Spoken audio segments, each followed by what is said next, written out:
from the high desert in the great American Southwest. I bid you all good morning, good evening, as the case may be, across all these time zones, covering an area from the Tahitian and Hawaiian Islands in the west, all the way across flyover country to the Caribbean and the U.S. Virgin Islands, soon Puerto Rico, by the way, south into South America, north to the pole, and worldwide on the Internet. This is Coast to Coast AM. I'm Art Bell, and tonight we're going to have Father Dr. Malachi Martin on. Once again, what a pleasure. And I've got a bit of a surprise for you. You may recall that Dr. Martin was, we're going to figure out. Dr. Martin, Father Martin, Malachi, we'll see what he prefers. You may recall that in the last program, Malachi was asked about remote viewing, and his response was that it was nitroglycerin for the soul. After that program, I had a call from Ed Dames, who said, you know, I'd like to have a word or two with Father Martin about that. And so just as sort of a forethought, I guess, I spoke with Ed Dames earlier in the evening, and Father Martin has agreed to speak with Ed Dames. So at midnight tonight, or in about an hour, we're going to do exactly that. And that should be nitroglycerin for the radio. It certainly will be interesting. Will Pope John Paul II be forced to resign? Opposing forces battle for power over pivotal issues. Will there be a Mr. and Mrs. Pope? Will women be ordained Catholic priests? Are traditional Christians on the way back to the catacombs? Will homosexual marriages be sanctioned? The long-running covert warfare against Pope John Paul II, led by powerful members of his own hierarchy, including cardinals and bishops in Rome, in the U.S. and around the world, has broken into the open over the past 5 months. It's going to end within the next 12. The prize is control of one of the world's most powerful positions. So predicts former Vatican insider and best-selling author Dr. Malachi Martin in his latest national bestseller, Windswept House. It's a double-day book, already recognized as, quote, one of the most powerful books of the decade, end quote. As in his earlier bestsellers, Vatican and the Final Conclave, Father Martin again draws aside the thick veil of secrecy that surrounds the world's oldest political power and vast financial empire known as the Vatican. This time he unveils a deadly global war, a winner-take-all campaign aimed at the target of targets, control of the power cockpit of the world, a war for control of the papacy itself as a nerve center of the only up-and-running, self-sustaining, worldwide governing structure. And this evening, I think what I'm going to do is let Dr. Martin speak for himself, but before he does, Doctor, welcome to the program. How would you prefer to be addressed? Malachi, Dr. Martin, Father Martin? I think under the circumstances, seeing that I'm known to you and you're known to me and your listeners, I think I'd better be called Malachi Martin. Everybody knows I'm a Roman Catholic priest, a practicing one, and I have several doctorates. And let's not emphasize either aspect.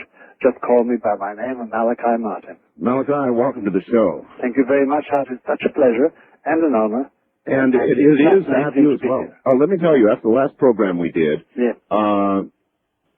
I don't want to say all hell broke loose. I guess yes, that would be in context all right, but I know what you mean. It may give the wrong impression.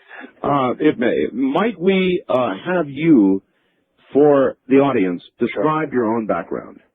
Yes, my own background is this: that I was born 76 years ago in a remote corner of Kerry, Ireland, on the Atlantic, in a stone house, and I was educated in Dublin, and then I entered the Jesuit order. I became a Jesuit in 1939 on the eve of the war, and I was a Jesuit until 1964, and in the meantime I did special studies. I was trained as an expert in Semitic languages, Oriental art, and archaeology, and in anthropology and theology, and getting doctorates out of all that sort of thing. And I ended up as an expert, first of all, on Middle East questions, and gradually I was co-opted into helping a pope called John the 23rd, the roly-poly pope, Angelo Roncalli, as he was called, and then his successor, Paul VI, who died in 1978, to be succeeded by John Paul II, with an interim pope of 34 days old, John Paul I. But in the year 1963-64, I went to Paul VI, whom I knew very well, and asked him for permission to leave the Jesuits, to keep my vow of celibacy, but to forsake my vow of poverty so I could earn my own living, and also forsake my vow of obedience so that I wouldn't have to obey people whose policies I did not like and whose theology I suspected not being orthodox enough for my mind anyway, whatever, because one must finally rely on one's own judgment, because you'll be judged only on your own judgment, not on what anybody else says. And I came to New York in that year, 1965, and I've been here ever since, for my sins and my happiness. I became an American citizen, the ritual time 5 years later. Well, I hope it has been well for you. Are you comfortable with the decisions that you have made in your life? This isn't their work. I can't call you Malachi. That's somebody with this many doctorates. I'm going to have to call you doctor, so I guess have to really, if I should call you Dr. Ash. No doctorates. Anyway, doctor, are you pleased with the decisions that you have made in your life? Would you change any? No. Life has been good to me. God has been good to me. No, I would not. I would leave it as it is. I might change a little thing here. You know, when you look at the old machine, you change a nut and put a little oil into this crank and polish up that little flywheel, and that, but the overall machinery has served its purpose, I think, in my human judgment. God be my judge. All right. Well, I have a lot of new listeners in Chicago, and sadly in Chicago, Cardinal Joseph Bernardine has passed away. Yes. And I was wondering if you knew the Cardinal, if you ever met him, and if you had anything to say to those folks in Chicago who surely are going to miss him. Well, I'll tell you, all death is sort of a symbol of human defeat. You know, a life ends, and this life ended rather abruptly. We did know that the Cardinal was ill for quite a while, and I think they said pancreatic cancer, the ultimate identified cause. But it was a quick end, because we did not expect it to be so sudden. And as in many cases like that, it's overnight almost. He disappears into the cold of eternity, as the French says, le froid éternel, into the cold eternal, although eternity itself needn't be so cold as all that, if it's lit up by the love of God, or the fires of hell, whichever really one ends up with. So it's always a defeat. It's always a sense of loss, and that's what Cardinal Bernardine was a very distinguished cleric. He came from South Carolina, and he ended up in the most populous and important Roman Catholic community of Chicago in his final apotheosis, in his final development. He is missed because of the central position he occupied. And that position should be summed up, frankly and honestly, as being the man in charge of a huge machine. Many thought that he might have been the first American Pope.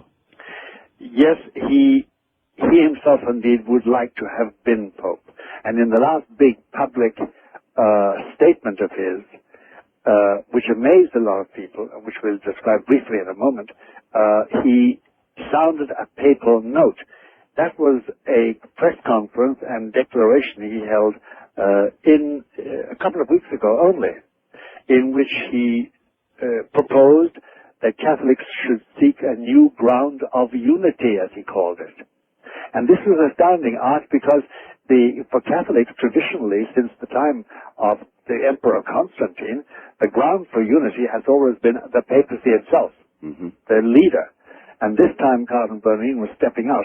And his fellow cardinals in the United States, especially Cardinal Law of Boston and O'Connor of New York, and the man in Philadelphia, the cardinal there, they disagreed with what he said because they recognized immediately the papal conclave character of that statement. What Bernardin was doing that day was stating what he thought the church should become. It was a papal speech.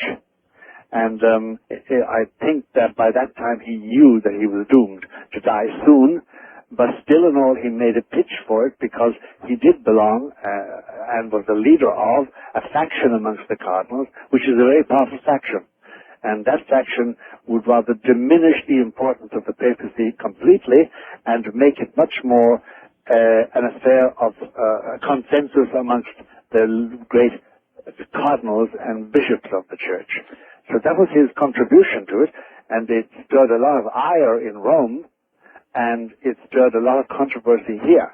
Now, then, as regards his achievements as such, one cannot say that Catholicism flourished during his reign as Cardinal Archbishop of Chicago. Only 1 out of every 6 Catholics goes to Mass in Chicago. How does that compare to the national number? That compares rather badly with the national number. It's not as bad as that. And then several churches were closed in his time. Catholicism as a mode of devotion to God and to Christ and to the angels and saints, which is the essence of Catholicism, did not flourish under Cardinal Bernardin. We can't fool ourselves that it did. But he was a great public leader in the sense that he took a lead and he managed very carefully and skillfully with almost an extraordinary touch. He managed that very powerful body of men, 280 of them, called the American Bishops, or the National Conference of Catholic Bishops, the NCCB, with its political arm, the NCCC. That's it's the political arm of the bishops in America. He managed that. And he also, during his time, he forced the hand of John Paul II in several points. And he forced them by using skillfully the Vatican's dependence on American money, American contributions from the bishops, to keep the Vatican out of the red. So even for the Vatican money talks?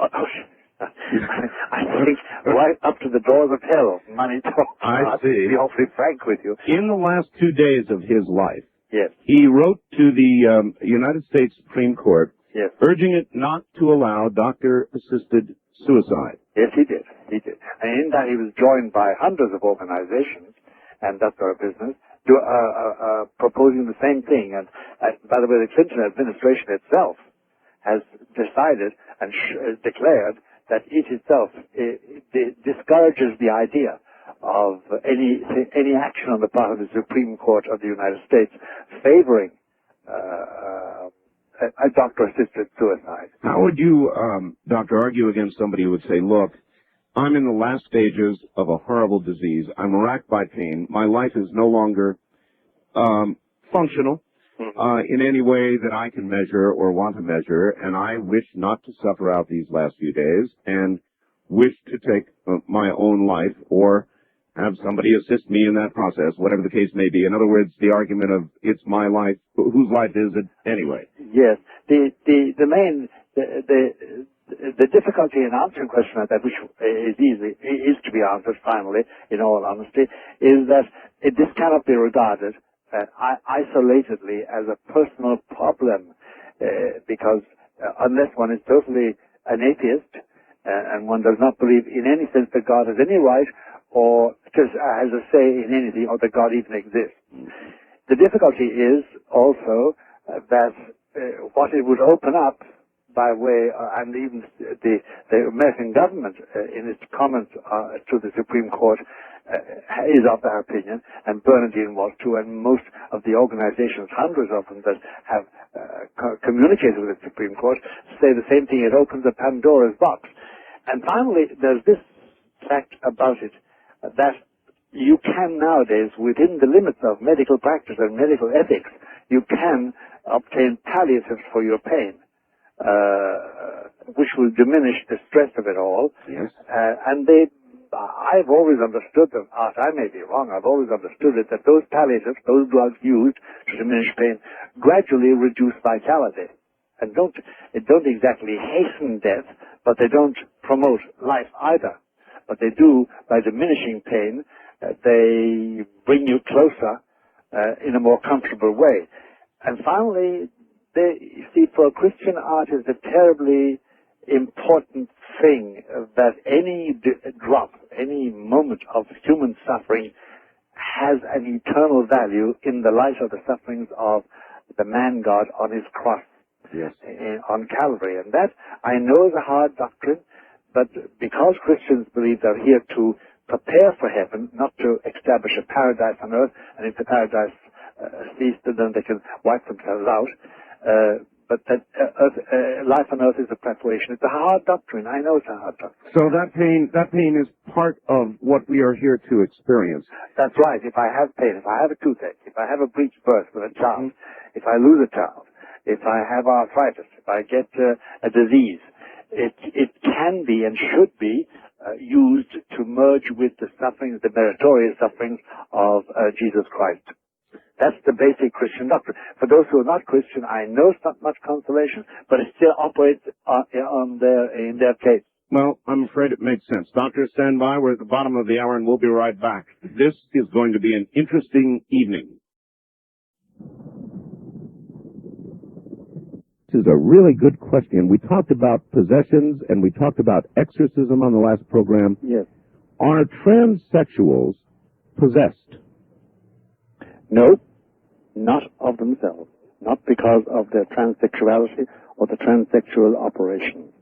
They are not. In no way can you say that signifies ipso facto possession at all. That's an illusion. With regard to transsexuality, homosexuality, yes. What advice do you give if somebody comes to you and says, "Father, I'm a homosexual.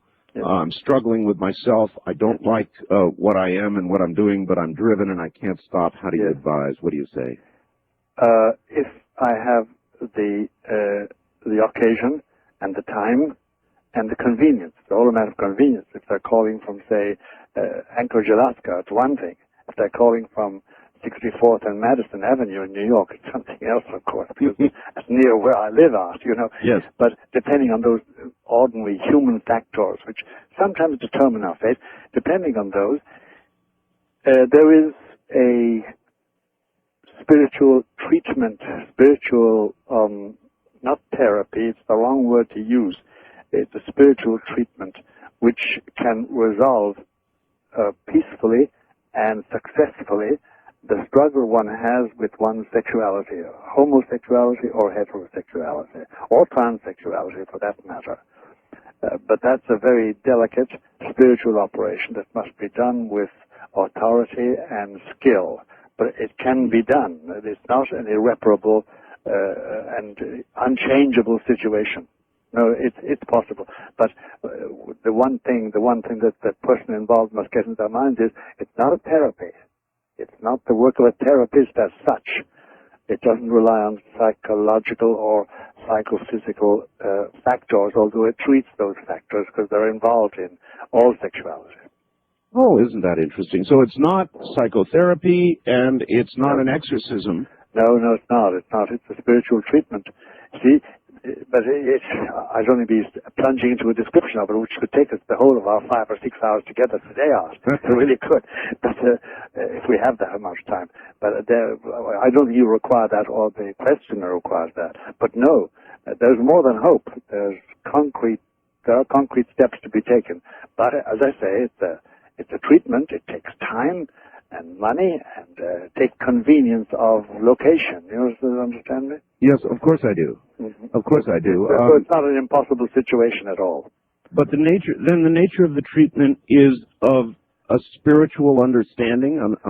That's right. It's spiritual understanding, but it's also this, that there is no doubt in my mind at all as a priest, and now I've been priesting since 1954 steadily. Before that I was in training. There's no doubt about it. There is aid, help.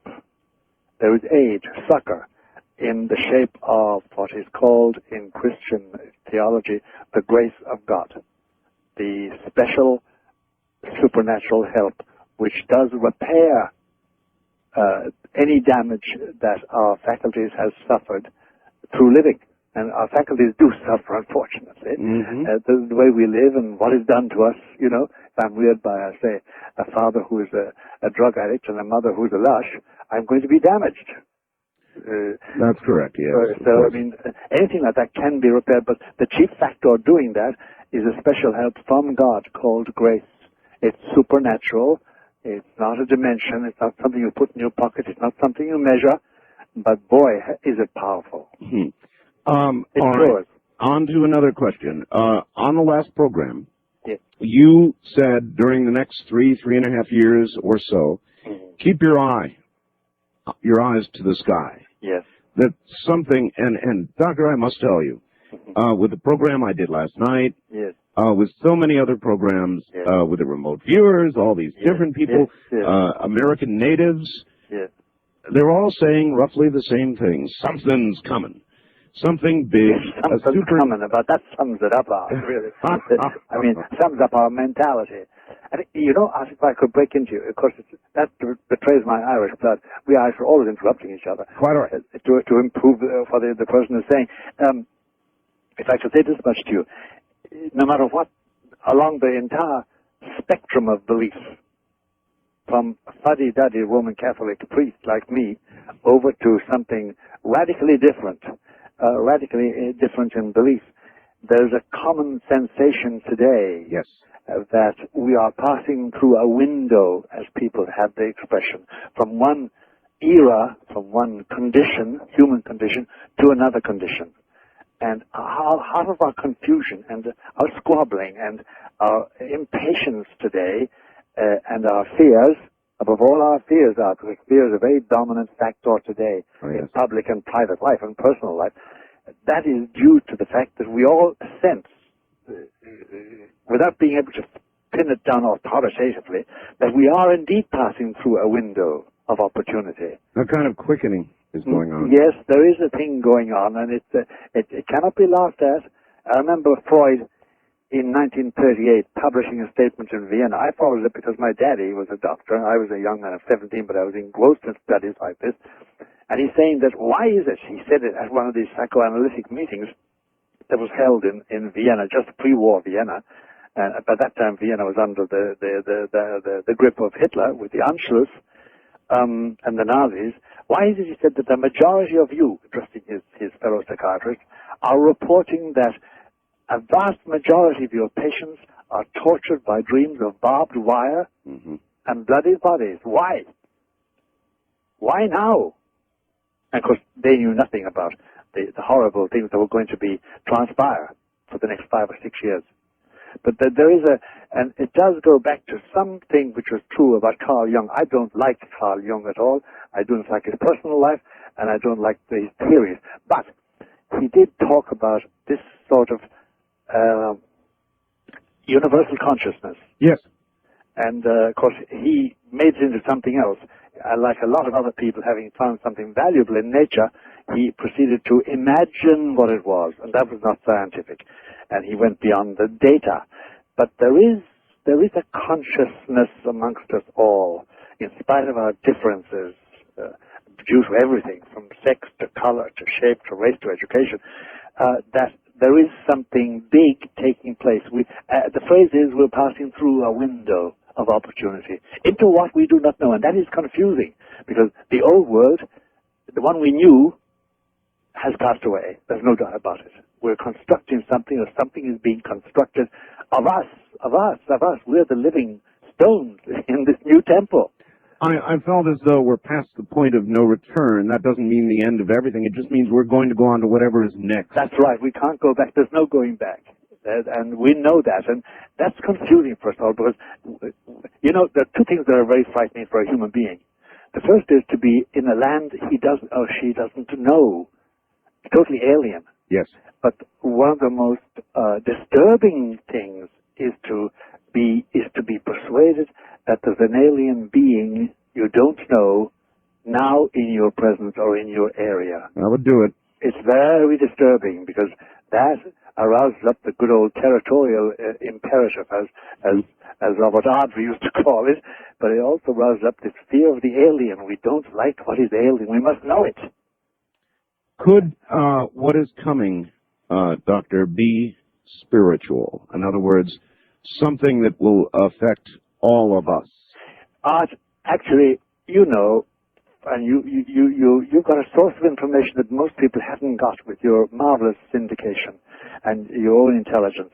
There's no doubt about it. We all know that the big change we sense and are afraid of in that sense, because we don't know what it is in our spirit, in our human spirit as such. We know there are forces molding it, shaping it as the consensus of a race of people, and not merely as 5 billion different consciousnesses. You understand me?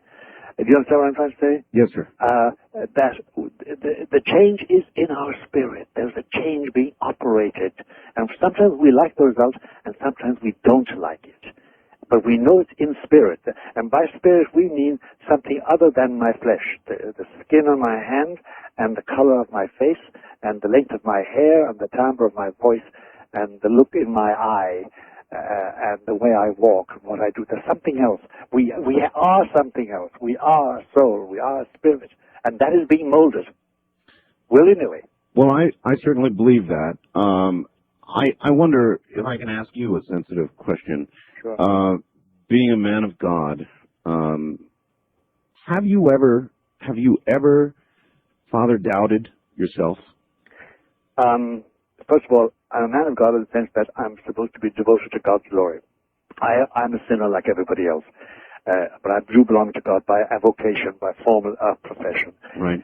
I have never yet doubted the divinity of Jesus. I've never doubted the existence of heaven and of hell and of purgatory. I've never doubted the value of his cross to solve life's problems. I've never doubted the creation of the world by God. No, I've never doubted that. What I have had by way of difficulties were the governing of my own passions and my own fears, above all my fears. Because I remember my grandfather saying to me, if I could be personal, he said once when I expressed some fears, I was about 18 at that time, and about to leave home forever and not go back, he said, measure your love of God by the quantum, use that word, the quantum of fear in your heart. And it's been a lesson all my life. And I've been dealing with fears. Anybody has. Should people fear God? Respect in the sense of fear. There are two kinds of fear, Art. Let's distinguish them very carefully. There's the general fear has a little note of panic in it. And that is something you have to eradicate. Because that produces confusion and errors in judgment and mistakes and therefore failure. And it's painful in a very deep sense. And it doesn't make you more cautious, it makes you stupid. Because you make mistakes if you're afraid. It's self-control in that sense is necessary. There is a fear, though, of God, which is respect for him. He did make us from nothing according to our beliefs. But again, in all this, I'm a Christian and a Catholic, so you'll forgive it when it's biased, or not biased, but it's one-sided, there's no doubt about that. It's the Christian point of view, but it is that we do depend on him. And if it comes to the point of my rebellion against him for the sake of my own passions, for the sake of my own ambitions, for the sake of my own hates and desires, he can dole out to me a punishment beyond belief, beyond imagining, and that for all eternity. And that's a very healthy balance sometimes in life when life does extend to you something which looks terribly enticing. Yes. It introduces a balance.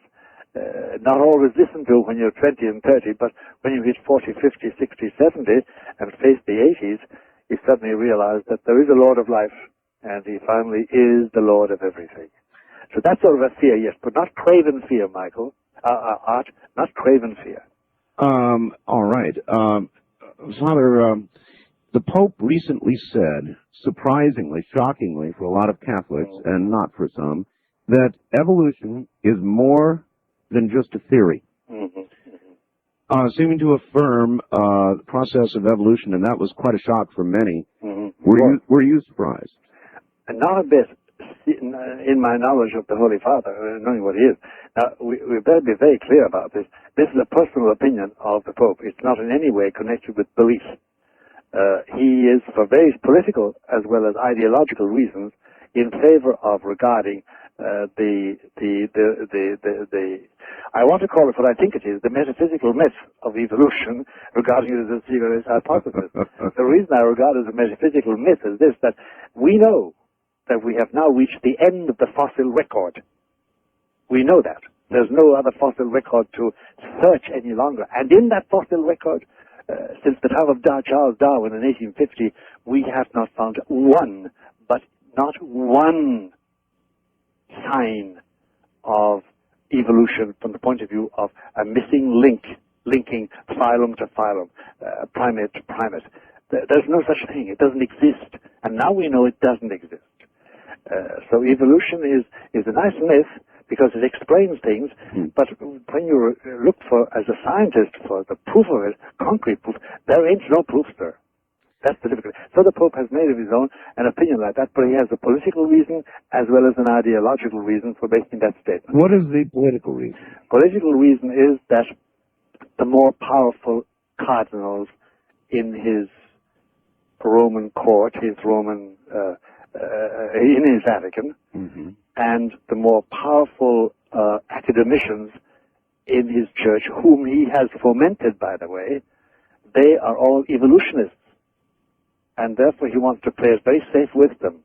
He does belong to what is called, a bit too long to explain like this, unless you want to dump, which we can do. He belongs himself to the French school of thought in this matter. He's very sympathetic. By the way, Poland has always been sympathetic with France and France with Poland on account of the help that France gave to Poland while it was in the grip of Russia or Prussia or Germany. That's past history. I mean, Chopin is the example of that. Indeed. There was great connection between Paris and Warsaw always. And the French school of thought, which is a very, very brilliant school of thought in the 17th, 18th, 19th, and early 20th century, has a huge influence on Polish intellectuals. And the Pope is a creature of that, intellectually. He's not a Thomist, if you know what that is. Well, he's not a follower of Thomas Aquinas.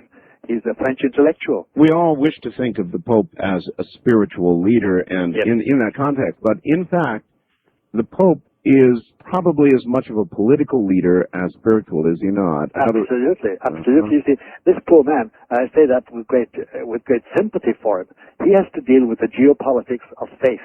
That is the fact that the nations of the earth are the children of God and are supposedly, theoretically, anyway, according to Catholicism, they're under the mandate of Christ's salvation. At the same time, he has to deal with the geopolitics of reason, the fate of nations. Yes. And he did that, for instance, in Poland, where he was the instrument with Ronnie Reagan's government mainly. He was the instrument of making the first breach in the wall of the Soviet Union, which led finally to its dismemberment, and the rest is history. So he has that double function, and his agony, actually, it has been a real agony. His agony has been the balancing of those two forms of geopolitics. How does anybody, including the Pope, indulge the politics he must without sinning? Art, that is such a profound question. and no, it is. I'm not trying to butter you up or flatter you. It's such a profound question because, look, you know, in your ordinary life, passions comes in. You can't be reasonable, follow reason all the time. Your passions come in. Your prejudices, your former biases, the people that were nice to you and the people you loved, and then the people who were unnice to you and that you didn't like or perhaps hated sometimes. And then you've got national and ethnic and cultural prejudices. All that comes in. And any deviation from reason, any deviation from justice, divine and human, is wrong, is a sin in itself.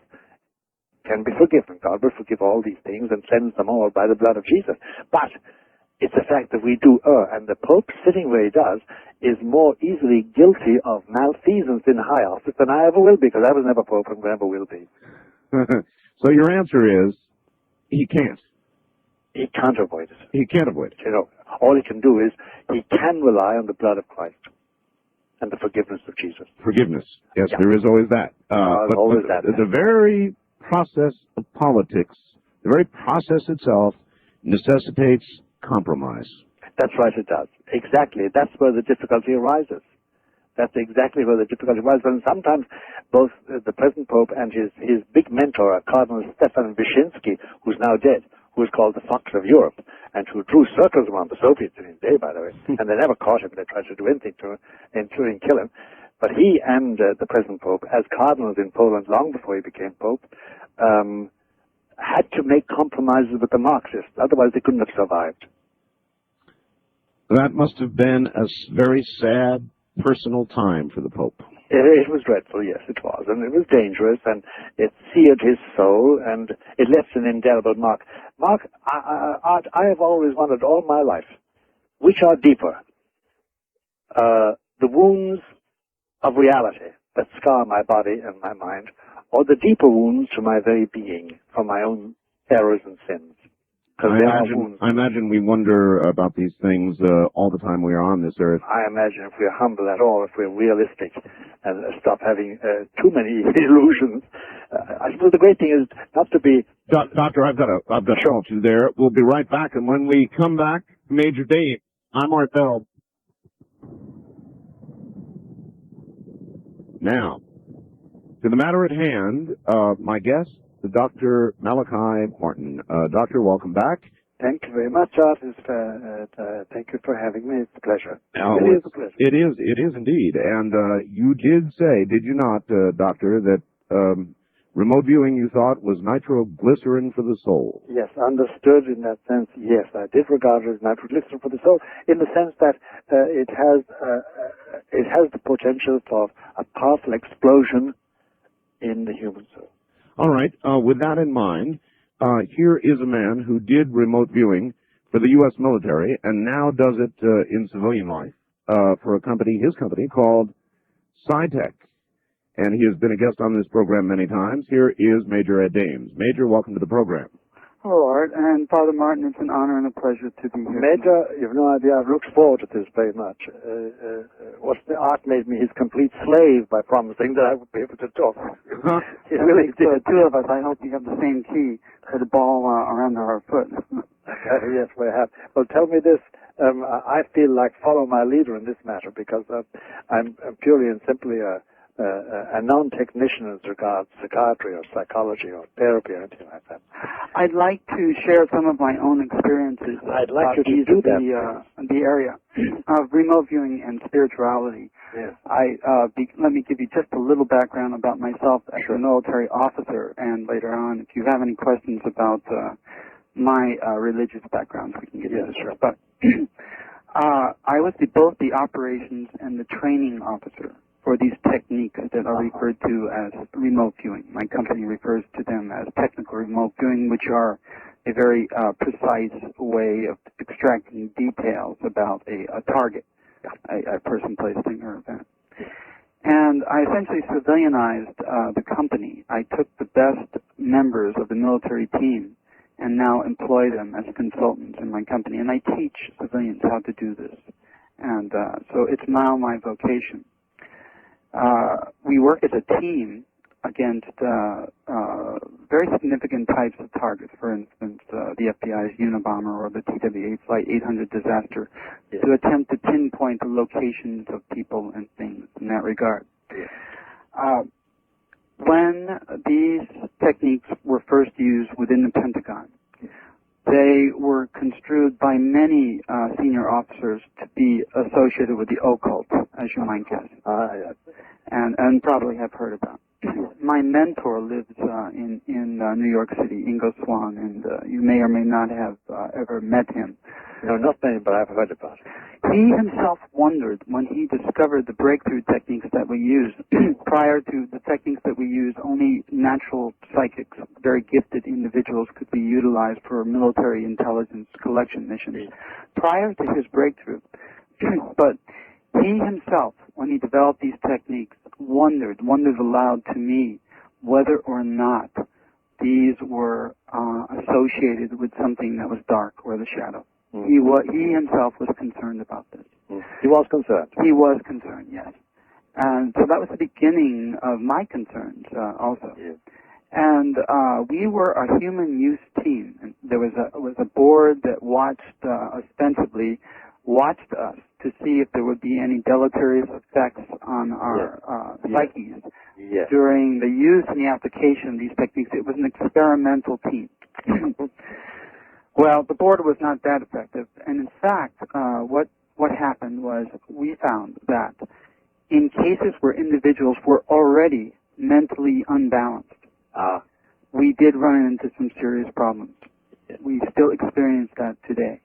You still experience that? Yes, we do. If I attempt to teach someone how to open one's mind up, I'll use a loose term. Yes. Then, and they are not a balanced individual, emotionally or mentally stable, we do run into serious problems. Yes. And if that is, if partially what you are alluding to as nitroglycerin for the soul, then you are correct in that regard. Yes. However, for individuals that are balanced, they can perceive many, many things, including turning this light on to the very deepest, darkest, scariest aspect of all, their own minds. And if they have the courage to look, they can achieve a great leap in spirituality if they choose. But to get back to the subject at hand, I have noticed on the part of my seniors, including a major general, a 2-star general, and a very high intelligence executive, that remote viewing, these techniques became replacements for religion. These were people who were in their 50s and 60s who essentially were men without gods. There was a spiritual vacuum in their lives, and when these techniques became available to them, either as utilizers or as practitioners, they completely lost their balance and perspective. In what sense lose their balance and perspective? Religious?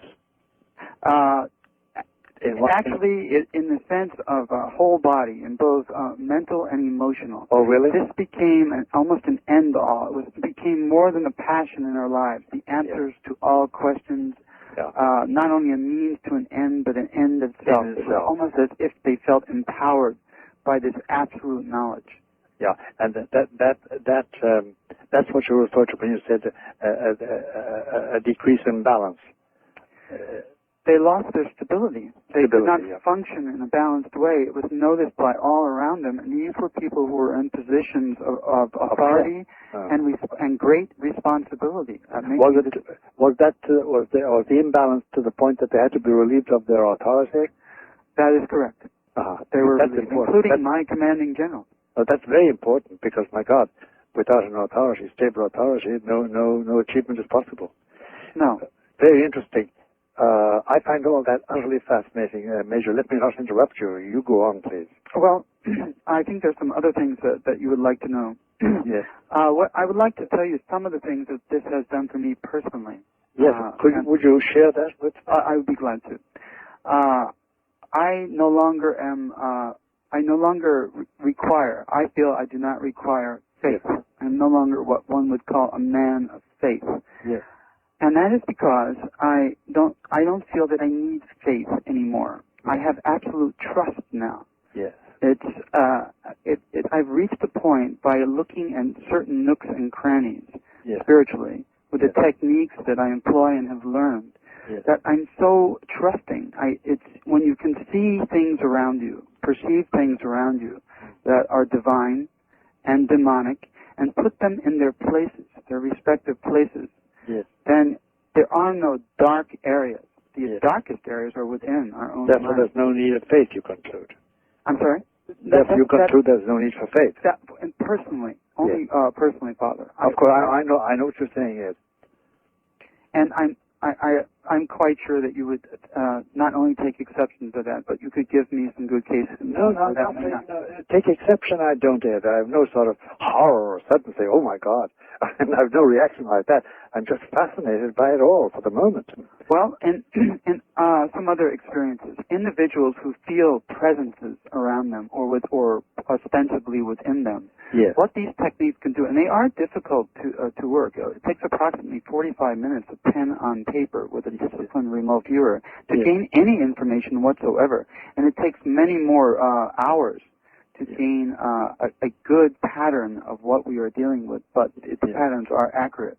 We're able to take that information and determine if, for instance, a presence is angelic, demonic, or somewhere in between, something like a diva or an elemental, all of the various sort and sundries of both religious realities or created beings and material or semi-material beings and their intents.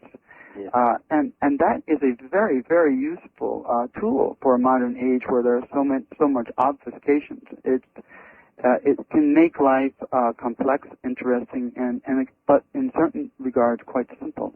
And can't it also solve a lot of problems that people people go to psychiatrists and psychologists? It can indeed. In fact, I listened to part of one of your programs on our show, and I thought if I would be with Father Martin during one of his exorcisms, I could assist greatly by using these methods and techniques, especially employed as a team, because we do medical diagnostics, to determine whether or not you would of course endorse these is another question, endorse these techniques, but to determine what we are dealing with, whether it's a psychological trauma, the source of that trauma. Was it a multiple trauma, or was it trauma over a long period of time, or are we dealing with an attachment or attachments? And what is the nature of that? How affixed are they? And at what point do they depart? These are things that you already know. You can recognize those, I'm sure. Of course. That would be a very interesting collaboration, Ed. It really would. A marvelous collaboration. It really would. Well, in itself, objectively, just without considering anything else, because there are other implications also. But anyway, let me not interrupt you. Go on, please. No, I don't have your experience in these matters, but I do have experience in discerning, in shining a light on these dark agencies, and they hate the light. They are very. They do. What I have found is, in fact, many masquerade as angelic beings or angels of light, as Paul would call them. What did Paul call them? St. Paul said that Lucifer can transform himself into an angel of light in order to deceive the believer. I see. And it's a phrase, an angel of light. In fact, when in the early days, when I researched many ways that we could use occult, formerly heretofore the appellation was the occult techniques as intelligence collection tools. When I looked directly into the eyes of someone who was channeling something, you could see certain things, and I could see that I was being lied to. I could see that I was being told everything I wanted to be told. And then in subsequent years, it's so accurate.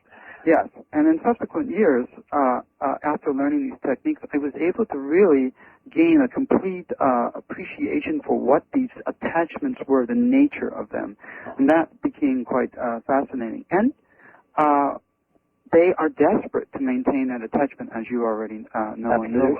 Absolutely. I found that out as attempting to research them, research these phenomena, various occult phenomena, as intelligence collection tools, of all things. No. The connection is an obvious one to make. I can see it immediately. It's useful in the field of intelligence. We did not know. We had to look at that. But that exposure to the knowledge, to the light of truth and awareness, it essentially drives away many of these shadowy forces.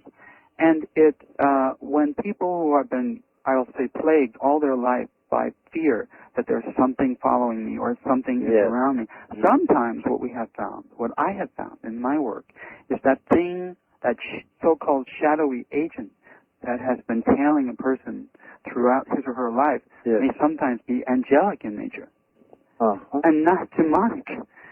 And someone has been afraid. What did you say?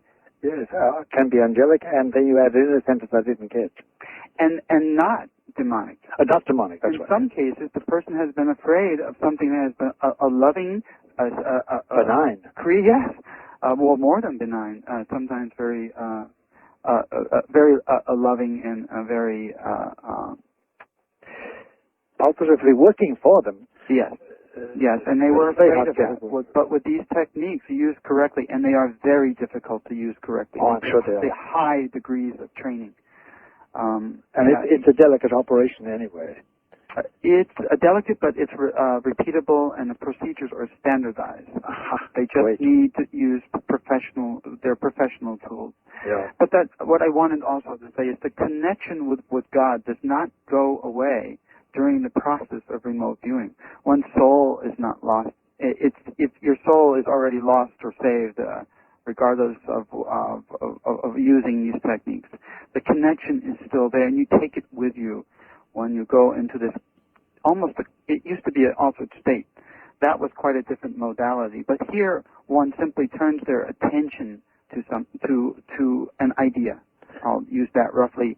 So one's attention is half focused upon writing down information on a piece of paper, and half focused on something that is in, for lack of a better word, one's collective unconscious. There are technical terms. Yes. Let's stipulate we can use that phrase. It has to be defined further, ultimately. But Father, it has been the downfall of a number of people. I've seen it myself. Oh, I know it has. And yet it's given me more than I could possibly. It's given me answers to many different things, and it's allowed me, most of all, when I wanted to give back the gift. When I wanted to serve, I prayed for about 6 months to make sure that I knew I couldn't return the gift that I had been given, the answers to all questions. Of course not. Well, I was too naive to know that. Every time I tried to return a gift, I had received dump trucks of gifts back. Yes. And so I changed my strategy and just asked to serve. And what this tool allowed me to do was to precisely determine. Very well, it took about 6 months actually to make sure I was correct. Yes. How to serve, and how to serve my God, and that's what this tool gave me: the precise details of what to do, how to serve, rather than just a general sense. And that's why one of the reasons I'm so grateful to English One. And indeed, let me add in, we all should be grateful that such a thing. Because in theological terms, Ed, what you're talking about is a charism. It really is. It's a gift. It's an ability given you. And I still don't want to interrupt you because you have a lot more to say on this matter. I just want to add this one thing, or say this one thing. And it's this, that this is a very precise, well-intentioned, nobly intentioned effort on your part, or performance. You're not doing it for self-glorification, and you're not doing it for self-advantage. You use the word serve, S-E-R-V-E, which is very angelic, by the way. Father, I'm going to have to interrupt. Sure. And I'm going to let you continue with this when we get back in a moment. My guests are Dr. Malachi Martin and SciTech's Ed Dames. Maybe we'll talk a bit about the nature of the soul itself. I'm Art Bell, and you're listening to the American CBC Radio Network. Stay right where you are. From a spiritual perspective, you would think, indeed, the odd couple, but maybe not. We're going to find out. Back now to Dr. Malachi Martin and Major Ed Dames. And Dr. Martin, I wanted to let you finish what you had started saying, and then perhaps explain to us, if you would, why you think remote viewing is nitroglycerin for the soul. Yes, I will. Hello, is Ed there? I'm here, Father Martin. All right. I feel really funny. I should call you Major Ed. Please call me Ed. Because But anyway, let's get over that for the moment. The original statement I made when I was with Art the last time about this being natural wisdom for the soul, because, and I think you might even understand this, as I do understand it, it is, if it's not done with the proper motivation and not done as it were scientifically, that is, with proper methods and checks and balances, it can disrupt the soul, it can blow it up, it can cause an explosion in it. We, from my side, from the point of view of exorcists, and that's when I say we, I really mean that, those engaged in this work, found that those who did remote viewing or channeling without any of those safeguards that you just described, that they underwent very severe disturbances and disruptions of their personality, their normal persona, and they also had manifestations that could only be explained in the light of Luciferian intervention in human things. The theory or the belief behind it is that there is the supernatural order and there is the natural order. The natural order is what you see, the flesh and bones and blood and earth and metal around us and wood and material things. And then there's the supernatural order, which is the existence of God and all that belongs to God. And in between there's what we call the middle plateau. And it's on that plateau that these powers can be exercised, the powers of the soul that apparently can be sharpened and developed. And my language is pre-scientific and pre-medical and pre-psychiatric, Ed, and you'll appreciate that, because I don't even purport to be a psychiatrist or a therapist of any kind. Just an exorcist and a priest. Now, when I said it was the natural wisdom of the soul, I meant when somebody enters or tries to enter the middle plateau and deal with such powers and faculties and develop them without the proper intention or the proper controls and checks and balances. And the phenomena that take place in people who do that are those that attract us as a group of exorcists and that demand or require, from our point of view, require the attention that we bestow on it with formal exorcism as such. Now, the one more thing I want to add in just as pabulum, as material for talk, for good discussion is this, that the difficulty is that the supernatural, as Christians conceive it, and still conceive it, is totally unimaginable. There is no human concept, and therefore no human word that can describe it, number one. And number two, it is imperceptible to a man without a special grace from God. He can't even perceive it. So much so that if a man has not got faith, he just can't imagine it.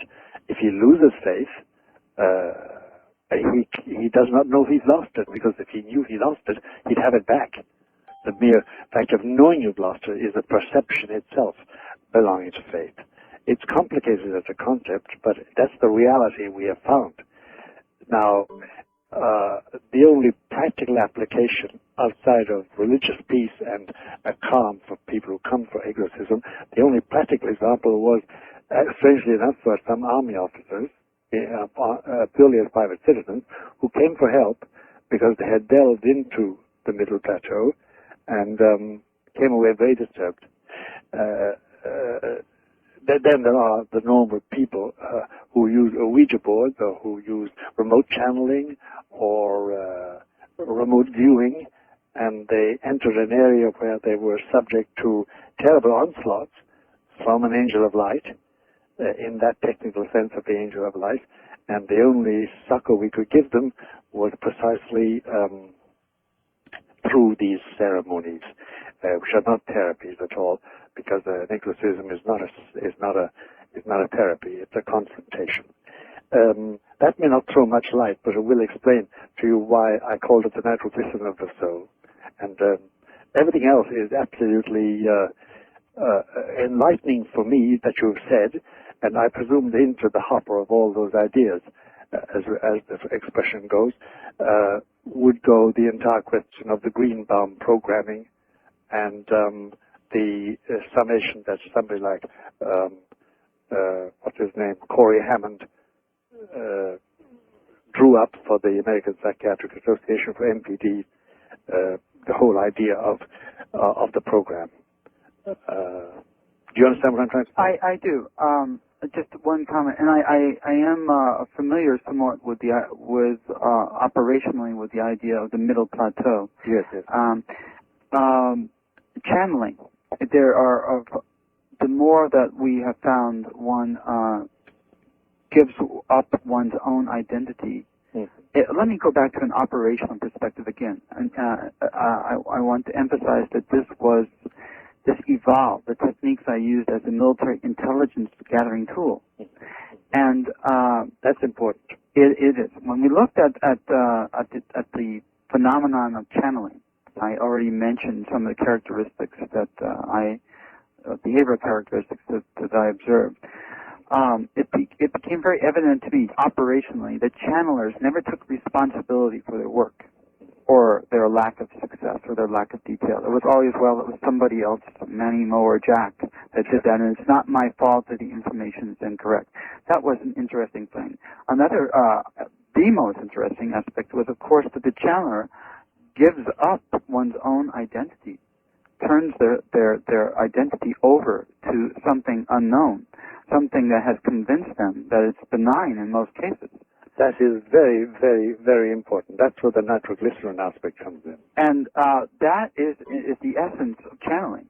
But technical remote viewing is essentially a mind tool where we are fully conscious and fully awake, even in the early days of the programs where the natural psychics in the Army were employed for intelligence collection purposes. That was an altered state, and there were some dangers in an altered state. When we would send, I use that term loosely, yes, an officer to a remote location, there were instances where in navigating that middle plateau, where these people were subject to great angst because they ran into other entities, so to speak, on the way. And this caused a tremendous amount of grief. We actually had two individuals have heart attacks. And employing these techniques, and of course, it was very nonplussing to I would say so. those of us in the unit. And so we settled on to these mind techniques rather than mind-body techniques. Yes. It became indeed, when used correctly, and they became almost a library card to essentially just an endless amount of information. Yes. One can do with that information what one chooses to do, act in any way one chooses to do upon the information, but nevertheless it's there to be downloaded. Sometimes, as in the case of at least one of my former students, and in the case of another Army officer who was recently authored a book, these people started to lean towards association with the very entities that they discovered in the middle plateau. And so it became they began to engage in what one could term a quasi-channeling behavior. Well, quasi-channeling is as good as channeling. Once you have something has its hook in you, it's got its hook in you, and you may be in the shadows, but it's got you. That's right. And that is why one begins to see a behavioral change. Frenetic. These individuals become frenetic, lose their balance, make statements that appear incoherent. Yes. And as you well know, and that kind of behavioral change is a red flag. Something has happened. Yes, that's right. Something has happened, all right. Have you identified what that happening was? What did happen? Or have you any... Yes, we studied it. Actually, and it's in terms of basic psychology 101, the hook is in the individual's ego. ego has completely been hooked, and the psyche is the hook is in the ego, and the psyche is being pulled along, led by the It's ego. entailed. Yep, it's entailed, as we say. And that's a very good description of the process. We've had to study it long and hard and use models in order to discern when we're on dangerous turf. And the further we cross over into giving up our own decision-making ability, because that's all we really have is our mind, and our mind is where we begin the basis for the formation of whether or not our soul survives. That's right. If we forsake that, we've forsaken the very essence of us. I agree. And when these individuals start to give up their decision-making ability and turn their minds over to something else, or their minds become completely imbued with ego, we lose them. Well, that's the beginning of what is called, from my point of view, from my side, possession. I'm not familiar that much with possession. I have only seen it once or twice in my career. I do want to reiterate one thing, though. The majority of people who come to me to learn technical remote viewing are commonplace individuals that are balanced. They're very interested and enthusiastic. And we can spot individuals who are, nowadays we have to, because we've had so many disasters, not so many, but when the disasters occurred in the past, whether on the military team or in the case of one or two civilians, former students, they were real disasters. So that taught you a lesson. It taught us a lesson, and we have to. We really scrutinize the behaviors of individuals that come our way. You have a profile of the people you wouldn't touch. It's not as much a profile as an art, not as much a science as a feeling. And it's art. What would be a red flag to you for somebody that you wouldn't want to deal with? Frenetic behavior is one. That is one red flag. The individual, another thing that we see, if an individual just cannot get away from, for instance, conspiracy theories. They're just conspiracy. We sometimes that is an indication that someone is perhaps a paranoid schizophrenic, and that's the worst case. We would absolutely never want to touch a paranoid schizophrenic. Father, with what you've heard about remote viewing, those types of personalities aside, would there be a relatively safe way to do what Ed does? Oh, yeah, absolutely. You see, he I mean, as his ordinary business, he laid out a system of checks and balances from the point of view of intention and method and technique, and an intimate knowledge of the various entities that do people this region in which he enters and works. And that is very different from the loosey-goosey, if I can use that expression, approach to opening my mind and receiving whatever comes into it. May I say one other thing, Father? Yes, of course, Ed. I wish to in terms of experience, point out something else too. Yes. In terms of the what one might call the shadow demons and their ilk, I happen to be very afraid of them. They scare Thank God you are. out of me. Thank God you are. Yes, but I'm not afraid that they will harm me because of my connection with God and with angels.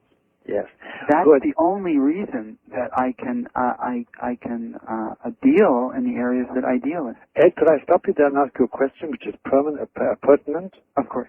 You said that you no longer need faith. Now, you see where I'm going. Not essentially, but what I said was I feel that I have absolute trust now. That's right. But faith, therefore, on your lips meant something else other than what I mean by faith. Because obviously, if you do depend on angelic protection and divine protection, you have what in classical terms would be called religious faith. Do you understand me? Yes, I do. but it's not so. I have no words to describe this, but it is one. You've made several acts of what we call theological faith throughout your entire discussion of this, and you have a certain almost childlike dependence on their protection, to preserve you, because that's why you venture into this field unafraid. In that sense, you have certain fears, or you take care of certain things out of respect for your enemy, or for the things that could deceive you. What I meant was by that was that I can perceive what these things are. That's they right. are all the and in the past, when I was a young man, before I was exposed and imbued and learned to be a professional in the techniques that I use, I did not know what these were. And then I needed what I called, in my classical terms, faith. I had to rely upon a higher power, my God, to protect me from these from the darkness. But now I can see into the darkness. I can shine this light in there and see, aha, over here is this, over there is that. Yes. And that's essentially what I mean. That was enlightenment. You still have that dependence on protection, though. Oh, absolutely. Well, you see, that's the. Now, I only want to introduce a thing which I've talked about before, which I can never put exactly. It is the supernatural. The supernatural is by essence, in the Christian tradition and in the Jewish tradition too. But since I'm a Christian, I better speak authoritatively only about that. This idea of the supernatural is disturbing in one sense, but consoling in another sense, because the Christian idea is that the supernatural itself is totally alien to human nature, but has come to human nature to elevate it, and therefore to protect it in this field, especially in this field, but in the normal field of human behavior too. But that it's alien to it, in the sense that I myself cannot, of myself, just with my human powers, attain the wisdom I need in order to avoid collision and damage and harm. That's the idea of the supernatural in Christianity. Doctor, may I ask you this? Sure. Could Ed's understanding or enlightenment protect him against possession? It could, given merely the words he has used and the phrases he has used and what he has said. I find no trace of the things that betray the innate weakness of vanity or pride or self-reliance. I find a godliness in it. And that is one of the keys to it. He should be protected against it because the grace, the supernatural grace is there. And all I'm doing is saying that that has been with him apparently all along, because he cited his own career as a young man and then getting into the dark corners and getting the light to see the lurking dangers that were there, to be able to detect an angel of light, which is really the shadow itself pretending and to trying to deceive him. So yes, the answer is yes. He can do that with impunity. But then that would mean that if I were to be fully and completely thorough in that answer, I'd have to sit down with Ed and say to him, all right, now tell me how you pray and how you think and how you behave and how you live and your morality, etc. And I have no intention of doing that to Ed because he wouldn't do it to me, in public anyway. All right. Ed, do you want to hang on a little bit longer? It's up. I'm digging in to Father Martin's time, and I can hang in for another 30 minutes. All right. Why don't we do another 30 minutes, Father? Is that all right with you? That's lovely. All right. Good. We will be back, and we will do exactly that next. I'm Art Bell.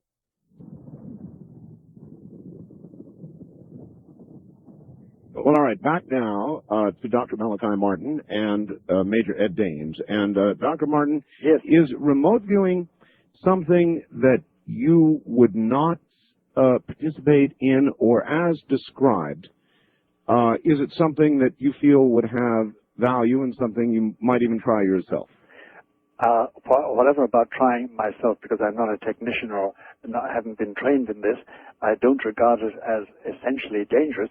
And in fact, I think at this stage, what we should do is sketch out where the discussion has arrived Major James has outlined a very careful and tried and tested. I was going to use the word technique, but he will forgive me if it's not exactly that, and if that is not the exact word. But it's a method of exploring and remote viewing, especially with view to intelligence, military, and I suppose civilian, and also as regards human behavior. Now, and he has pointed out that they have learned by bitter lessons that certain types of people, certain characters, are simply not fitted to be brought along this way because of the dire results that take place. And he didn't expand on that, and there's no need to. We can imagine what he means by it. The position of the exorcist, where we come in, is somebody who has gone off the rails, as it were. Somebody who has not merely become frenetic, but does seem to be possessed, as the classical term has it. And in his terms, it is that the shadow has become completely all-powerful over a particular individual, and the simple technique we use is a technique of confrontation between the exorcist and the exorcee, the possessed person, the presumably possessed person, and that's the initial problem, to find out, is the person really possessed or is it something else? And the confrontation between the exorcist and the exorcee, and an exercise of authority over the shadow, and forcing the shadow by the authority of God, of Christ, to depart. That's roughly the area we have covered. And by the way, I must ask a simple question of spelling. I don't know how to spell Citex. Is it C-I-T-E-X? Yeah. Father Martin, it's a transliteration of the Greek letter P, P-S-I, Psi. Oh, Citex. And T-E-X, is it? T-I-T-E-C-H. T-C-H, all right. And Ed, is it D-A-M-E-S, is the way you spell your name? That's correct. I didn't know that. That's all right. I want to sum up because I would like to correspond or to be in contact with you, if I may. And I suppose I'll find it in California. I'll better find you. I'll make that connection, and Art will be our middleman. I was going to ask you that perhaps we could corroborate in the future, or is there a case that an exorcist case in the past that you found intractable or irresolvable that perhaps my company could turn its attention to perhaps there may well be, and I think we should talk about that between the two of us outside of the public radio. But an answer to Art Bell's question, no, I have no. I'm not even chary about entrusting myself to the methods and the technology I've used, because it seems to me, Major Ed, and I'm speaking as a priest here, and as an exorcist, it seems to me that you are overshadowed by a godliness which I can only ascribe to my Savior. Now, I'm using my Christian language, and you'll forgive that. But no need to forget that. Yeah, but I'm also a simple Christian. Yeah, I know. And basically, it's a great simplicity. And there's a whole elaboration of that about the humanity of our Lord Jesus and what he has done and what he does, and the power that he gives and the authority it gives. But that's simply, those are the details of it all. So, Art, to conclude that, my answer to your question, no. I would have really illimitable trust in the methods that Major Ed James uses and the techniques. I have no qualms whatever. I really have not. I find that remarkable. You both apparently agree on the general nature of the middle ground. With that middle plateau, we both know. I think we've both been there, or are there, in that sense, in the work we do. Do you agree, Ed? I absolutely do. Many Christians, people who would call this program or send me faxes, would say that what Ed is doing is of the devil. They would just make Art, may I quick interrupt you and judgment. say that Of course. the head of the Presidential Foreign Intelligence Board, when briefed on the existence of our program, stated, after he went sheet white, that man should not know these things until he dies. Yeah. You know, it's a funny inversion of what happened in the garden, according to Genesis. It really is. You know, you shall be as gods, as if to the temptation. But you see, if I could break in there, I really do think that this is a charism that has been developed in Ed Dames and his associates, if he has them, who are like him, and it is the work of God, because it does enlighten us as to the shadowy personages that inhabit the middle plateau and that entrap people so that finally they end up on my doorstep in a pitiable condition. And I remember being approached by some members of the armed forces, let me put it very vaguely, in the 80s, and their complaint was, and Ed will understand this completely better than I do myself even, look, we have trained officers in certain techniques, and we find that they have now developed symptoms that you describe in your last book about possession. Oh. It's been my experience, Father Martin, that those individuals who have taken lives in combat, yes, the more lives that a soldier has taken, there seems to be a storage area. It's yes. a denial. And when one is by vocation or by order partakes of things that are spiritual, all this comes out of the closet. And I have seen soldiers break into pieces and stay broken. Absolutely. Because they've taken a human life. And from the, could I say this and be understood? Because I want to be understood by you. Looking at it from the inside, it's logical. I mean, it's almost a necessary consequence. Wow. Ed, I think we really can't do any more than this. I am surprised at the result that we got between the two of you and pleased by it. And I would imagine you are too. I'm very surprised and I'm very pleased, and I've learned so much, and I've been enriched by this. I want to thank you, James. This has been nothing but an honor for me, Father Martin. May God go with you and give you the grace. Ed, my friend, thank you. Pleasure's been mine. Scitech's Ed Dames. And as I said, he has promised to join us once again and is going to target himself this Hale-Bopp comet headed our way. And we'll see what Ed has to say about it. All right. Dr. Martin. Yes. You have a new book. It's called Windswept House. That's right. What is the central tenet? What were you trying to tell everybody in Windswept House? I was trying to tell them the condition of the present Pope in relation to the papacy. In other words, the book says the following. For some time now, actually for about 5 to 8 years, it's hard to pin it down, there's been a movement amongst the more powerful servants of the papacy, cardinals and bishops, in Europe and in America, to persuade the present Pope to resign and retire, which he can do legally, by the way. The law of the Church says that a Pope may resign, and he needs give no reason to anybody on the face of the earth why he resigns. Indeed.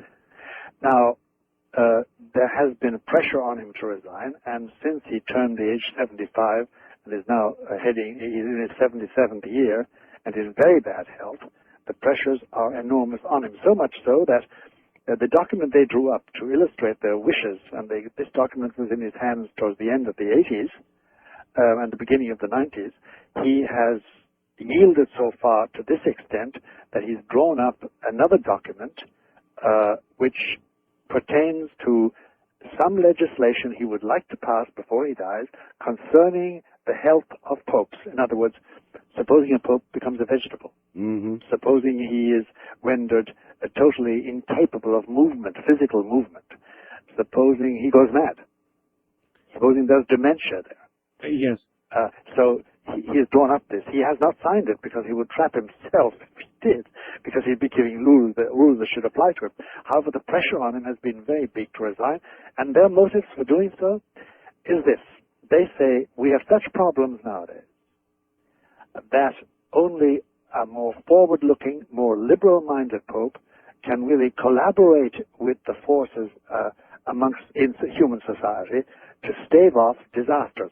They're talking about two disasters. They're talking about what they call the population explosion. We're, 5.2 billion now. That's and right. we're heading, they say, for 7.5 in the year 2030, and so weiter and so was. And that's the number one problem. And number two problem is education. The first problem of explosion, they say, can be curbed by abortion, contraception, sterilization. And Yes. sterilization is already being used in third world countries, manufactured by Canadian and American companies. Might even add euthanasia. And euthanasia. That's exactly.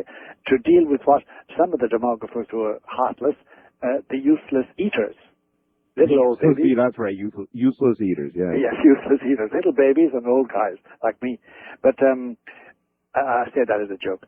The last sentence, the last phrase of it. Now, of course, the present Pope is absolutely adamant. I mean, you mentioned abortion, contraception, sterilization, euthanasia, yes. and he's airborne with the indignation. So they say, but all right, you can cavil about abortion, but anyway, contraception, can't we lighten up on that to some degree? Because even the officially blessed form of family limitation by Roman Catholics called natural family planning implies a certain contraceptive mentality. Certainly. So that's the difficulty. But he was saying, no. So they say we need somebody who is more receptive. Secondly, then, within the church itself, we do need, I think today, the modern mind does say, it would be better if a priest had the option of celibacy or the option of marriage. And then thirdly, there is the phenomenon of our age. One of the big phenomena is the rise of women as such. Feminism in the good and the bad sense, because there's a good and a bad sense to everything. And the fact is, why shouldn't women be ordained priests? Why should it be all male? Does priesthood depend on testicles? Pardon my language, but that's briefly the argument that comes down. Is biology destiny in this matter? So they say that we need a forward-looking man who will be young enough and perceptive enough to start moving on these fronts, because in that case, then we can collaborate with the vast movement outside by very powerful and flourishing men and organizations for the control of food and the better nourishment. So the awful figures today for the malnutrition, and I forget the actual figures, but it's frightening. The amount of children that are suffering from malnutrition. So the pressure on him is great for that. He has refused so far, obviously, because he hasn't resigned. I do feel that the pressure has been so great on him, and his health now is so precarious, that it is now 50-50. By the way, I'm not a betting man. As I told you before, I lost a few dollars on the Yankees a couple of weeks ago. My betting is not exactly blessed by God. But I do feel that it is now 50-50% possible that within one calendar year we will have another pope. He may resign or he may die, because his health is precarious. He has Parkinson's disease, there's no doubt about that. Mm-hmm. And by the way, it is accompanied by episodic dementia in its early stages. But again, I'm not authoritative in this matter, but I'm told this. He has also an osteoporosis, and he breaks things easily if he falls or hits against things. And then he has been operated for cancer. Father, what you're talking about is sort of a papal version of a living will. That's right. That's really what it is. And you say he will not sign it himself. Well, he may finally sign it and then resign. He may. I see. The pressure on him is very big. Now, by the way, the pressure is big because it comes not merely from his own people, his own colleagues, as it were, bishops and cardinals. It comes from very powerful organizations who share the same opinion as those colleagues, or the colleagues share the same opinion. For instance, there's no doubt about it that the thinking of the World Wildlife Fund in this matter, beginning with Prince Philip of Edinburgh and go on down along, or of the Ford Foundation, the Rockefeller Foundation, the Pew and Draper funds, they all think the same thing. They're all very keen on controlling the population, and they agree with those who would like to see a change of Pope. And everybody acknowledges the Pope's achievements and his work for peace and his compassion. We all know that. But they say we need a younger man now. The book is about that and about the pressures on John Paul. Well, I would like to get your views on it. And to start with, let me ask you, I had no idea such a document existed. Would it not, in a way, for him to hold on way past the point where this document would have taken effect had it been signed. For him to hold on and then sign it at the very end, would that not be, in essence, morally wrong, if not sinful? Well, it would be, at least put it like this, because I must have some reverence for Martin. You'll understand that it would be reprehensible. Reprehensible. Reprehensible. What grade of immorality, how far it's venial or mortal, is something else. And I find it very hard to decide that in the person of my Pope. And he is my Pope, and I am a priest of his church, and I'm a practicing when I say Mass every morning and all that, the usual priest stuff. Priest behavior. You know, I don't want to make a big thing out of it, but it's very sacred for me. It's my essence, my life. But yes, it would be reprehensible, because then he's putting his own personal position in preference to the good of the universal church. If the good of the universal church would be served by his resigning, and that's the crucial decision he has to make. And the book actually ends on that crucial note of doubt in his mind: should he or shouldn't he? So the book is not an advocacy. Wasn't an advocacy tool for you. You didn't advocate that he should sign this and resign. No. I leave it pendant. The book ends on a pendant note, and I've been blamed for that. They said, "Why didn't you decide the issue?" I said, "Well, the issue has not been yet decided by the man who must decide it." All right, I want to ask you about those three areas, that is population, the option of marriage for priests, and perhaps the women's movement and their place in the church. We'll be right back. My guest is Dr. Malachi Martin.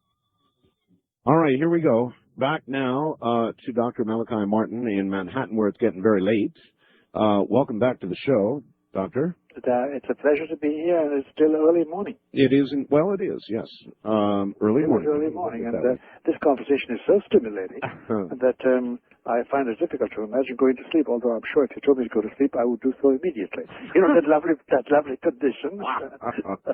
All right. Anyway, let's go on now. Let us do that. Now, there have been many studies in which rats have been put together in a tight little area. Inevitably, they end up killing each other, eating each other alive, behaving very badly indeed. Our world population, though the planet can hold many people, I'm not sure it can support many people, and we have many, many, many people. What is your position on birth control? Well, I'll tell you, Art. First of all, I think that the phrase sustainable development is susceptible of a decent explanation. I mean, I'm sure Hitler would also use sustainable development in a completely different sense, and Stalin would too. Yes. I think we people can use it in a good sense. As regards birth control, or the control of population, I'd rather put it in the general plane. All right. I can in no way sanction the killing of life once it has started in the womb. I cannot, in any sense of the word. I just can't. I can't take that from the point of view of natural law, and then from the point of view of the mandate of my Savior, as I regard him. No abortion at any stage. No abortion at any stage, no, is not justified. Even the extreme cases that one hears of, rape and incest. No, there's no way I can sanction the killing of a human life in any sense. That applies to capital punishment as well as everything else, even though I share the indignation that general of the population when somebody is really a killer, you know what I mean? Mm-hmm. There's this instinct, let's kill him, let's get rid of him, but I can't even sanction that. All right, what about those wonderful little birth control pills that, if taken regularly as prescribed, to 90% or better will prevent birth? Well, they will interfere with, you see, Catholic doctrine is very rigid, and I think will remain so in spite of the zigzag split today. It says that once there's conception, once there's a zygote clinging to the endometrial wall of the womb, yes, that's a human soul, even though it's utterly undeveloped, and you can't interfere with that once that's there. Now, most of the abortifacients, most of the pills are abortifacients. They will evacuate that life once started. That's why, to a certain degree, many Catholics practice some form of blockage, the old pessary idea, the old condom idea. Or rhythm. Well, then rhythm is a different thing. Because the Catholics, a lot of Catholics today, including the authorities, say it's okay if you follow the rhythm of your body, and certain moments when the woman is fertile, you avoid. All right, let's back away from that and move back to blockage. Yeah. All right, how do you look at that? Well, blockage, you interfere. You see, the difficulty is this, that here's a Catholic difficulty with that. And it's a real difficulty. And many Catholics have changed from this point, but it still is a difficulty. If I block the natural performance of the marital act, let's call it that. Yes. That means that I have a contraceptive mentality. Because the Catholic ideal is to be within the limits of nature and the dictates of nature, to be open to what God sends. Now, for instance, God does send me the power of walking on a precipice and falling down 300 feet to my death on the rocks below, if I don't tempt God by doing that, because I may lose my balance. But the point I'm making is that He does give us the power of not coming together with my wife, say, when she is in a fertile period. If she has regular menses, by the way, that's another problem altogether.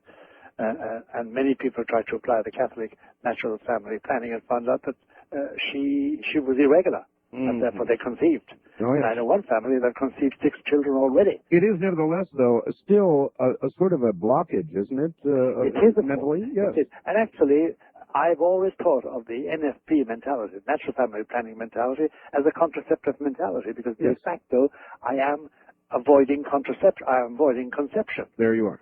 So I mean, you know, between that and the actual contraceptive mentality, which says we shall use a condom, or we shall use, you know, the intrauterine apparatus, or the pills. De facto, the intention is the same. However, some moralists and some church authorities would allow you use the natural family planning because it is within the movement of nature. It's within the prescriptions of nature. I don't hold that, but that's merely my personal interpretation. But I'm rather rigid on this matter. So what is the answer? Art, don't laugh at me when I say it. Don't do it. It's hard. Just don't do it. Abstention. Yeah. All right. There are many fathers said that the reason that Catholicism has this view is because the Church wants more Catholics. Yes, that was an old shibboleth against the Church. But actually, I've never found a trace of that. Now, I've passed through all the echelons of training, philosophy, theology, and papal service. And that never enters into it. It's never that. It's the horror of interfering with an act which is of itself a natural entity.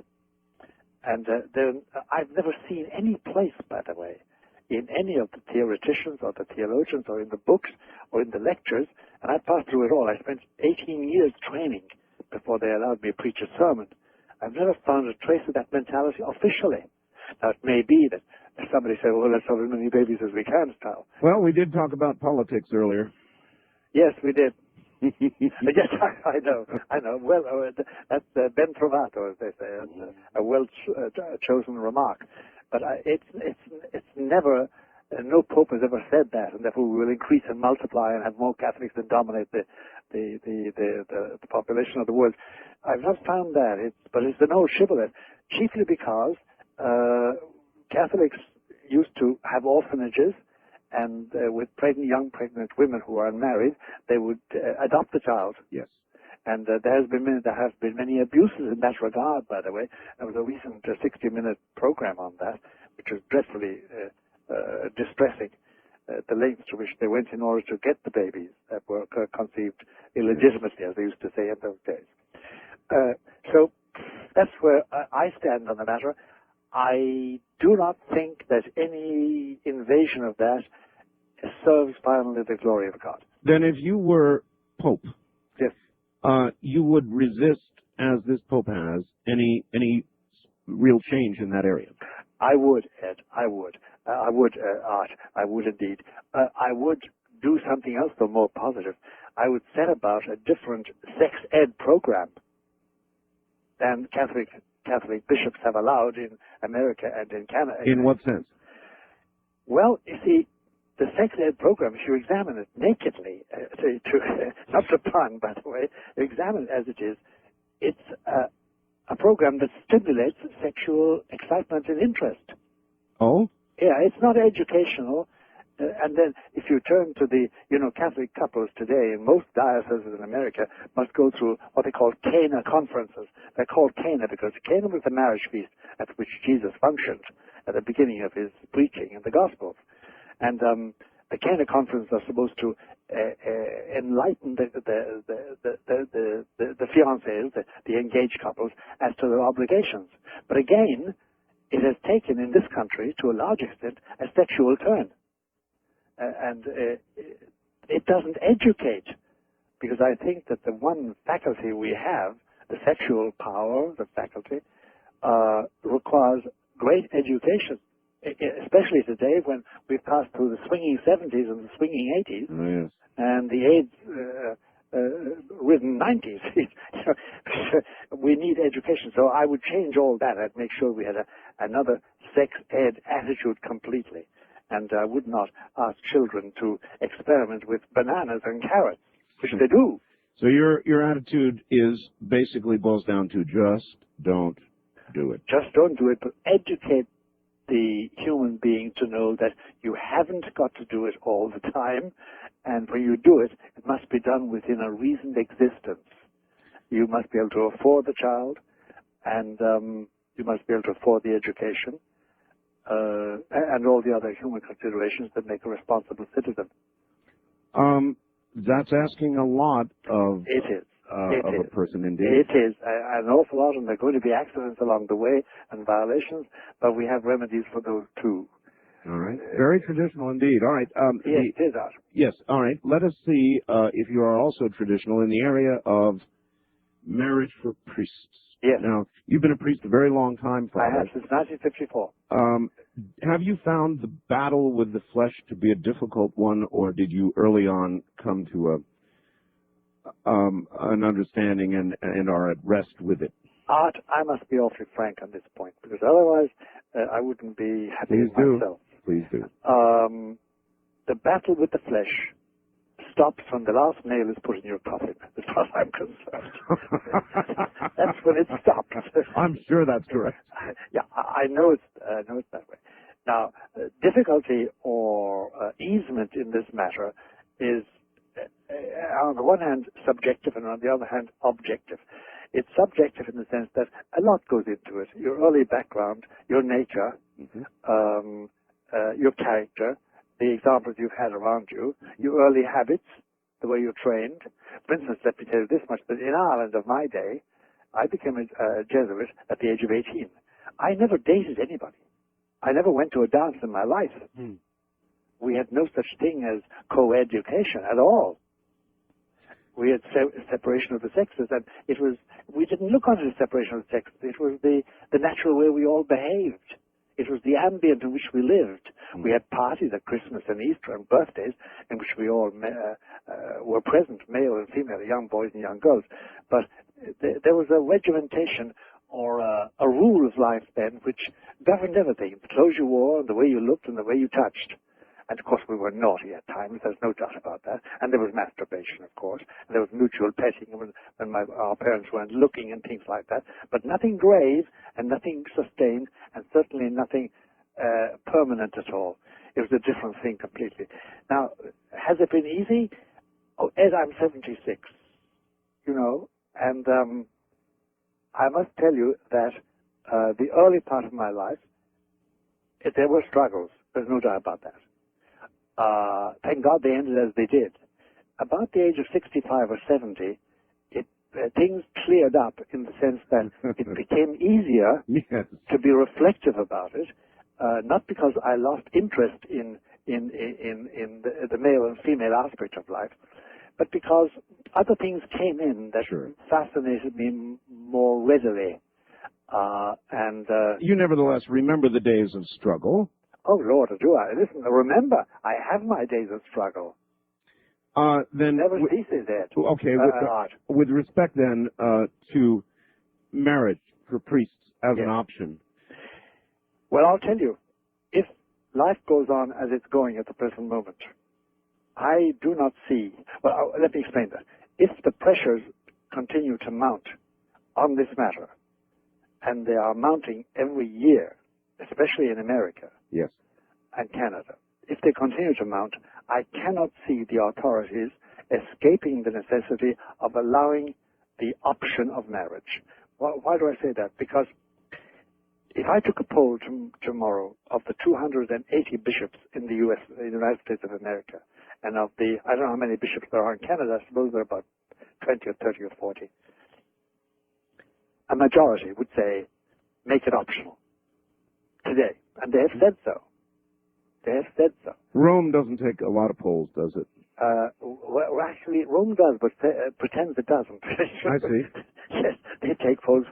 They've got a man in Washington, the Pope's man, Cacciavillan is his name. He's an archbishop, and he is continually taking polls on all these questions. Really, Rome's pollster. Oh yes, Rome's pollster, and Rome has this pollster in every country. And they take polls on the point, and they don't always listen to the polls. I say they don't even pretend they take them, but they do. And they have this index of leading Catholic indicators, which indicate the condition of Catholicism, and it's published. They finally are beginning to publish that. Now, this is regards the actual mounting pressures. There are big pressures mounting, and there are underlying faults in the pressure. For instance, it is said by many priests, and many bishops too, stupidly, by the way, they say, well, if we did this, we'd have less deviancy, less pedophilia, which is, of course, is garbage psychologically. Any psychologist or any psychiatrist will tell you that there's more deviancy amongst married people than amongst celibates. Mm-hmm. So it has no bearing on it whatever. Deviancy is deviancy, and there's more of it in married people, apparently, than amongst the so-called bachelor or celibate crowd of men and women. So that despite the press's reporting on it because of a very sensational subject, right. the actual amount of it you're saying is much less than in the average or in the regular population. Much less. What is mounting is this idea that it's a human right which the church has interfered with for a long time and shouldn't any longer. But it is the pressures, the socio-cultural and political pressures that are changing this.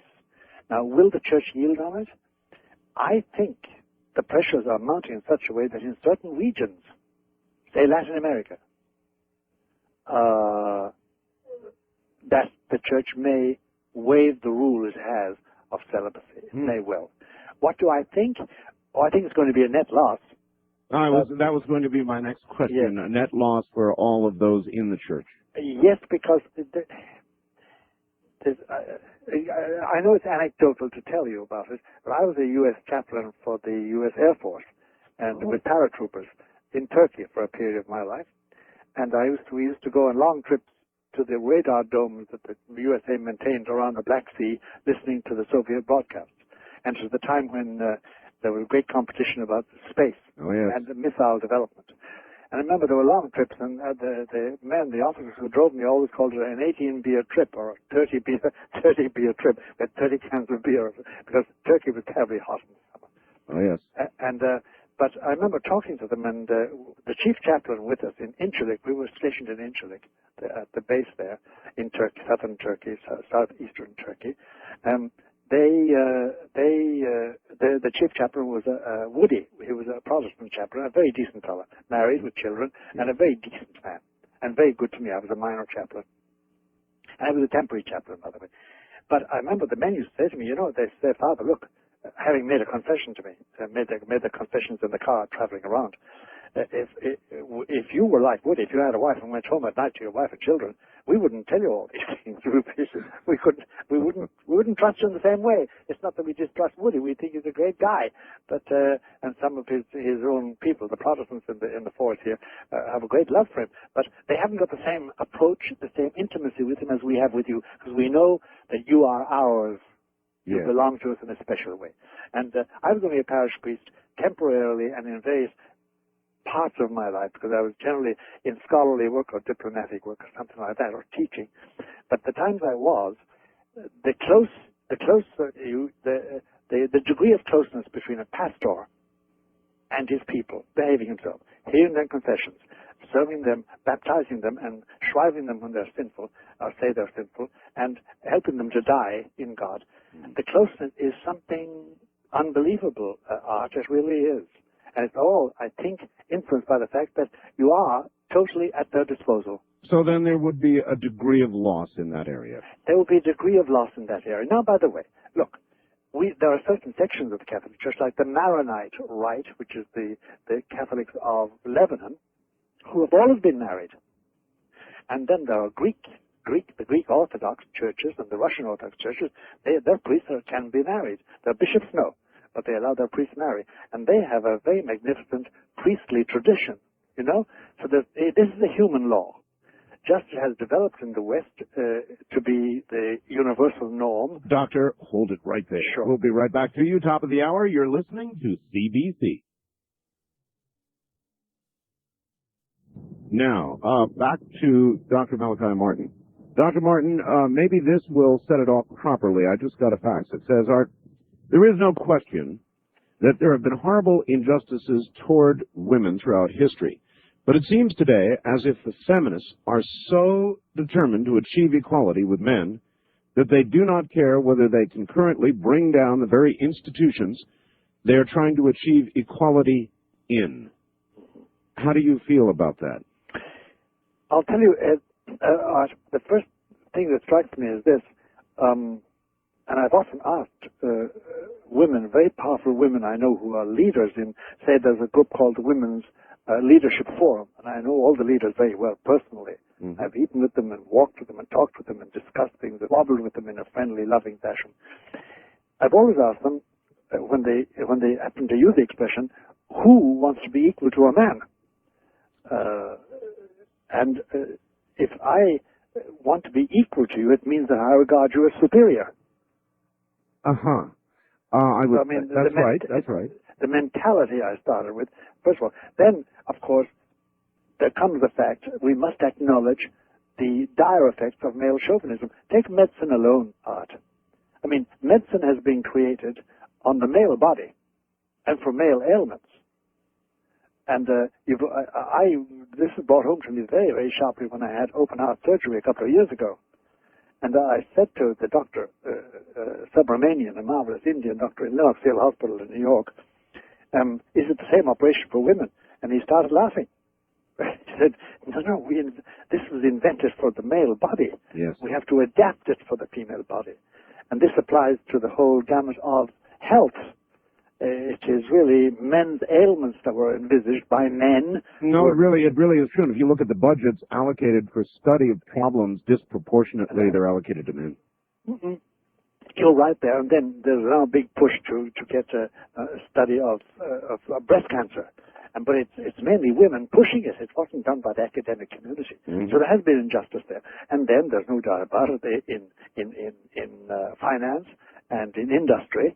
And in the armed forces, and in general in public life, women were given second place in that sense. They were considered to be the weaker vessel, and just their proper place was at home, having babies and cooking and taking care of the house and the family. Now, there's nothing wrong with all that. The only thing was that the time came when women were needed in the workforce, and when women felt they should go into the workforce. There's a different force blowing today, and it has also entered into the church. And there's the difficulty. Now, there are some women, just a few, very highly placed in the Vatican as regards decision-making. And between you and me and the Holy Spirit, Art, if I want something from John Paul II, and at times I've wanted something for other people, obviously, yes, I always go to one of those women. Oh, why?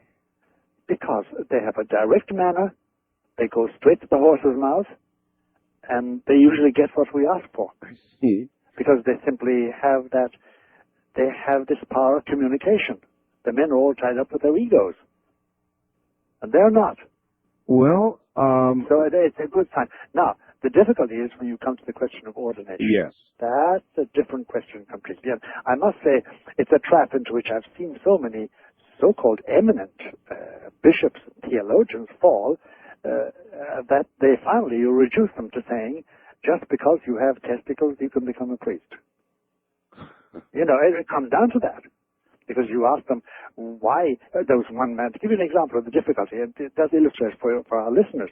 There's one bishop who was very adamant, but he's an Anglican bishop, but a very celibate man and a very good bishop, by the way, he's in Canada. And he finally was splutteringly reduced to saying that no, unless you're male, you can't be a priest. And that determines your ability to become a priest. And of course, which is a dreadful conclusion, because then it reduces the whole question of priesthood to physical things. And there's nothing wrong with the physical things, except one would have thought it was a higher reason that you became a priest. Well, what is the higher reason? In other words, why may a woman not be a priest? Well, I'll tell you why a woman, a female, God has arranged, as the church says, that women do not become priests. It's for the very same reason. I'm not really dodging the question. I'm giving you the reason, but it's a very profound reason, and let's hope the time allows us to at least delve into it. Sure. It's this. For instance, Christianity says God the Son became man. Christianity also says, by implication, God the Father could not have become man, and God the Holy Ghost could not have become man. And the reason is this. It's the nature of God, the nature of the Trinity. The Son can be generated, can be born. The Father was never born, and the Holy Ghost was never born. Their natures, their personalities are such that being born in any sense doesn't fit in with their personalities. Whereas it does with the Son. He's the Son. He's generated by his Father and his mother, usually. Now, the basic reason is this, that within creation, as a Catholic sees it traditionally,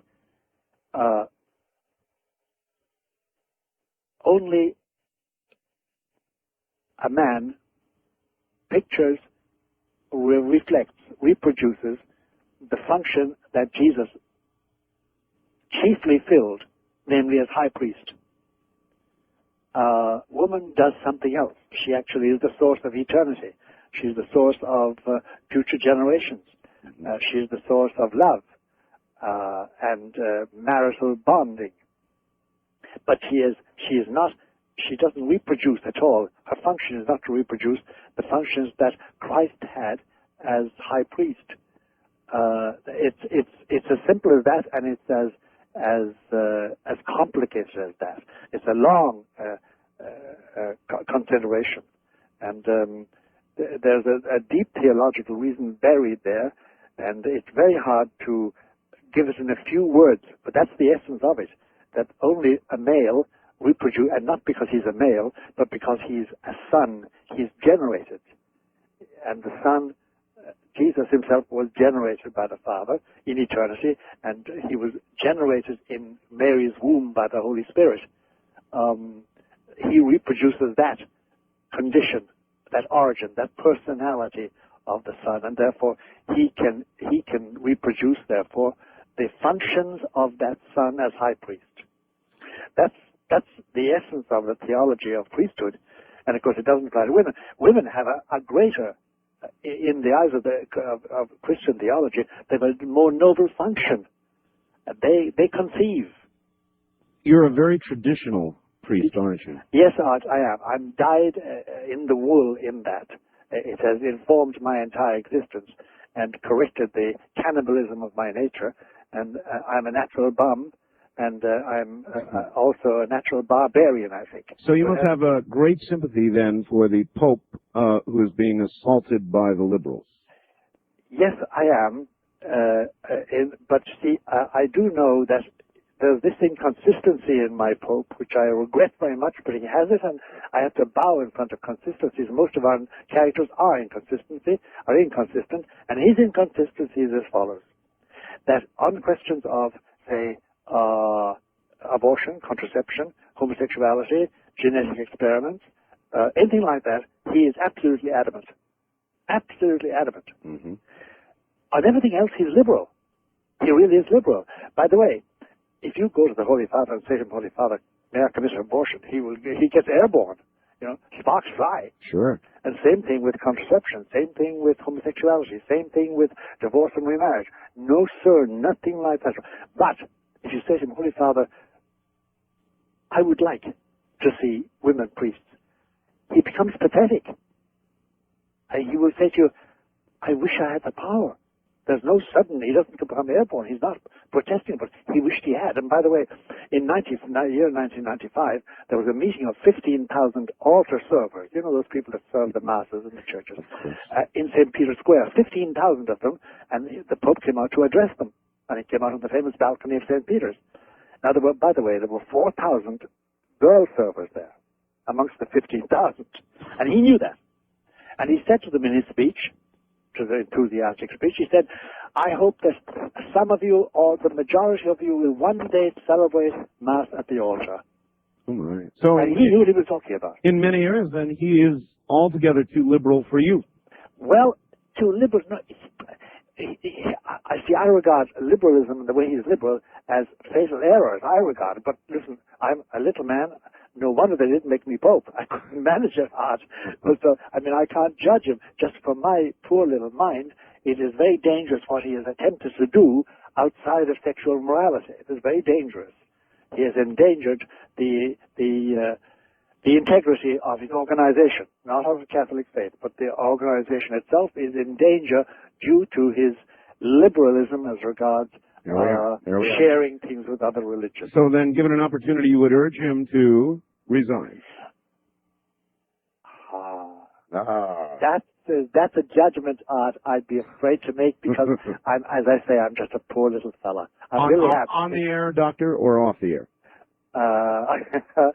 Both. I really have no... I would, by the way, I don't think... You see, I'm looking at his replacement, and the replacements are awful in my book. The possible replacements... You see, there is now a race. Anybody coming from Rome nowadays who tells you the truth and who speaks to you Roman language and what they're talking about, they're all talking about one thing and one thing only, the conclave. And you know what that means? Yes. It means they're lining up for the next pope. There's no doubt about it. This is the evening of John Paul II's papacy. We all know it. And therefore the papabile, as they call them, the popable ones, have come to the fore. And none of them are to my liking. May I run a theory of life by you, Doctor? Please do. Please do. I'd love to hear it. And I bet it applies to your situation as well as mine. And it is that I watched the change. I'm only 51. Good You're 76. That's great. And I even at 51, I look at the changes that are going on in society, and I have sort of come to the conclusion that as we get older, and society continues to change and change and change, by the time we're ready to go, or near ready to go, we sort of look up and say, Lord, these people are out of their minds. Get me out of here. I'm ready to go. But that is a sentiment that starts as a tiny voice about my age. I'm sure when I get to the end of the 70s, I'll be saying, Lord, look, please give me a ticket. You know, have mercy on us all. I suppose it's inevitable because so many of your friends go, so many things change, that you feel that you're no longer really at home. Do you understand me? Yes, I certainly do. Little pieces of you have departed. My parents are gone. My closest friends are gone. My brothers are gone, 3 of them. And it's not that I go around moaning and groaning. I don't. You know me too well. I understand. But I do feel that a lot of me has departed with them and is waiting for me. Yes. You know what I mean? We'll all get together again. But I agree with you fully about the way life changes. And no doubt up there, the church is the way you recall it. Yes. Of course. All right. I would like to begin to take some calls here, if we might. Lots of people want to talk to you. So, east of the Rockies, you're on the air with Dr. Malachi Martin. Hi. Hello there. No, I guess I didn't push the right button. First time caller line, you're on the air with Dr. Malachi Martin. Hi. Yes. Hello. Hello? Yes, you're on the air. Hello? Yes, I'm on. Am I on the air? Yes, you are. Turn your radio off. Oh, Got to do that right away. Hold on. The difficulty is. All right. If you have your radio on, my radio's off. Where are you calling from? San Diego, California, a long way away. KFMD. All right. Yes. First of all, I wanted to say that it's fascinating to. I'm a little nervous here. It's fascinating. Don't be nervous at all. We're all nervous from that point. Thanks. I just wanted to say this is Dr. Malachi Martin reminds me of some detective story that he's in New York in the middle of the night, and he's mysterious and very fascinating. And I mean that as a compliment, though. Yeah. So it just reminds me of something out of an old detective novel or something. But well, interesting. but what I wanted to ask was, would you guess who you think would be the next pope? And I've ventured a guess, or a possible candidate of the Archbishop of Milan, Carlo M. Martini, and I was wondering if you were familiar with him. Yes, I know Carlo Martini. He was rector of the house, the last house in which I lived, although he wasn't rector when I was there. Oh, okay. The Pontifical Biblical Institute. Right. He was Jesuit. A very brilliant man, by the way, and good at his biblical profession as well as in cardinaling. He has become a front runner for the papacy. Oh, he's on the side of Rome then. Oh yeah, or per se. He's although he's Cardinal Archbishop of Milan, Right. he's one of the front runners.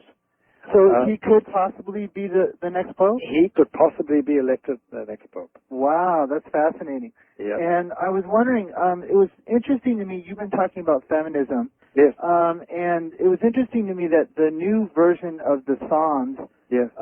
for the Catholic Americans Yes. was disapproved by Rome. Is this a sign of what you were talking about? Well, you see, what happened was that the translators of the new of the new version of the Psalms decided to be inclusivist, and therefore they wiped out any his or hers, his or him. Right. That's ridiculous. It goes to extraordinary lengths, and the use of the word man was ruled out. I see. You know, and human even is avoided because the word man is in it. Right. At the demands of many feminists, and it really, English becomes emasculated as a language. You know what I mean? Right, It I does. understand. Gender neutral. There's no such thing. We're not gender neutral. You know? Right. I know Hungarian is, and Gaelic, Right. my Gaelic, like my native tongue Gaelic can be also gender neutral. Right. That doesn't mean they don't cease to be chauvinists. The Irish and the Hungarians are terrible male chauvinists. Right. Well, it was an honor to talk to you, and thank you for your time. Thank you for your call. Okay, bye. And take care. Father, take a rest, a few moments. We'll break here at the bottom of the hour and come back and dive into these phone lines. Lovely. I'll be there. All right. My guest is Dr. Malachi Martin, and I guess I'm going all over the place here with titles. So be it, I guess. I guess that's just the way I have to do it. I feel this respect, and I have to figure out some way to demonstrate it, but I'm not doing it consistently. So be it. At any rate, if you have questions for Dr. Martin, come now. You're listening to the American CBC Radio Network. I'm Art Bell. We'll be right back. Doctor, our coverage is worldwide. We're heard worldwide, and the following question is from David in New Zealand. Yes. Sent by fax. Dr. Martin, yes. A person whom I trust, while he was, quote, out of his body, end quote, attempted to enter the secret archives of the Vatican. He said he was repelled by two angels at the archives door and was forced to return to his body. Can you comment on it? Can you tell us who is allowed to enter and read these archives? The archives are now under the care of a man called the Bibliothecarius, the papal librarian, or the Vatican librarian. And it's a position similar to the Librarian of Congress. It's a very honorific job, and it's an onerous job. He actually must sign permission for you to enter the secret archives. And in order to get that permission, you have to have a qualification, of course. You have to be a historian or a researcher on an authorized mission. And you have to know definitively what you want to get, because there's so much there, and you must know what you're looking for. And you may then get permission to do so. Once you get permission, though, it's carte blanche. They give you full facilities and a full easement in your work there. But it's a difficult thing to get just right off. You can't get it by simply showing up one day and saying, I'm so-and-so, I'm Malachi Martin, I want to enter the secret archives. No, there must be... And usually if it's a priest, he must have a letter from his bishop or from the rector of the institute to which you belong, the university, an academy, or whatever it is, or a theologate, or a philosopher, or a seminary of some kind or other. In other words, they insist on very closely monitoring the identity of who enters. And it has to be so because there are invaluable things there, and they've had terrible robberies there. People they did trust and came in, and they walked away with very valuable manuscripts, you know, and they were eventually caught one way or the other. You would think that a place you wouldn't want to steal, if there was any place where you wouldn't want to steal, that would be the place. Well, there was a case in my time there where a very, very rich Brazilian wanted a certain document referring back to a papal prescription in the 16th century or the 17th century. And he paid somebody, and I arranged the ID and everything else so they would be accepted. And he did get in, and he did attempt to steal it. He was caught. There are such things as that. But there are invaluable things there, and things that have never been unearthed. One can only wonder. Yeah, one can only wonder. You wonder, really. And there are 7 miles of archives beneath the Vatican. 7 miles. 7 miles? Yes. Actually, it's a fantastic thing, Art. When you go through it, as according as you go, the light starts and the light behind you dies out. Oh, the light follows you wherever you go. That is incredible. It's air conditioned, and you know it's maintained. Very careful environment. Because yes, they have papyrus there. They have ancient books that can fall to pieces merely by being handled. I understand. All right, first time caller line. You're on the air with Dr. Martin. Hi. Dr. Martin, yes, Art, it's an honor and a privilege. Where are Japanese on my knees. Where are you? Silly. I'm incorporated Fort Lauderdale, Florida. All right. Yes. I have 6 questions, but I'll narrow it down to 4 if at all possible. Okay. I perceive the way I perceive the world as an apartheid and genocide corporate in America as a corporate American society. How do you perceive this being in the near future? Oh, I'll tell you what I think the structure of the near future of the world. I will not see it. I think unless God prolongs my age to 120 or something like that. Or prediction of it. The idea of a national government, of a nation state, is disappearing. Okay. We're going to have regional authorities. And we're already slipping into that with our NAFTA and our European Union.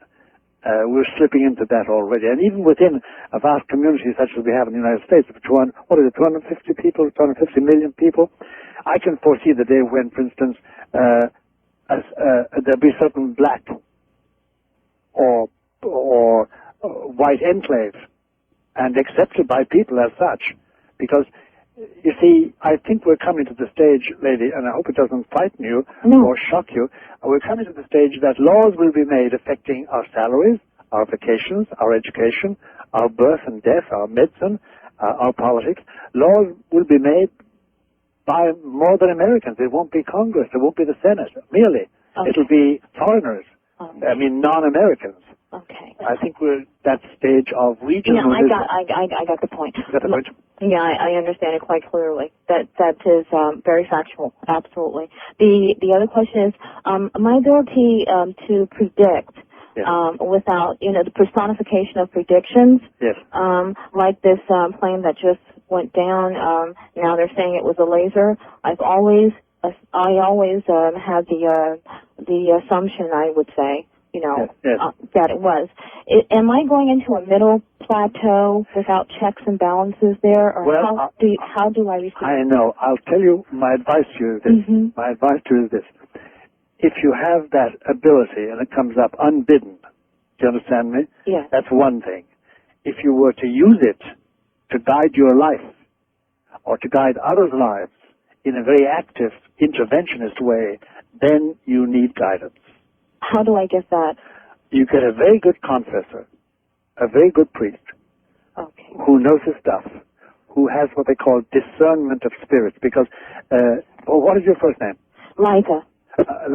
Liza, you have to, you see, it's discernment of spirits. What spirits are moving you? Once you exercise those gifts of the middle plateau, then you need somebody to say, no, that's the wrong instinct. Yes, because sometimes I don't know and I get really stressed out. You must get a very, very saintly confessor. Now, mummification, is like, after dying, mummification, it's like being mummied instead of being buried in the ground. Is that a thing? Yes. Well, mummification, are you in favor of that? Yes. Oh, there's nothing wrong with that. Okay. Technically speaking, religiously speaking, there's nothing wrong with it at all. Okay. But be very careful, because it's a great gift, can be used, as we saw with the Major Ed Dames in his work, but it also can provide your undoing, but not necessarily so. It's a gift of God. You can use it for God's glory. Okay. I bid you peace, love, joy, and happiness. Thanks so much. Same to you. Thank you. Eliza. Very interesting call. Wasn't this? Yes. Wildcard line, you're on the air with Dr. Martin. Hello, where are you calling from? Tucson, Arizona. Yes, sir. My name's Mike. Father Martin, fascinating. I have a question for you. Yes, Mike. Suppose there were extraterrestrial visit to the Earth that was so dramatic that it couldn't be denied. Yes. How should Christians feel? Afraid or? No. And Mike, I invoke a privilege here. How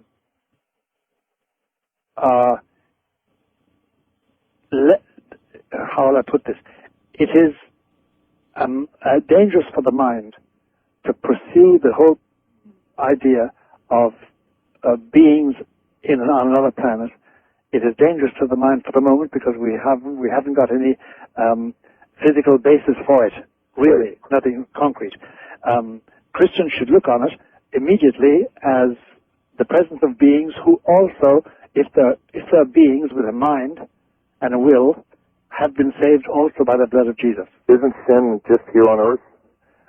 No, because Jesus said, all power is given me in the heavens and on earth. But the devil's confined to the earth, right? The devil for the moment is confined to the earth, but that doesn't mean he would be confined only to the earth. And I'm sure that if we had colonies on the far side of the moon, or in Mars, anyway, the far side of the moon, that the devil could be active there. Yes. All right. Father, let me interject here. Yes. As you know, there have been recent revelations here and in Europe with regard to, at least at the microbial stage, the discovery of life on Mars. That's right. There's a strong possibility that there was microbic life. At that level, there was life. And kind of like with where there's smoke, there's fire, we may eventually discover that there is life elsewhere. It's not unreasonable. Well, I'll tell you, my personal belief, if you want to ask me, you can call me crazy, a crazy Irishman.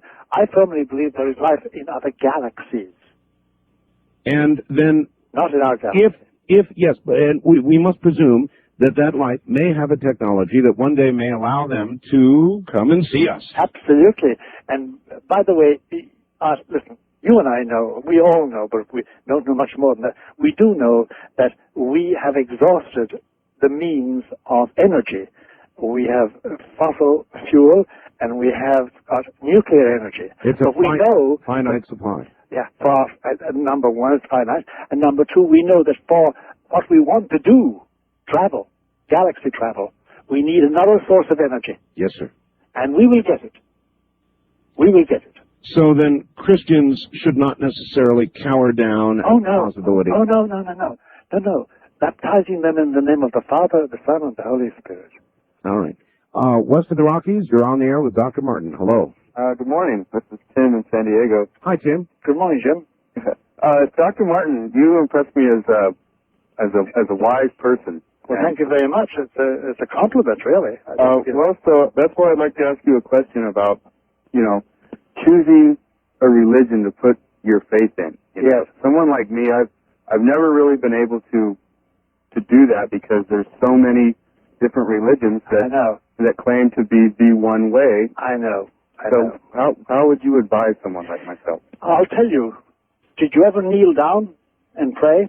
Yes, I have. Well, I'll tell you. Morning or night, once a day. It's a simple thing, and it's not a trick. It's just simply it's a habit that can produce results. Kneel down and address God and say, "Look, you want me as your creature to adore you and serve you on earth and give you glory. Send me somebody. Send me the means of knowing that. Ask him. Ask him and he will send it. As sure as I'm speaking to you. Okay. That's a But good answer. you must do it as a child. You must do it trustfully. You must do it knowing that he is your father finally. What if you have not done it, as this gentleman is not a child, and wants to know now? Same process? Same process, but be childlike. You must be childlike in your trust, as you would with somebody who loves you dearly. Ask him as a father, in other words. Ask him as a father and say, you want me to give you glory. You want me to serve you. I feel the urge. You've given me this instinct. Now show me how, because I do not know how. Okay, thank you very much. Thank you. That's what I would say, Mike. All right. First time caller line, you're on the air with Dr. Martin. Hi. Fantastic. Great show. Thank you. Where are you, sir? I am in Sacramento. All right. Yes. Father. Yes. Yes. I'm interested in finding out your opinion on the revelations from Father Don Dobby. Yes. I'll tell you what I think. Unless you, I'm sorry, I've interrupted you. Oh, no, I was just also going to ask you about Fatima and some of the other Marian apparitions as well. Yes. Well, let me tell you about Father Gobi, as I call him, Gobi or Gobi. Look, the Virgin Mary, from the Gospels and from what we know of her, is a woman of very little words. She's a woman of a lot of actions, but very little words. And there is no way on the face of God's earth that she could have said all those words that Father Gobi puts on her lips in his books. And I guess if Father Gobi was asked, I'm sure he would say to you, if he were asked, no. What I've done is I have clothed her thoughts in human words to make them more intelligible. Do you understand me? So that not everything is ipsissima verba, as they say in Latin, the very words of Our Lady. You know, it would take a lifetime for her to say all that to Father Gobi. So for him to copy it down, you know, from her lips. Number one. Number two, as regards Fatima, he's very sound on Fatima, and the Fatima prediction is being worked out at the present moment to our cost. But in the end, as she said herself to the children, my Immaculate Heart will triumph. Now, I understand that through, I believe his name is Father Fox. He's yes, Matthew Fox. Fatima. I saw him on a program recently, and he was saying that he got a message to go to Sister Lucy's convent, and that the consecration of Russia to the heart of Mary had been accepted in 1984, and that he expected that the year 2000 would bring about at least the beginning of an incredible new period. Well, I'll tell you, here's the point, that what Lucy did say, and has said more than once, is this, that although the consecration hasn't been done as she asked it to be done, what the Pope did in 1984 in St. Peter's Square will suffice. That's what she said. That's what Lucy said. And but it is quite clear to you and to me and to anybody looking at it that Russia has not been converted. Sure. That hasn't even started. True enough, since the disappearance of the USSR and the rise of Russia as a separate nation with the other former nations in what they call the CIS, the Confederation of Independent States, the 4,000 churches have been reopened, they were closed by the Bolsheviks. Yes. But there is no religious revival in Russia. Oh, you're so correct. Caller, thank you. Absolutely no religious revival. Father, I think you would be very surprised. I was in Russia last year. Yes. And other than in name, I was unable to detect the differences, other than a few surface differences, in Russia at all. To me, it was still... just the same thing. You betcha. Same thing. Just more corruption, more immorality, more brutality, and more real low-grade villainy. That's a good, accurate description. East of the Rockies, you're on the air with Dr. Martin. Hello. Yes, Dr. Martin. Sir. Yes, I wanted to ask a question. I wanted to get your opinion on Dante's The Inferno. Yes. Are you familiar with that? I am indeed. I have it, and I read it every day of my life. Do you? I do. Okay, it's a very interesting book, man. It brought a lot of questions upon me about... I'm sure it did, but he has views of his own, and it's beautifully done. Yeah. Where are you calling? I'm calling from Memphis, Tennessee. Memphis, all right. Memphis, Tennessee. Yes. Yes, by the way, I wanted to mention, Art Bell, you got a great show going on, man. I just recently started listening to it. It's the best show on the face of this earth. Yeah, it's pretty good. It really is. Nobody has done this thing, only Art Bell. Stop. Yeah. All right. And anything else you want to ask on? No, I just wanted to ask about the Dante. I just wanted. It's very enlightening, and I'll tell you something, caller, too. If you do read that, do you read in the Italian or the English? I read in the English. Okay, it doesn't matter. In double Dutch, it's just as good. If you read it and cultivate him, you'll find that you begin to get great instruction from it. Do you understand me? And enlightenment. And encouragement, too. But enlightenment above all. You begin to understand human frailty and human goodness and God's justice and that sort of business, you know. Besides, it's very beautiful. Yeah, it is. It's just very beautiful. Yeah, this guy, he got pretty freaked out there. Oh, yeah. He got pretty freaked out, that's right. I don't know how you would explain something like that. I guess he done the best job he could. Yeah, well, it's heavy. I think the thing that always struck me about Dante was his relationship to Beatrice, the woman he fell in love with. Right. He never really got to know. Yeah. And he made her his guide. And there's a famous picture, do you know it, of he meeting her on the Bridge of Sighs? Right, I remember that. And he did meet her on the Bridge of Sighs, holding his heart. Right. And he obviously was smitten deeply with a deep love of her. He was a Republican, by the way. Was he? A very active Republican in his native country. Yeah, it was a pretty great book. I just recently checked it out. It is. All right, caller, I've got to interrupt. We're headed toward the top of the hour here. All right, bud. Thanks a lot. All right, thank you, my friend. Doctor, hold on. We've got another hour ahead of us. Sure we have, Art. If you're okay, I'm okay. Well, you know, at 51, I'm sitting here wondering about your constitution. I guess I need to ask you about that. I don't know how you do it. Well, listen, I'll tell you why I do it, Art. First of all, I know I'm in the hands of a master. I'm not flattering you. I'm telling you the truth. There is nobody like you in this profession, number one. And number two, this is a chance to speak to my fellow human beings. And when am I going to get it again? Well, all right, here we go. Back to Father Martin. A question for you, Father, and then we'll go back to Sean. Is it true, this is a fact, that the greatest collection of astrology manuals are at the Vatican, and why? Well, it is because the formation of the Vatican Library was started very early on, before most other libraries were begun in Europe and in the world. Mm-hmm. And the popes were avid collectors of everything, number one. And number two, when books on astrology were published in countries in Europe mainly, the local bishops sent copies of them to Rome to be vetted. And they went into a certain section. And by the way, there's a section, it's going to make you laugh at, but it's true, there's a section there which is for pornography. And you know what, we theologians were there, we used to refer to it as hell. It is there, why? Why what? Why is it there? Well, because they were again sent for censorship, for vetting, and they have a principle, don't destroy books there. They don't burn books easily. Huh. Well, I assume that when one gets permission to visit these areas, it's not the most visited of them. No, it's not. It's not, actually. And it's part of that 7 miles of underground stuff I mentioned. That's remarkable. Yes. First time caller line, you're on the air with Dr. Martin. Hi. Oh, Father Martin, I'm so glad to talk to you. This is Beverly from Chicago. I met you when you were on your book Yes, tour. Beverly, I remember. Well, how are you? Beverly, you're going to have to speak up good and loud. You're kind of weak here. Okay. Yes, Father, I wanted to ask you. Yes. They found Caiaphas' tomb in Jerusalem. Does that have anything, do you think, to do with Revelation? Well, it may or may not. It's not very clear as a sign of revelation, Beverly. It really isn't. They found, you're referring to the tomb of Titus, are you? Caiaphas. Caiaphas.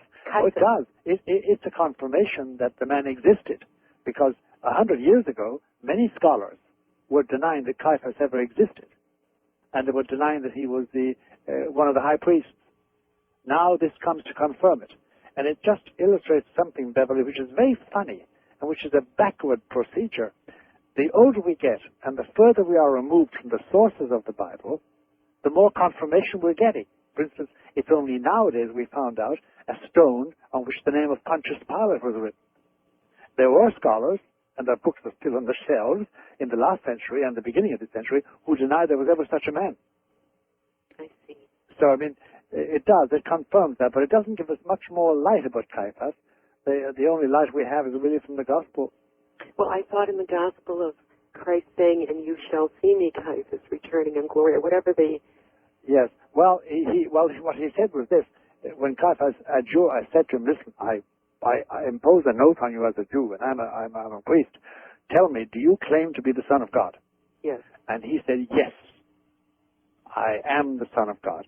And you will see the Son of Man," meaning himself, yes, "returning in the clouds of heaven." That's referring to, he was telling Caiaphas, look, you know from the Bible, from your Bible, from the book of Daniel, you know well, the Son of Man comes in judgment on the nations.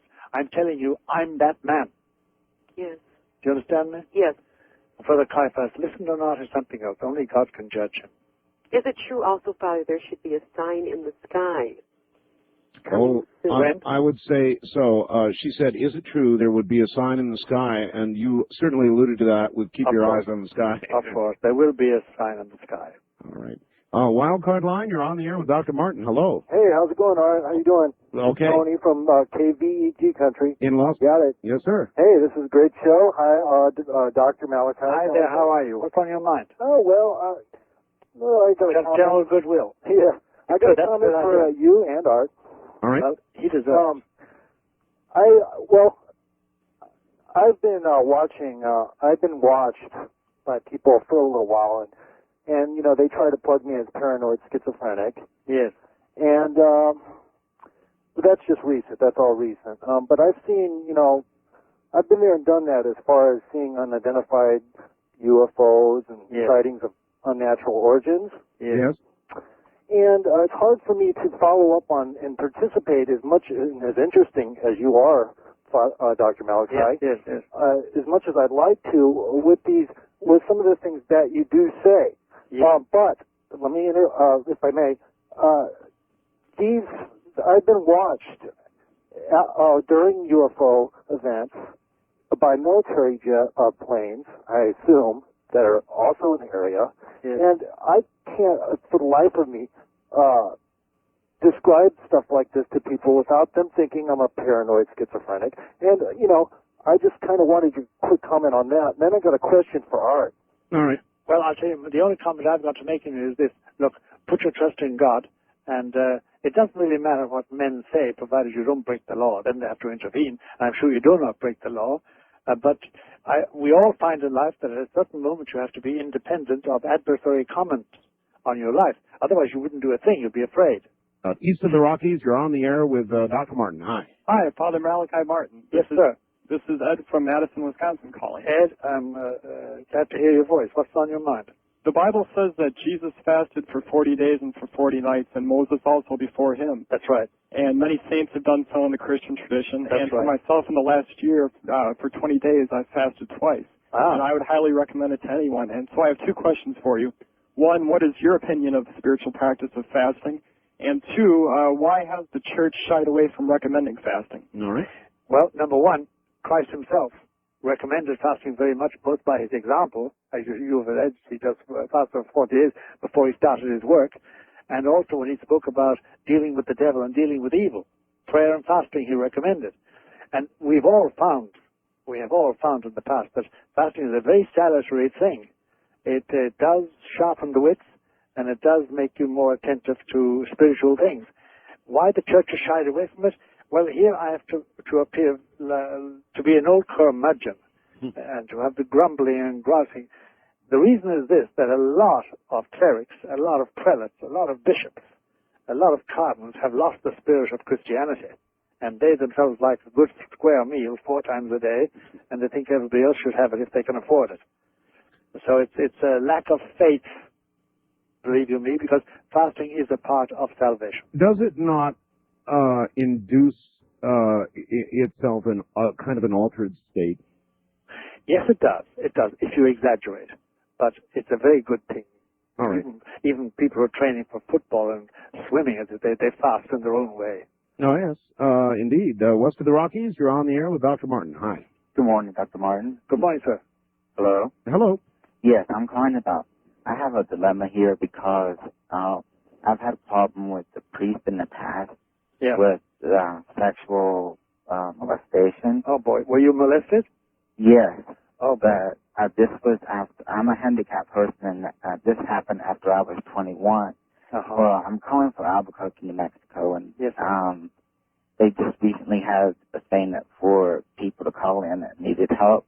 And a friend of mine, he's a pathological liar, and I don't know, he steals, and then he's just really confused. And when I told him about my problem, we used to live together, and then he kicked me out, and he went to the church, and his lover is a lawyer, and they went and sued and won. And he told me, he goes, well, I already know, like, I'm going to go to hell, so it don't matter anyway. And when I tried to convince the Sister Kate that he's looking over the case about my situation, she said, well, because you're over 21, when it happened, there's nothing we could do. Yet my friend... She's not correct. You can. By the way, try and contact Father John Fitzgerald at the Queen of Heaven Church on Claremont Avenue. John Fitzgerald? Father John Fitzgerald. Fitz, we call him. He's a very good priest. He's at the Queen of Heaven Church on Claremont Avenue, and he will help you. Tell him that you spoke to Malachi Martin. Okay, well, what do I do about my friend that... I can't believe he did this, and when I called to give information about what he had done, they said, well, the case has been settled and closed. Well, has it been settled and closed? Well, I presume so, because he's got a lot of money, and he's taken a lot of trips, and he's bought a new car. Well, I wouldn't say that, but I think Father Fitz will give you very good direction in the matter. He's a very good, just, holy priest. He really is. All right. Okay, and the name again is what? John Fitzgerald at John the Queen Fitzgerald. of Heaven Church. Yes. All right. So there you go. On Claremont Avenue. East of the Rockies, you're on the air with Father Martin. Hi. Hi, Art. I'm calling from New Orleans. Yes, sir. I'm not receiving you on the radio right now. How you doing, Father? Hello. I'd like to ask you a question. Sure. If I perceive plausible, if I receive plausible, intelligent thoughts, should I perceive that as divine intervention? If you receive plausible what? Intelligent thoughts, But thoughts. Thoughts. Oh, thoughts. Sorry. Yeah. Right. If you do, Should I perceive that as divine intervention? yes, on one or two conditions. First of all, that the thoughts don't recommend you to do something sinful, number one. Mm-hmm. And number two, that they don't bring disturbance to your soul, they bring you peace. Right. If they do that, if they fulfill those two conditions, then you can go ahead. One more thing. If I'm not baptized, does that mean my soul is doomed? No, it does not, but it means you've got a job of work to do. Right. Because baptism is necessary for salvation, and you know about it. If you can't say, I didn't know about it. Well, so you should go to a good priest and ask his advice. Thank you very much. All right, thank you. First-time caller line, you're on the air with Dr. Martin. Hi. Hi. Turn your radio off, please. Okay. All right, where are you calling from? Riverside, California. All right, you're on the air. Yeah, I just want to ask, Doctor. Yes, sir. Are you familiar with the 1 Timothy 4:3? What it says about that you was talking about now the church will allow the priest to get married? Well, at the present moment, the church doesn't allow priests to get married, but there is a proposal that they should be allowed. It isn't yet the law. Oh, but are you familiar with 1 Timothy 4:3? With I don't get familiar with what? Are you familiar with 1 Timothy 4? First Timothy, yes. Yeah, okay. What about it? What it says that they forbidding the priest to get married. Yes, that is there, all right. But we're not talking about marriage for bishops. We're talking about marriage for priests when we speak about priestly marriage. West of the Rockies, you're on the air with Dr. Martin. Hi. Oh, good. I'm glad I got through. How you doing, Art? Fine, sir. Where are you? Joe from Santa Monica. Yes, sir. Okay, you spoke of Satan and Lucifer on the show last time as being two different beings. And I was wondering which one is the devil and what's the difference? Actually, the difference is this. By the way, if you're sitting in a room with your family, how many people in your family? 5? But yes, there are. 5. Okay. There are 5 people in your family, and if you're all sitting in a room, and I say to you, how many people are in this room? You'd say 1, 2, 3, 4, 5, 6. You count the bodies, isn't that right? Right. Now, with angels and spirits, they haven't got a body, so how do you count them? By their being? Their function. Ah. They do. Okay. Now, the angels were created to function on this earth for man's benefit. Uh-huh. 1/3 of them apparently revolted against that and said, we will not serve, and they were condemned to hell. They became demons. Their leader was a being whose name was always called Lucifer, the light bearer. Right. Son of the dawn. His aide-de-camp, his sidekick, was a demon whose name has traditionally been called Satan. And Satan is merely a Hebrew or Semitic term meaning adversary, Satan. Satan is an adversary in modern Hebrew. Oh, just one thing. Don't cut me off. I have one more thing to say, Art, by the way. Keep going. Sorry. Okay. So Lucifer is the chief angel, and his sign is the scorpion. Uh-huh. The sign of Satan is the serpent. Okay. That's the distinction. But we know, as in exorcisms, there are 2 very distinct beings. Very distinct beings. In fact, every demon is distinct from every other demon, but it's by their functions, you know. So Lucifer sent his sidekick to bring the apple to Eve. Yes, he did. He directed all that. First-time caller line, you're on the air with Dr. Martin. Hi. Hello, good day, Art. Good day, Dr. Martin. Good My day, name is Joan. Where are you, Joan? I'm in San Fernando Valley outside Los Angeles. Very good. Dr. Martin? Yes.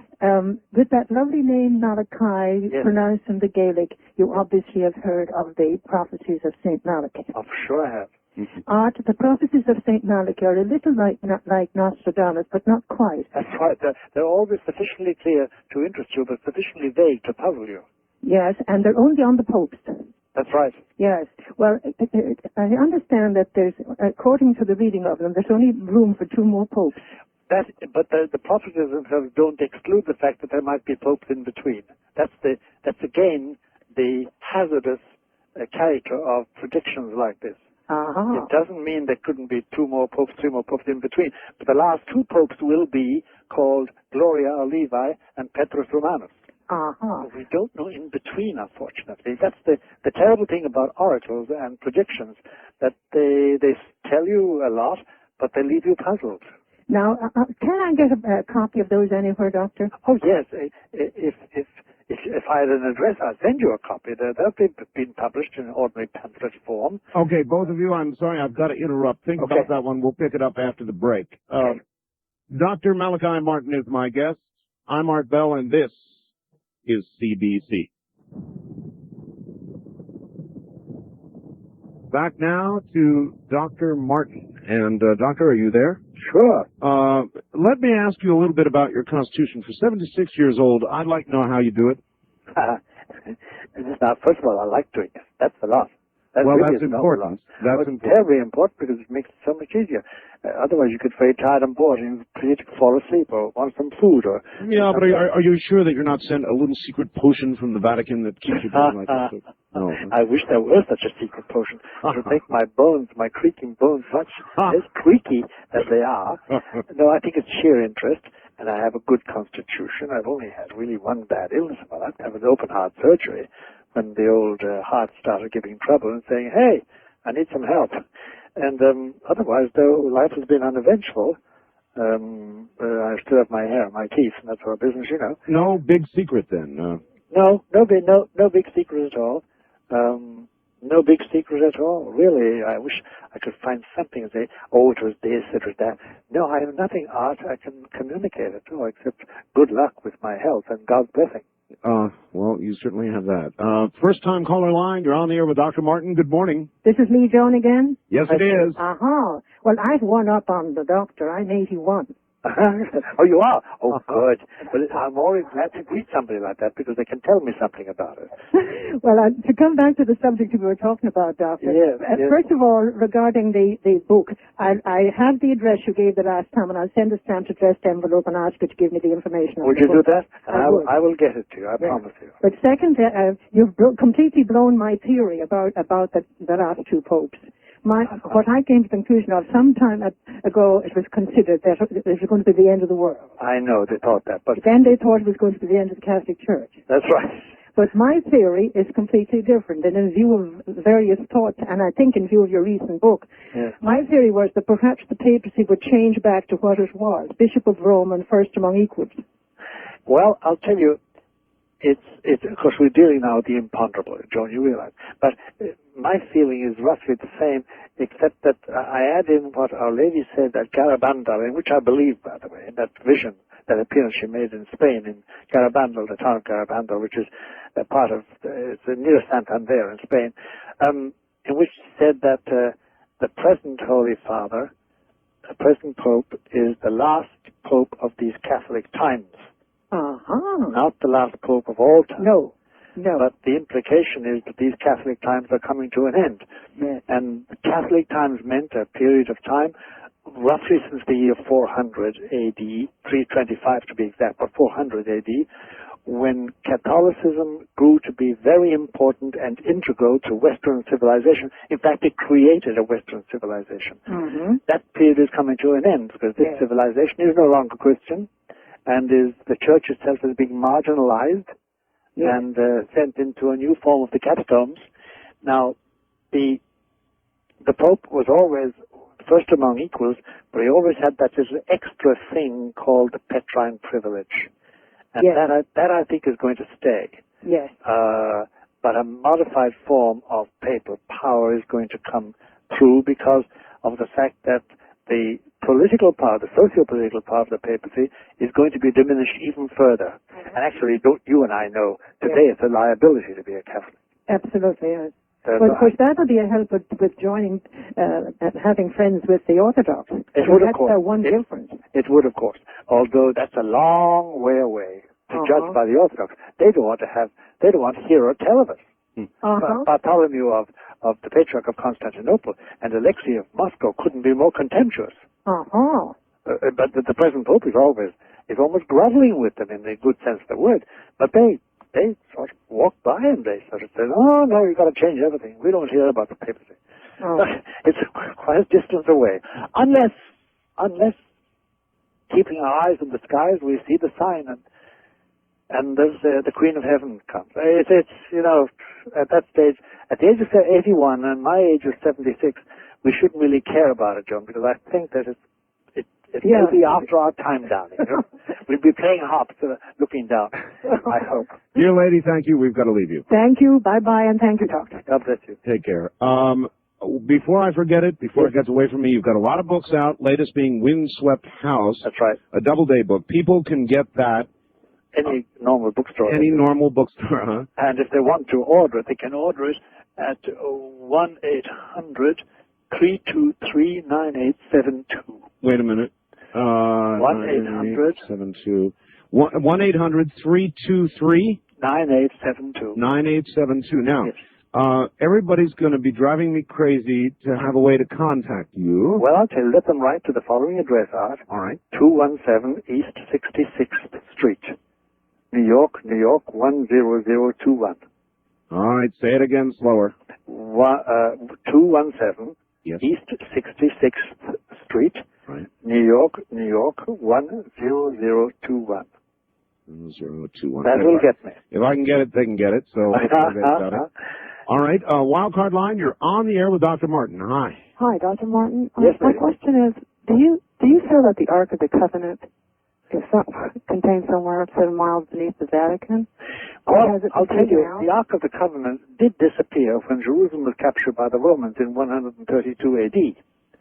Now, and it appears there's an arch. The Romans had a habit when they had a big victory, they built an archway, and the Arch of Titus is in Rome, and on the Arch of Titus there is a picture, a drawing of the Ark of the Covenant. So far, so good.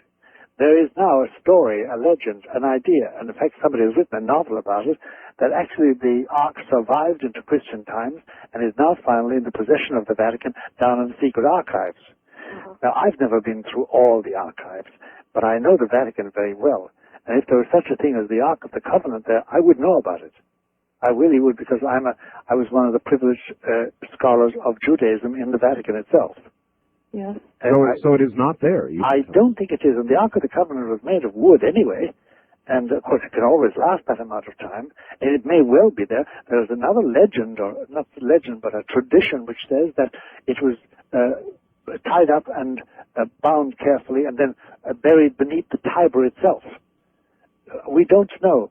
I'll tell you one thing. If God wants us to find the Ark of the Covenant, we will find it.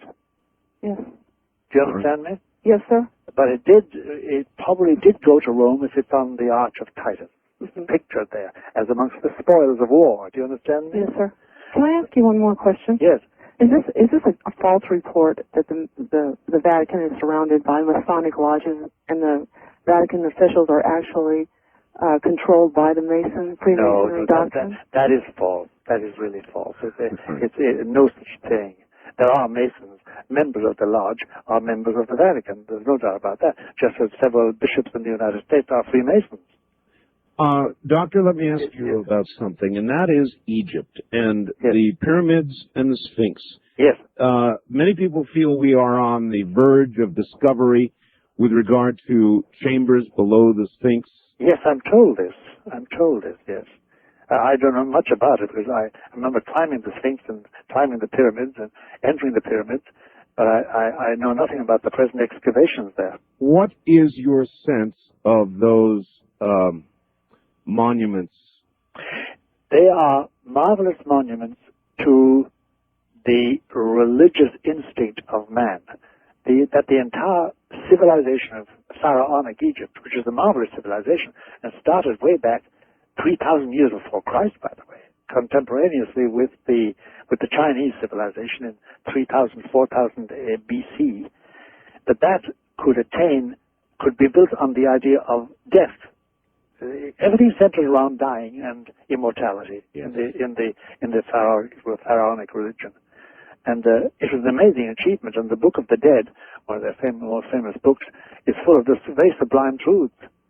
And they had a beautiful civilization. It also had its warts, as we say. You know, it had its faults. So they knew some things before they knew. Exactly, they did. And there's some mob. Do you know that we have love stories and love letters from Pharaonic officials that would touch your heart today? And they were written before Abraham. Wow. I mean, fantastic beauty. Fantastic beauty. East of the Rockies, you're on the air with Dr. Martin. Hi. Yes, hello. Hello, ma'am. My name is Eugenia from St. Louis, Missouri. Yes, ma'am. It's a lovely Greek name, Eugenia. Oh, thank you. Well, I'm Irish, and as a matter of fact, my father took our family on a 2-week trip to Ireland, and he died at the airport. Oh, no. Yes, but it was a big 12-hour delay, and he died after the 12 hours right there at the airport. And Shannon Airport? Yeah, and a priest was right there to give him a blessing and everything. So. Well, ma'am, that's where God, from the time that he was conceived, that's where God destined him to die. Yeah, I believe it. Yep. I wanted to ask you, I also believe in Garabandal. Yes, ma'am. And so do I. The warning and the miracle. Yes. The warning, I study about it, but I cannot quite figure out what it really is going to be. Well, nobody can, but it's this. It's not a warning, really. No. There's no English word for it, but it's putting on notice. You know, when you say, I'll put you on notice that your rent will have to be paid by Monday or something like that. Oh. To put somebody on notice. That's what it means by the warning. It's avertimiento in Spanish and Italian. To avert, to alert, to put on notice. Oh. And it's a putting on notice that God exists. And the promise is that when that sign appears, it will be visible to every human being existing at that moment on this globe, and that everybody will know their relationship to God. It doesn't mean they're going to believe in it. Yeah. It doesn't mean that they're going to be justified, that they will go to heaven if they die. No, it just means they will know exactly where they stand in their conscience. So in other words, not to worry, you'll know it when you see it. That's right. The miracle, I would like to ask, could the miracle... Miracle is something else. That's going to be a permanent sign. Okay. It wouldn't be the rapture, would it? No. You don't think the rapture is something totally different. And Fatima Lucia has even said that communism will eventually take over the whole world. It will be all over the whole world.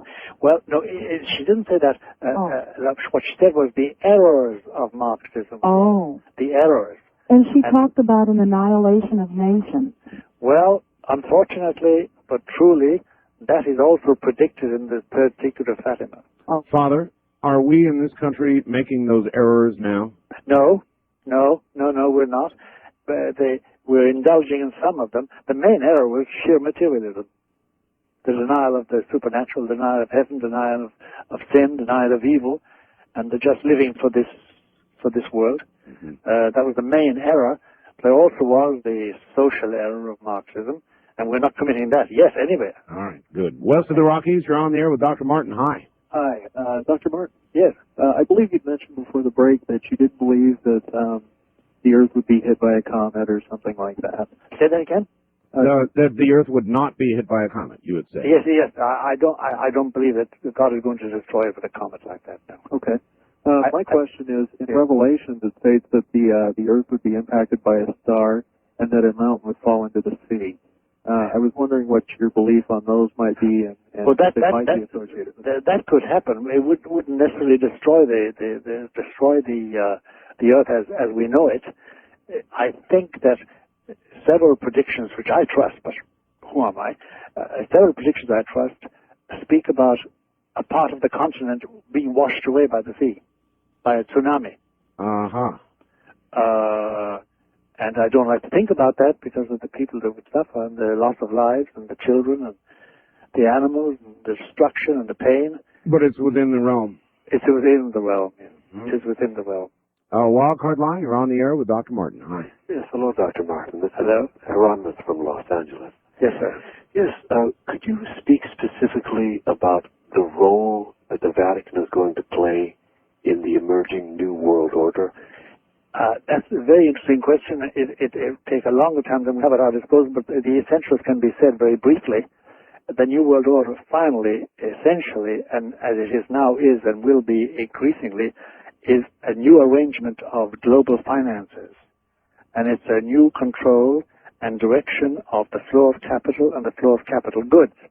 Have you noticed, for instance, that Russia and China have both been invited by the President of the United States, President Clinton, to join the World Trade Organization. And both Russia and China have recently become members of the Bureau of International Settlements, which is in Basel, and which is in membership.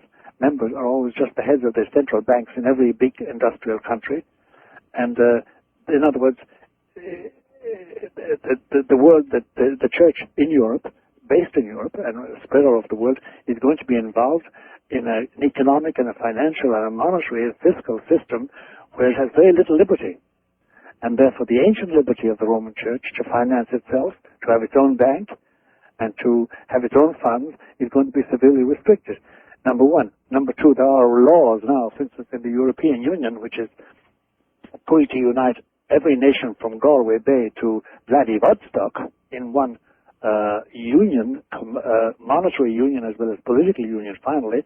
They have laws that are strictly anti-Catholic. For instance, every constituent member of that union must have laws permitting abortion and financing it. I see. And they also want laws permitting homosexual marriages. So from your assessment, is the New World Order a good or a bad thing? I'll tell you, it's obviously a stage in the development of human civilization that we can't avert.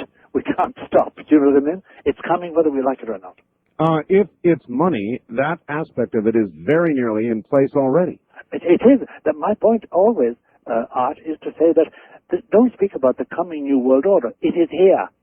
It is here. If it's money, if it's finances, it's here now, and the political changes will follow on. They will, and the pressure now is not from below. You see, up to this, in our century and previous to this, the pressure was from below, from nations rising up in revolutions and in popular uprisings. The pressure now is from on top, from those who guide the finances and say, look, in order to manage this financial system, which is now globalist and manages every country's finances, in order to do that, we have to have certain rules. Nation states and the idea of nationalist governments and local parliaments, that's all got to be diminished. We're going to have regional authorities. And then ultimately global. Obviously, art. Well, I mean, but to answer this gentleman, it's not it's whether it's good or bad. It's here, you know. Well, I think it's probably good and bad, like most everything else. Like everything human art, it has its negative side. Another place that I was blessed to visit was communist China. They're going through economic changes now that are astounding, even a little frightening, and inevitably, whether they like it or not, the political changes will follow. So of course, you might mark that down as good, but then of course we can see many negative aspects of it. That's right. But you see, that's it's a human situation. It's not paradisiacal. Exactly. Yes. Father, we are at the end of yet another program. It just went violent. It went like a flash of lightning. It really did. And I want to thank you so much for having me on. Well, giving me that privilege. It is a privilege. I want to be sure to be able to have you back on again. Well, you can. Art, you can. Just call. Establish it. And it will be done. I shall do it, my friend. And I want to thank you. And Art, I keep you in my prayers in a good, benign sense of the word. Not that I'm praying for you as a sinner. I'm praying for you as a brother and as a fellow traveler on this. You know, Christians used to speak about being in via, being on the road, and those who are dead are in termino, they've reached the end. But we are in via, you and I, and as long as we're associated, you have my blessing and my prayers and my goodwill. Doctor, thank you. God bless you, Art. Good night. That's Dr. Malachi Martin, and obviously he will be back again. Thank you all very much. To obtain a copy of this program or any other program we do with a guest, 24 hours a day, you may call 1-800-917-4278. That's 1-800-917-4278. From the high desert, I'm Art Bell. Good night, all.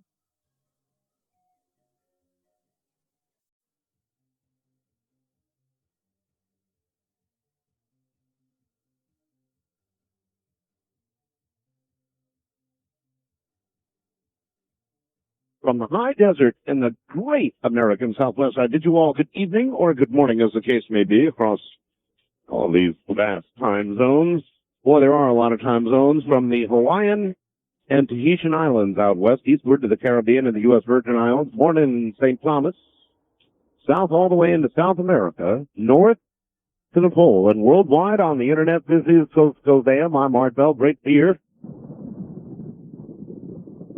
All right, now, Malachi Martin, eminent theologian, expert on the Roman Catholic Church, former Jesuit, professor at the Vatican's Pontifical Biblical Institute, is the author of such widely acclaimed national bestsellers as The Final Conclave, Vatican, The Jesuits, The Keys of This Blood. The most recent of his books, actually that's not quite true, long acknowledged as the premier authority on the subject of possession and exorcism, Malachi Martin is justly celebrated as a, quote, writer of fiery brilliance, end quote. That was the Detroit News, whose, quote, work catches the light like rare Waterford crystal, Baltimore Evening Sun. Malachi Martin is a familiar figure to millions of you who welcome and speak with him often during his frequent and outspoken radio and television appearances. That's putting it mildly. I'm holding in my hand his book, Hostage to the Devil. It documents the possession and exorcism of 5 Americans. I believe his latest book is actually Windswept House, or maybe not, but I know it is just now coming out in paperback. Father Martin, welcome to the program. Good morning, Art, and thank you very much for having me. It's a real pleasure. It's great to have you here, sir. We don't do it frequently enough. Is that correct? Is Windswept House the most recent of your books? Yes, it is. It's just, as you say, it's just coming out in paperback. Okay. And it is my most recent, yes. All right. Windswept House, I have not had an opportunity to read yet. Mm-hmm. But it's my understanding that it's kind of a, how would you describe it, as sort of a expose of the Vatican? Yes, of the condition of the prelacy, the governors, the cardinals and bishops that govern this vast 1 billion plus member church the Roman Catholic and Apostolic Church. It is a study of the condition of that organization as a world organization for spreading its gospel, its faith. Is there a way that you can sort of give us a nutshell version of what you consider to be the condition of the church today? Yes, there is. And let nobody sort of cavil at it in the difficult sense or the painful sense of the word, but listen to it because it seems to correspond with reality. And after all, in the matter of faith and religion, it is a matter of attaining what is there, the real. It is this, that the book really says, look, as far as organization goes, as an institution and an organization, the vast Roman Catholic Church is on the down slope. It is losing steadily and heavily, and over 2/3 of its members, that's 2/3 of 1 billion people, are being led into a form of belief which is irreconcilable with the traditional essence and outlook and belief of the Roman Catholic Church as it has been for almost 2 millennia. In what way? For over 30 years, the majority of the governors, the directors, the managers of this organization have been feeding a form of belief which is not Catholic, which has made compromises on basic doctrines and which therefore have led this faithful astray in their beliefs. Well, I'm not a Catholic. Can you give me an example? Example is, for instance, the purpose of marriage. The purpose of marriage? Purpose of marriage, yeah. The traditional purpose of marriage, according to the Catholic Church, and up to about 1958, 1960, was the procreation of children. I know it sounds harsh, right? But that was the doctrine and teaching of the Church. Incidentally, there was the fact that married people console each other, communicate with each other in a very special way by marital relations. Correct. But since then, the common teaching is that marriage has two purposes. First of all, the celebration of the love of the parents. And then secondarily, the procreation of children. That's not Roman Catholic.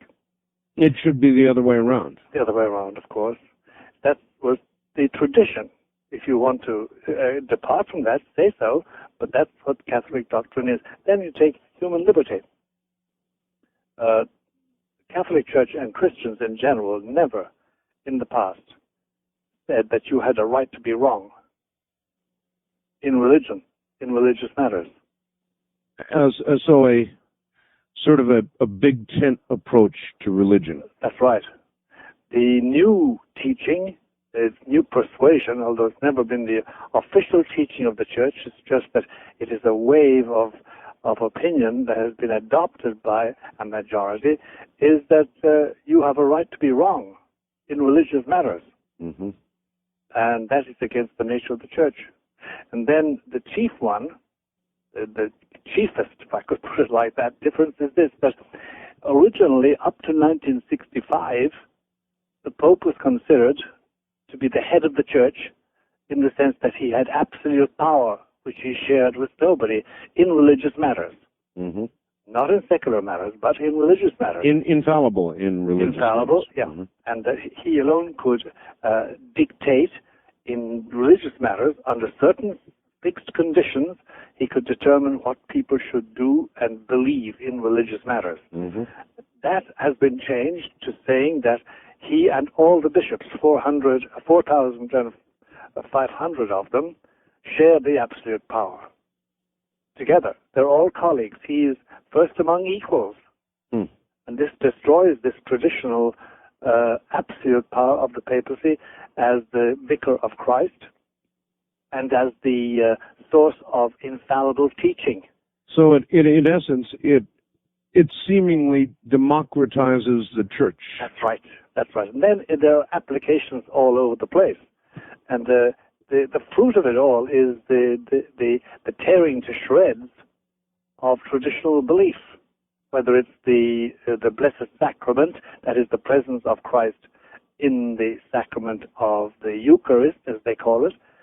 Catholics believe, strictly speaking, that here we have the body and the blood and the divinity of Jesus on earth with us by means of a sacrament. The new belief is not like that. It holds that somehow or other we have another type of presence, which is not sacramental. So you go on down the line and you find that a good deal of this 1 billion plus members have been led quietly, unprotestingly, unknowingly into another form of belief which is not Catholic. And now it has come to the point that, you know, students of religion and professors, demographers, religious demographers, those who study large religions like Buddhism, Hinduism, Confucianism, Catholicism, Judaism, Islam, they will say, and it's true, that at any given moment, apart from crises, in any major religion, about 25 to 30% are fully practicing. Mm-hmm. The others tool along. In moments of crisis and war, etc., they come back to the fold. Well, in the Catholic Church today, if you take Europe, ancient Catholic Europe, the average is 5% who even think of going to Mass once a year, or going to confession once a year, or praying regularly. Well, there are those, Father, who would argue that it is because the Church has not become progressive. That's right. That's right. That these numbers are down, that people are rejecting. That's right. What has been true. They would argue that. But you see, what modernization and being progressive has come down to the adulteration and the dilution of these basic dogmas. And that's why the attendance is bad, the practice of faith is bad, and on all the chief moral points on which Catholics were adamantly fixed, like marriage without divorce, contraception, against abortion, against sterilization, against homosexuality. All those points are moot at the present moment in the majority of so-called Catholic lands. How inside the Church did this occur politically? This occurred politically because for 3 years, between 1962 and 1965, before the majority of people who are listening probably were born, a meeting took place in Rome called the Second Vatican Council. And the people who emerged as the controllers of the discussions, it was attended by all the bishops of the church at that time, and that was roughly 2,800 bishops. The people who controlled their discussions set out to do precisely that. And they were cardinals and bishops and officials. They had these ideas. They had had them for a long time. And by parliamentary stratagems and by very careful assembling of coalitions of votes, they got these doctrines, these new outlooks, voted in as official dogmas and teachings of the Roman Catholic Church. And we had a pope then, Pope Paul VI, who in his weakness went along with them. And that's what happened. And you see, remember this, that Catholics were taught to obey what they were told. Right. And suddenly their bishops turn around and say, now you will do this, now you will hold this, now you will believe in this way. And the majority said, all right. Unthinkingly. Besides, the doctrines, the newly formulated doctrines were far easier to observe than the old ones. There must have been a significant war in the Vatican over all of this. It was a war to the death. It was a real internecine war between the prelates, between the bishops and the theologians. But the traditionalists the conservatives were far less skillful in parliamentary behavior as regards arranging votes and changing men's minds. They were far cleverer than the traditionalists were, so that the conservatives and traditionalists lost out and found themselves completely outmanned and outmaneuvered. And as I say, above all, they had a pope at that time, Pope Paul VI, whom I knew, whom we all knew and liked, who was extremely volatile and was inclined to go along with anything that helped modernize the church, and who made a famous speech in 1965 at the end of this long, vast 3-year meeting, saying that the purpose of the church was to join man in building the human habitat and creating man's paradise on earth. And that art was the first time in its 2 millennia history that the Roman Catholic Church said, look, I am at your service completely to build up a material civilization. That was the death knell of the old organization, which now is agonizing. Well, you mentioned the severe decline in attendance. Yes. Many years have gone under the bridge since this liberalization. If the intent was to bring the flock back, then have we not come far enough to declare it a failure? Yes, but there is in question here a very, very subtle but real reality, if I speak like that. It is called faith, religious faith. And Catholic doctrine is very, very exact in its teaching about religious faith. It says that if you tamper with your faith, if you, by one compromise or another, you diminish its teaching and are unfaithful to its precepts, you lose it. Now, faith is not a quantum. It's not something sort of you put in a box. It's a dimension of the soul affecting your mind and your will and your memory, and therefore your sensuality, your entire being. If you diminish it to such a point that you compromise its basics, it slowly is dissipated. You can lose your faith. And once you lose it, you don't know you have lost it. You do think the other fellow who is stuck to his faith is a fool, observing things that he needn't observe. But what has happened to you, not you, Art, but what has happened to one, is that one's faith has been diminished to the point of no return. And therefore you don't know you're wrong. In other words, the old principle, if you lose your faith, you don't know you've lost it. And once you've lost it, there is no guarantee you will ever get it back.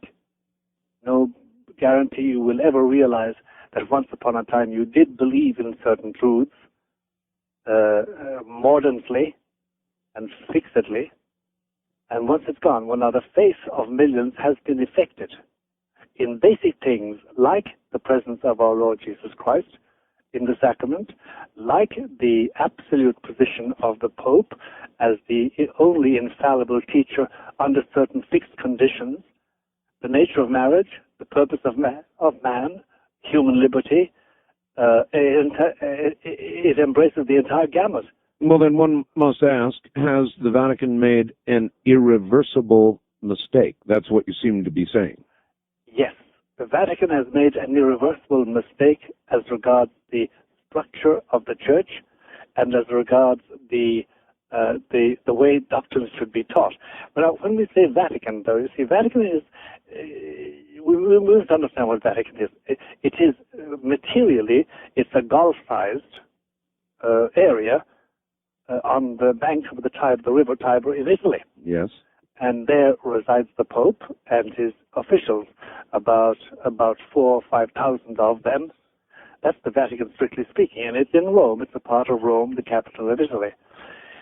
The Vatican, religiously, is this collection of officials and bureaucrats technically speaking, under the direction of the Pope. Now, but what has happened is that power has been transferred from that bureaucracy and that papal organization to the bishops themselves. They make decisions which the Vatican doesn't like. but it has no longer any power to change. All right, Father, hold on. We're at the bottom of the hour.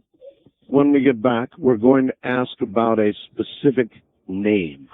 Names. I'm Art Bell. This is Coast to Coast AM.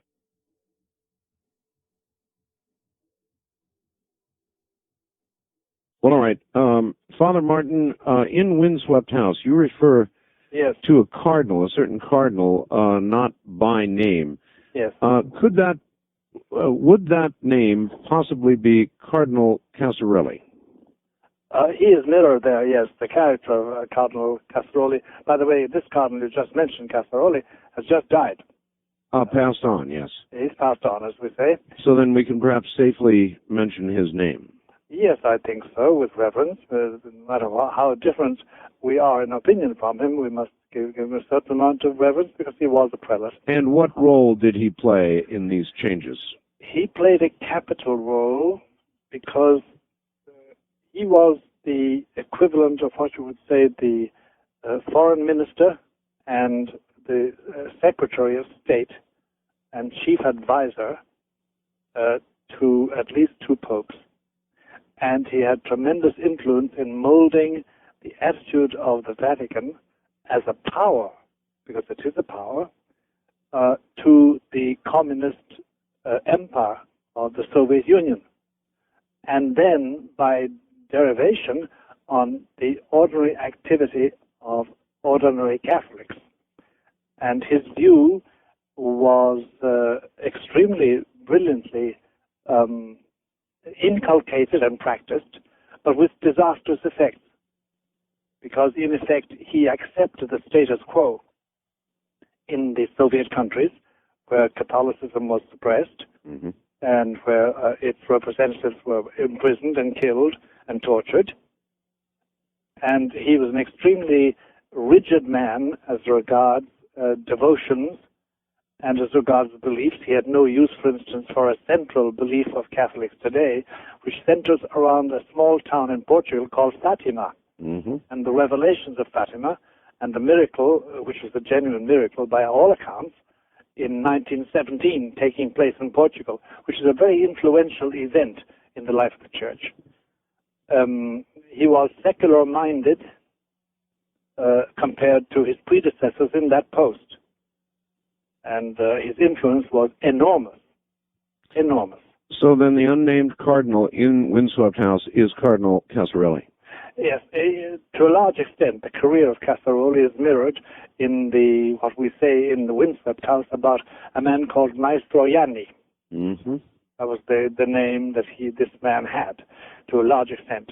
The effect was disastrous because he implemented the policy of live and let live with the communist regimes and establish relations with them. It was the first time that you'd find a cardinal of the Holy Roman Catholic Church clinking glasses in the Kremlin with those who at that same time were persecuting his fellow co-religionists throughout the Soviet Empire. Well, going back even further, there was also the sound of clinking glasses with the Nazis, was there not? Yes, there was. Yes, there was. But that was never the Vatican. The Vatican never clinked glasses with Nazis. There was continual friction because the man in charge of the church at that time was a man called Pacelli, Eugenio Pacelli, better known as Pius XII. And he abhorred the Nazis. And he abhorred fascism as such. And he did his best to condemn them in a very difficult situation. You are probably, a lot of our listeners are acquainted with the controversy about Pius XII, the Pope, but that he ever had any love whatever for Hitler and company is an established fact. He had none ever. And there was no clinking of glasses. Now, individual clergymen did, but they were always reproved by him and, if possible, ousted from their particular location, wherever they were. If these changes, as you have described, are irreversible within the church, yes, then where is the church going? In one word, underground. Underground? Underground, yes. The structure as it is creaking and groaning and not carrying the weight.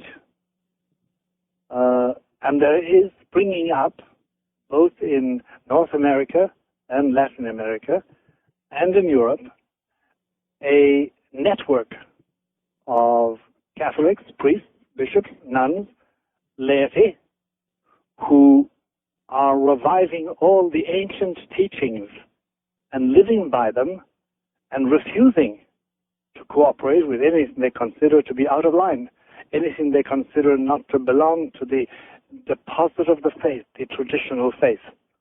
Now, to be awfully frank with you, Art, and to be frank with all my fellow Catholics throughout the world, at the present moment, that network probably includes, what, about 10 million practicing out of 1 billion.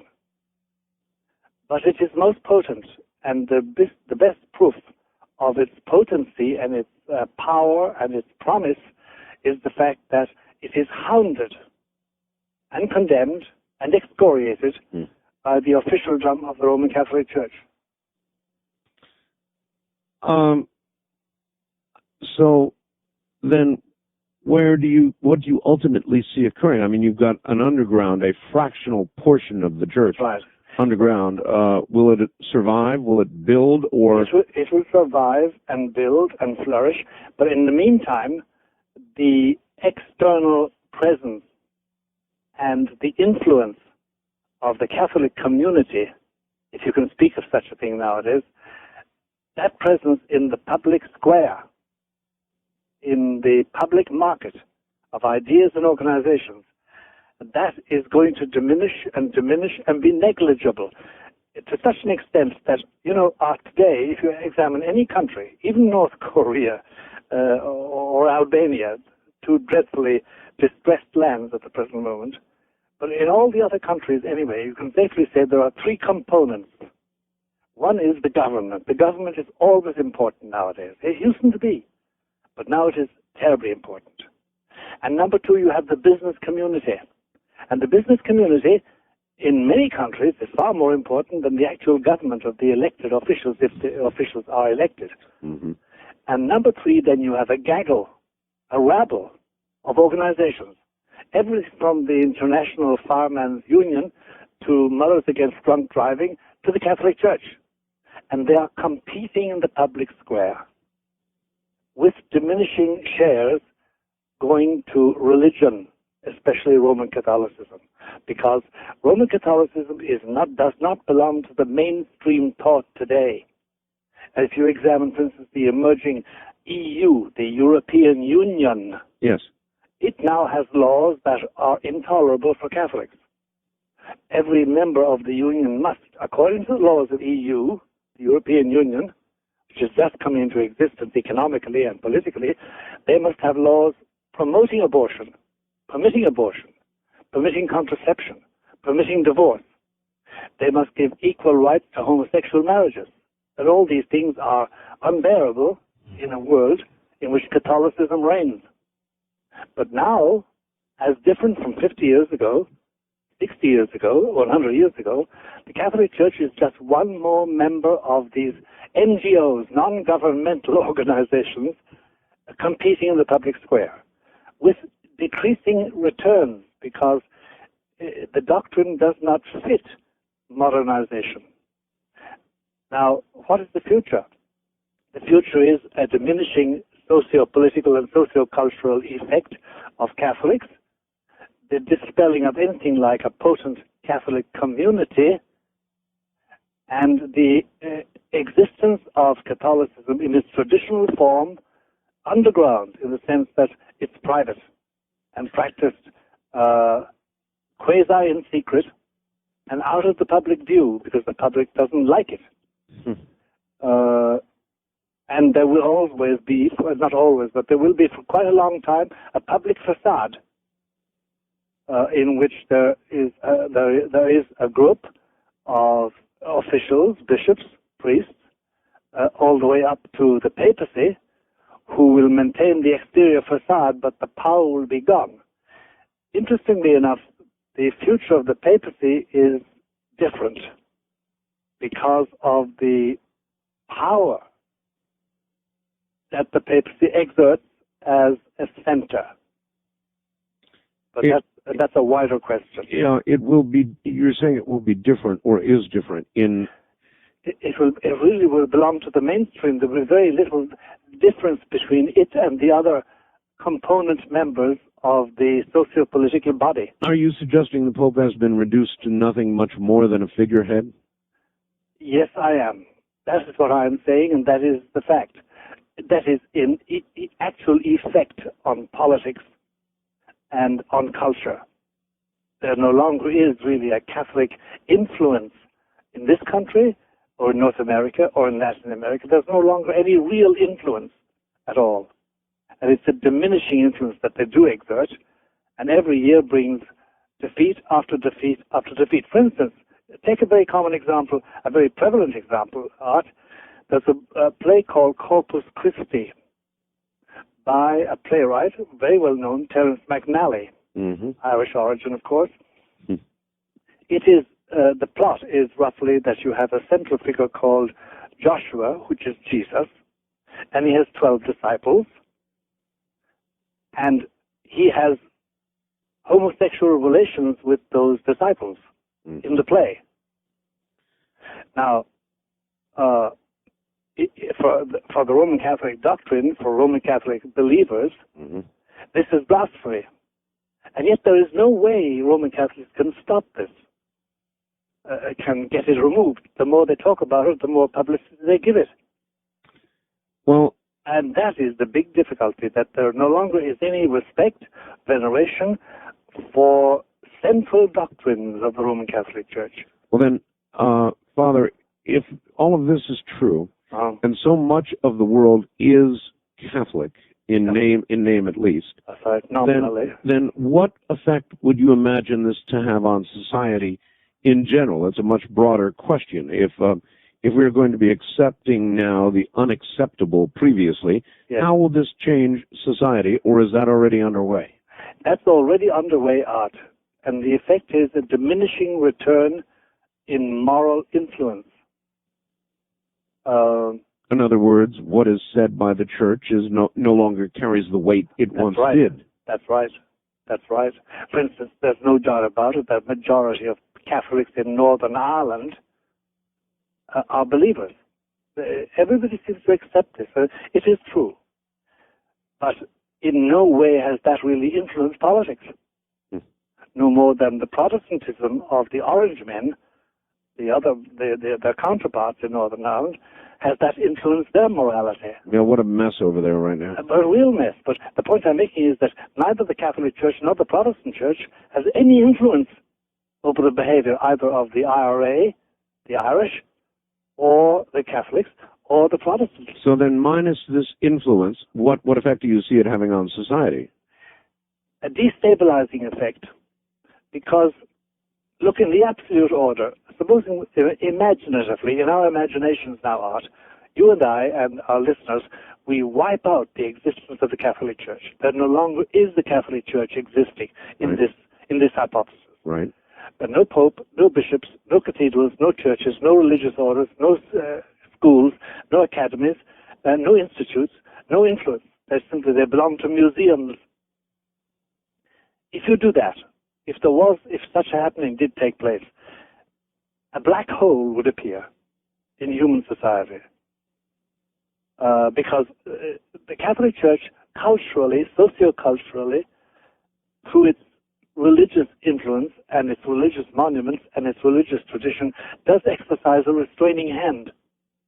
If that's gone, then all demographers I know say it will be catastrophic, completely catastrophic. Just as if, for instance, in Arab lands, from Algeria to Indonesia, Islam suddenly disappeared, there would be chaos, because religion does, whether it's Islam or Catholicism, in their particular lands, do introduce a socio-cultural balance. And that is why the real enemies of the Roman Catholic Church, and the Roman Catholic Church has real enemies, never wanted to destroy the organization. It's too valuable as a socio-cultural and socio-political stabilizer. They want to control it. if it no longer has that value, then will the same restriction on its destruction remain? Yes, it will. It will. And of course, nobody can predict the future. Nobody can say what is going to happen in 2020, 2030, 2050, and 3000. We don't know even if we will attain that age for the church, or for the human race. If we will go through most of the next millennium, we don't know. But we can safely say certain things, that the diminishing return of the influence of anything like a Catholic community forebodes, or bodes a terrible absence in social and political life. Are we to imagine at some point homosexual priests? Are we to imagine the ending of the institution of marriage as we have known it? Are we to imagine a church that will accept anybody's conception of God and religion and how it was and how it is? Art, we have it already. To a large extent, we have it already. In certain dioceses, for instance, in the United States, the diocese being the locality governed by a bishop, there are married priests living with their families. Yes. In contravention of the law of the Church of Celibacy. There are homosexual priest organizations here and abroad, and in Latin America. There are women priests, that is, that women who have undergone ordination ceremonies and who faithfully say what they call Mass every so often, in vestments with the chalice, etc., with the usual accoutrements of a Roman Mass. There are bishops who openly flaunt the authority of the Pope and the basic dogmas of the Church. We're well on our way. There is, too, which we must keep on saying, there is a large body of Catholics of that 1 billion plus membership, a large number of Catholics who groan beneath this, who know it's wrong, but who can't do anything about it. Because, again, the organization of the Church is very tight. And if you start at the Pope and go down to the smallest little parish priest stuck away in the smallest little parish, you will find that in no position of authority, anywhere in that vast network of organizations of bishops and priests and organizations and committees and dioceses and parishes, in no place is there one traditionalist. They have all been outed and ousted. Outed and ousted. Yep. So the prognosis is bad from the point of view of socio-political presence and socio-cultural influence. Now, what will happen after that is one can hypothesize, but that's the situation. And that's really the purpose of Windswept House as a book, to expose all of that. That's right, Windswept House. And it took place in the 20 years, chiefly in the 20 years of Pope John Paul II, whom many people describe as a conservative, a traditionalist. I understand that Windswept House is available nationwide in bookstores, or it ought to be. It ought to be. But then I guess some people have been unable to find it. That's right. There is I can give, if you permit it, I can give an address where they can always apply for a copy of the paperback. Please. It is, therefore, to Malachi Martin, care of Post Box POB 295, Lodi, Lodi, Wisconsin, 53555. They will always get a copy by corresponding with that address. I'll repeat that again, POB 295, Lodi, Lodi, Wisconsin, zip code 53555. How much trouble are you in with the church? Well, you see, this is a very interesting point about it, Art. I visit Rome. I see the people I want to see, including John Paul II. Not as often as I used to, because the fact that this Pope's health is precarious, and besides he is surrounded by people who not only dislike me, but dislike him, one man whom I know sees the Pope professionally in the health field will tell me constantly, look, when I see the officials around him, there's more hate than affection. For the Pope. Than respect for this man. All right. Father Martin, hold on a moment. We'll pick up on this when we get back. And I've got some very, very provocative questions to ask Father Martin. Then I'm going to turn him over to you, folks. We're going to get the lines earlier than we normally do with Father Martin because we haven't done it in the past. Don't touch that dot. Well, all right. To summarize the first hour with Father Martin. Father Martin is a conservative within the church, even a fundamentalist. He suggests that the church has irreversibly begun to move away from all of its original teachings and tenets. Irreversibly so, once again. And that this will produce changes, of course, in society because the church, not only the Catholic Church, but churches and religions worldwide, have been pillars on which societal behavior is based. And I think that pretty well sums it up. Windswept House is a novel. It is fiction, except it isn't fiction, is it, Father? No, it's not. But it's far easier and allows some room for your imagination and therefore for explanation of what is happening, the dire happening, to the Roman Catholic Church, which up to, 40 years ago, was a monolith in society, Europe and the Americas especially, but worldwide too. And to describe this, of course, you're going to walk on several people's feet, and you're going to have to discuss existing people, which one must always do with reverence, with a certain respect, because they are there, and their office, they hold high office.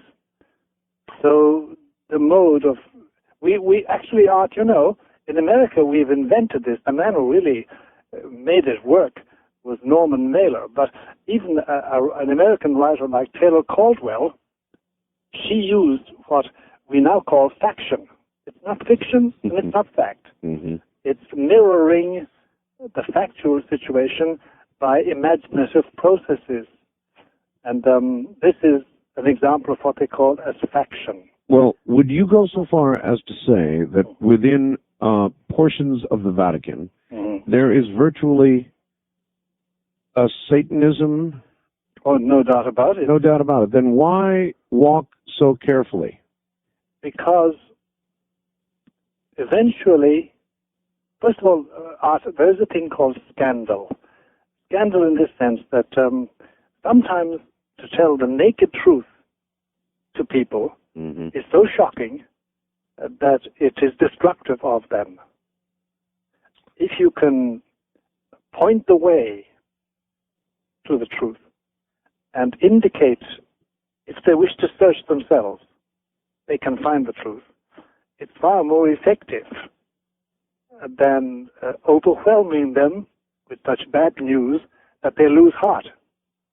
People must have a good motive for existing. At least they must think they have a good motive for existing. No man can exist on nothing. He must have some motivation. And you can destroy the confidence in life by painting an utterly accurate but bleak picture. So, no, one must be careful. One must not scandalize in that sense. But one must try and point to the truth and educate people slowly. I have beautiful friends in the Catholic Church and in other churches and in other religions, but talking about my Catholics, and I hesitate to disturb them in certain ways, knowing that with wisdom and the years and prayer and their own goodness, they will arrive at the full truth. In the meanwhile, I must temper my critiques and my criticisms so as not to completely shock them. I think it's a common phenomenon. Well, unless you expect this movement to remain underground for nearly all eternity ahead, isn't there going to have to be a shock? Oh, yes. Oh, yes. Ultimately, yes. There's no doubt about it. And, Art, I could say this. I dislike predictions, in spite of the fact that my name, Malachi, is the name of a prophet, a minor prophet in the Hebrew Bible. I dislike predicting, but this can't go on for long within the Catholic Church. Something is going to give. It's going to implode. Something is going to give. That will be the day of reckoning. Can you imagine the mechanism by which something will give? Yes, I can imagine the mechanism. How? Well, without naming names, which is always tough. I could name off, say, in the American bishops, there are about 250 of them. Yes. I could name off 20 to 30 to 40 who are quite capable of taking up a stance as regards church morality and church practice at complete variance with Rome and saying to Rome, like it or lump it. You're talking about a revolution. Yes. A clerical resistance to all advances by the traditional Roman authority. I can quite imagine it. And in France, and in Austria, and in Belgium, and in Holland, and in Italy, and in Spain, and in Ireland, and Poland, traditional Catholic places, I can see that fire taking place, and people saying, no, we're Catholics, but we don't share your opinions, and going their way, which of course will be fragmentation and complete destruction of church unity, such as it is. Could there be a complete schism? Well, Art, that is the part which saddens one's heart. Schism is a very interesting thing. Schism means this, that you and I, who believe the same truths, the same religious dogmas, we differ as to authority. Yes. That's schism. And I have beautiful schismatic friends in the Greek church and the Russian church and in the Protestant churches. They all believe the basic truths that I believe, but they will not acknowledge any authority of the Pope or of the episcopal line descending from the 12 apostles, which Roman Catholics claim. And that's quite bearable. And I can see schismatics possibly being saved finally and attaining heaven, speaking strictly as a traditionalist Catholic. Heresy is something else. Heresy is where you and I agree on a majority of doctrines, but we differ about one particular doctrine. And again, there are some beautiful heretical friends who are heretics, but whom I respect deeply. No, Art, what we're facing is something much more dire. And the Bible has named it already. It's called apostasy. And apostasy, as defined by the man who really lived through the apostasy, a man called Athanasius in the 300s and 400s of the first millennium. Apostasy means that you step away from the basic dogmas of the Christian faith so that you can no longer be called a Christian or a Catholic. We are faced with apostasy. Not merely apostasy by scholars, academicians, professors, theologians, but apostasy in the people. There is a spreading apostasy. All right, perhaps this fact that I've got is an example, will serve as an example, and you can address it. It's from Tom in Michigan, and he says, tonight for the first time I've got to dispute Father Martin. But he's saying we do not have the right to be wrong. This goes against all I've been taught. I was taught by my Catholic upbringing that God gave each of us free will. To say we do not have the right to be wrong means that we do not have free will, that we all should just follow blindly, that we have absolutely no control over our lives because we are controlled. If you don't have the right to be wrong, it is the pinnacle of contradictions. We are all wrong if there is one and only one correct guideline, and we would all have certainly sealed our fate, or should I say, our fate has been sealed for us because we cannot be wrong. Which is it? Do we or do we not have free will? We have free will, But if that free will is correctly defined, that free will is the liberty to choose what is right. It's not simply caprice, whim. Whatever I want, I do. Whatever I want to believe, I do believe. That's not freedom. That's not the Christian idea of liberty was never that. And number two, also, he must remember, it's a very intelligent question, but he must remember that the choice to be made must be made with God's grace, because otherwise we make choices which have nothing to do with God at all, or with the truth of man's existence. So it's what you consider to be liberty, and liberty is best defined as the ability to do what you should do, to believe what you should believe. And you are not free to believe anything that you think is okay. You must align that with the revelation as it came through Jesus Christ and His church. If not, you're on the wrong line. It's a hard doctrine, but that's Catholicism, and that is basic Christianity. The kind of dispute or level of dispute that you're talking about within the church now is very severe indeed. And the last time you and I met on the air, it was on the eve of 2 murders in the Vatican. Right. It was on the heels of news about the murder of a colleague of yours, an exorcist. That's right. And both of those stories have disappeared, just simply gone away, and one cannot help but wonder if there is not about to be a war within the church itself, and if we're not going to see more of this kind of terrible, unimaginable violence. I think, Art, unfortunately, I must agree with you. We are going to see much more of that, because the strain in the church is going to show. It will not be merely indifference, where people simply say, it doesn't matter, you can do what you like. I just don't bother about this Catholic business, this Catholic truth, this Catholic church, these Catholic priests and laws. It's not merely that. It's that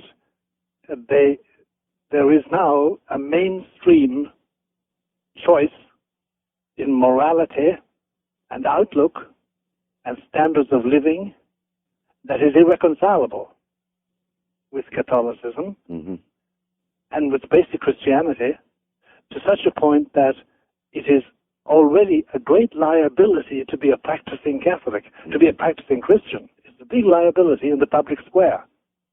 It is difficult, and it's going to get more and more difficult. However, as one man said, at the present moment it's dry martyrdom. It could become wet, though, and then we have outbursts like what happened in the Vatican, which is a dreadful event and a bad omen. And we have then the murder, the assassination of at least, not merely one, Art, by the way, but 3 people engaged in exorcism. Three? Three, yes. They weren't publicized. The other 2 were not publicized. Have these occurred since the last that we knew about, or no, previous to? One of them before and one of them after. Oh, my goodness. Yeah, but they have not been publicized. As you know, there's a general principle in the civil authorities in this country, and it's a good one, in general, that you do not emphasize. If you come across death, and there are obvious signs of Satanist worship, Satanist involution, it is not publicized. It is not publicized. That part is hidden and kept quiet. Because, why? Well, because it disturbs people, because it is disturbing, because there's also the copycat syndrome. There is, yes. People do say, well, I'll do that too. You know, the local nut, as somebody says, I better do that too, since that's getting so well, much with your very fundamentalist views and the very provocative things you have said, have there been moments, Father, when you have been unsure of your own safety? Oh, Art, I am never sure of my safety any longer. For many years. For many years. In this sense, that I know that given certain conditions, I would be offed, as we say in the gentle language. But at the age of 77, how can you start bothering about that? Especially since I'm already brushed with death. I certainly agree. There are certain moments I have had a brush with death, which of course left me cold, as death always does. It's a clammy hand extended to you, momentarily anyway. But I can't live like that or think like that. Otherwise, I would dig a hole and climb into it and close it after me. You know, and what's the point in that? Father, not long ago, yes. Somebody sent me, and I'm kicking myself 6 ways from Sunday. Yes. Somebody sent me what they said was the third secret of Fatima. Yes. I actually read it on the air, and then I somehow lost it. If anybody out there has it, please resend it to me. Now, it's my understanding that you have taken a vow of silence or secrecy. You have read the third secret. It was shared with you. Is that correct? It was given to me to read, yes. Yes. One morning early in February 1960. And, of course, before I got it, I had to take this simple oath you always take of maintaining the secret. So the details of it I cannot communicate. I mean, the actual verbiage and expressions. Yes. If this third secret of Fatima were made public, yes, could it be the shock that the public, that the church needs? It could be. And that is one reason why it's not published and why it's sunk into a limbo out of which it's not going to come easily. It would be a shock. There's no doubt about that. It would affect people in different ways, though, Art.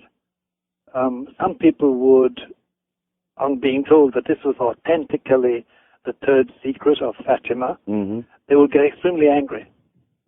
Oh, I understand. Believe me. Very angry. Oh, believe me, I understand, Father. Stand by, and we'll get back to you after the bottom of the hour break. If anybody has it out there, and I know you do, I would appreciate your emailing it to me post haste, right away. Because what I would like to do is read it on the air and see if Father Martin would have comment on it. It might be a way of getting comment on it or verifying it if I actually had it in my hand. So if you have it out there, please send it to me. In the meantime, when we come back, I will ask Father Martin as much as we're able to about the third secret. It certainly would be a shock. I'm Art Bell. This is Coast to Coast AM.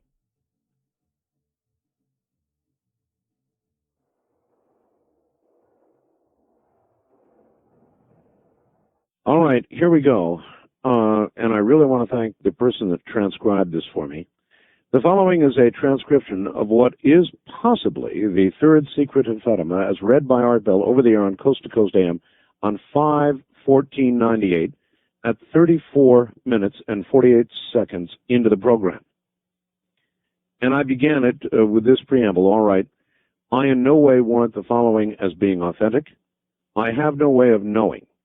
All I can tell you is it feels real. It is alleged to be the third secret of Fatima. You decide for yourself. Here we go. A great plague will befall mankind. Nowhere in the world will there be order. Satan will rule the highest places, determining the way of things. He will succeed in seducing the spirits of the great scientists who invent arms with which it will be possible to destroy a large part of humanity in a few minutes. Satan will have his power. The powerful who command the people and who will incite them to produce enormous quantities of arms. God will punish man more thoroughly than with the flood. There will come the time of all times and the end of all ends. The great and powerful will perish together with the small and weak. Even for the church, it will be the time of its greatest trial. Cardinals will oppose cardinals. Bishops will oppose bishops. Satan will walk among them. And in Rome, there will be changes. The church will be darkened, and the world will be shaking with terror. One great war will erupt in the second half of the 20th century. Fire and smoke will fall from the sky. The waters of the oceans will change into steam, and the steam will rise and overflow everything. The waters of the ocean will become mist. Millions and millions of people will die from hour to hour. Whoever remains alive will envy the dead. Everywhere one turns, one's glance, there is going to be anguish and misery, ruins in every country.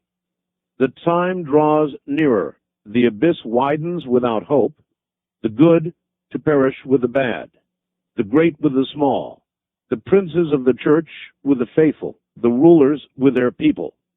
There will be death everywhere because of the errors committed by non-believers and crazy followers of Satan, which will then, and only then, take control over the world. At the last, those who survive will at every chance newly proclaim God and His glory, and they will serve Him as when the world was not so perverted. That's it. Father Martin? Yes, Art. Any comments on that? I've listened to that. And I suppose the measured response I should give to it is this, in two parts, really, two statements. It is not the text which was given to me to read Okay. in 1960. There are elements in it which belong in the text. So, in other words, yeah, I'm trying to step as carefully as I can. In other words, you're suggesting this is not precisely what you had, but there are elements of what you just heard. Yes, there are elements which do belong in the third secret. That's about the most measured response I could give to it. I am okay. That's fine, and I will not ask you to say more. But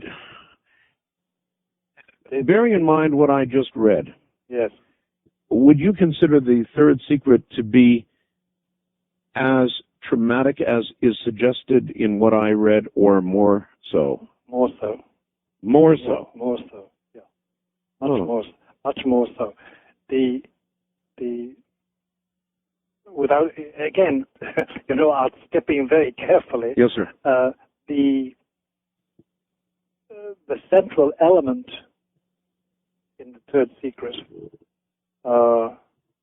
is awful, and it's not in that. It's not in version. that. It's not in the text. No, it's not. Thank God.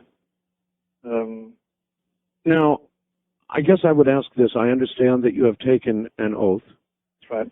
But have you considered that the shock that is required to turn things around may be this very serious, and that it may be that it should be revealed? To your last sentence, my full assent. It should be revealed. But here's my difficulty, Art. I'm one small little man. Mm-hmm. I have no public authority to do that. I do not know if that would be the will of God. And since it would have such dire effects on much more than Christians, on many others, I can't make that decision. Do you understand what I'm trying to say? Yes. I can't make that decision. I have no assurance that's God's will. And since this is a question of His supreme will as regards the world, the human race, its existence and its continuance and its future, I have no authority. Father, in what manner were you shown the third secret? Because the cardinal who showed it to me had been present at a meeting held by Pope John XXIII in that year, 1960, to outline to a certain number of cardinals and prelates what he thought should be done with secret, John the 23rd, Pope John the 23rd, then Pope in 1960, did not think that he should publish the secret. It would ruin his, at that time, ongoing negotiations with Nikita Khrushchev, the boss of all the Russias. And he also had a different outlook on life, which in 2 years later, opening the Vatican Council, he echoed very succinctly and almost contemptuously in the middle of his speech on October 11, 1962, in St. Peter's, to the assembled bishops who had come for the Vatican Council and the visitors. The place was crowded, a huge basilica. He derided contemptuously the people he called prophets of doom. And there was no doubt in any of our minds he was talking about the 3 prophets of Fatima. He was against that. There are those within the church who minimize what is contained in the third secret. Absolutely. And then there are others who don't minimize it at all. They exaggerate. They exaggerate. Yes, they do. So without minimizing or without exaggerating, you're telling me that what's in the third secret is more horrible than what I just read. Which yes, Art, it is. Because what you have just read, essentially, it is the onslaught of natural powers. Sure, Satan is walking, etc., like that, amongst men, and blah, blah, blah, patati, patata. But essentially it is as if nature revolted against the human race. That's essentially what, through all these terrible catastrophes and chastisements. And that's not the essence of the third secret, and not the frightening one. Oof. Yeah. It does beggar the imagination. Well, again, in a sense, it would be such a shock that I understand that you have grave reservations about it. But if it would in effect right the church. Yeah. If it would, but you know, Art, I have no guarantee. I have no authority. They would say, yes, the net result will be plus rather than minus. I have no authority. I have no revelation. No angel has tapped me on the shoulder. I've had no private divine dream like St. Joseph or Joseph in the Old Testament had. I have no authority. And I cannot arrogate to myself that authority, because I may be putting my foot in my mouth, put it in a mild fashion. I may be going ahead of the Lord, and we're supposed to walk, in the words of one Roman saint, 5 yards behind the Holy Ghost, the Holy Spirit. And besides that, Art, there's the question of shock, of scandal, of frightening people and polarizing my human society, to which I belong, and to which I'm happy to belong, because God made me to belong to it as a member of the human race. And I cannot do that. Not just like that. I just can't. I wish I could, because in human calculation, yes, this will shock. This will jerk people out. This will fill the confessionals on a Saturday evening. This will fill up the cathedrals and the basilicas and the churches with worshippers kneeling down, striking their breast. Maybe, because at the back of it all, Art, there's this regnant, reigning, as it were, Catholic truth, that nothing like that can happen unless God gives the grace, and I have no authority to presume that He will give me the grace, or give the grace on the occasion of my doing anything like that. With what, how much weight, Father, do you give to the entire Fatima revelations? I consider it to be the key event in the declining fortune of the Roman Catholic organization, and the defining event for the near future of the church in the in the next millennium, the third millennium. It's the defining event, and that is why strong men. I mean, see, Art, when we speak about strong men, the amazing thing about the statecraft people who practice the craft of state, like Casaroli, who's just died, or Pope John Paul II, is what people always remark about great figures in history like Napoleon, like Hitler, like Stalin. They had a will of indestructible power, and they could oppose the united wills of millions and make their point of view stick to a certain degree anyway until they fell, until they became a cropper, as we say in England. Similarly, in Rome, there are men with strong wills. They're in statecraft all their lives. They are engaged in macro government, not merely of religion, but in state. They're up there amongst the greats. And they will not touch this with a barge pole. In what way does the church have a role in what many see coming as a one-world government, a one-world control point? There are two responses to that, very brief responses. One is the response already chosen by the leaders, by the managers, by the prelates, by the papacy at the end of this millennium. And then there is what one sometimes thinks will be God's response. The response at the present moment is this, beginning with John the 23rd, Pope John the 23rd, and then with Paul VI, and now with John Paul II. The response is, let us cooperate. Let us join, as Paul VI said in his famous speech in December 1965, let's cooperate with man to build his habitat. And John Paul II is an ardent supporter of the tendency to one world government for geopolitical reasons. He wants to bring in his brand of Christianity, of course, and Catholicism, but he certainly is in favor of it. And when he addressed the United Nations in his last big letter to them, his salute was this: I, John, Bishop of Rome, and a member of humanity.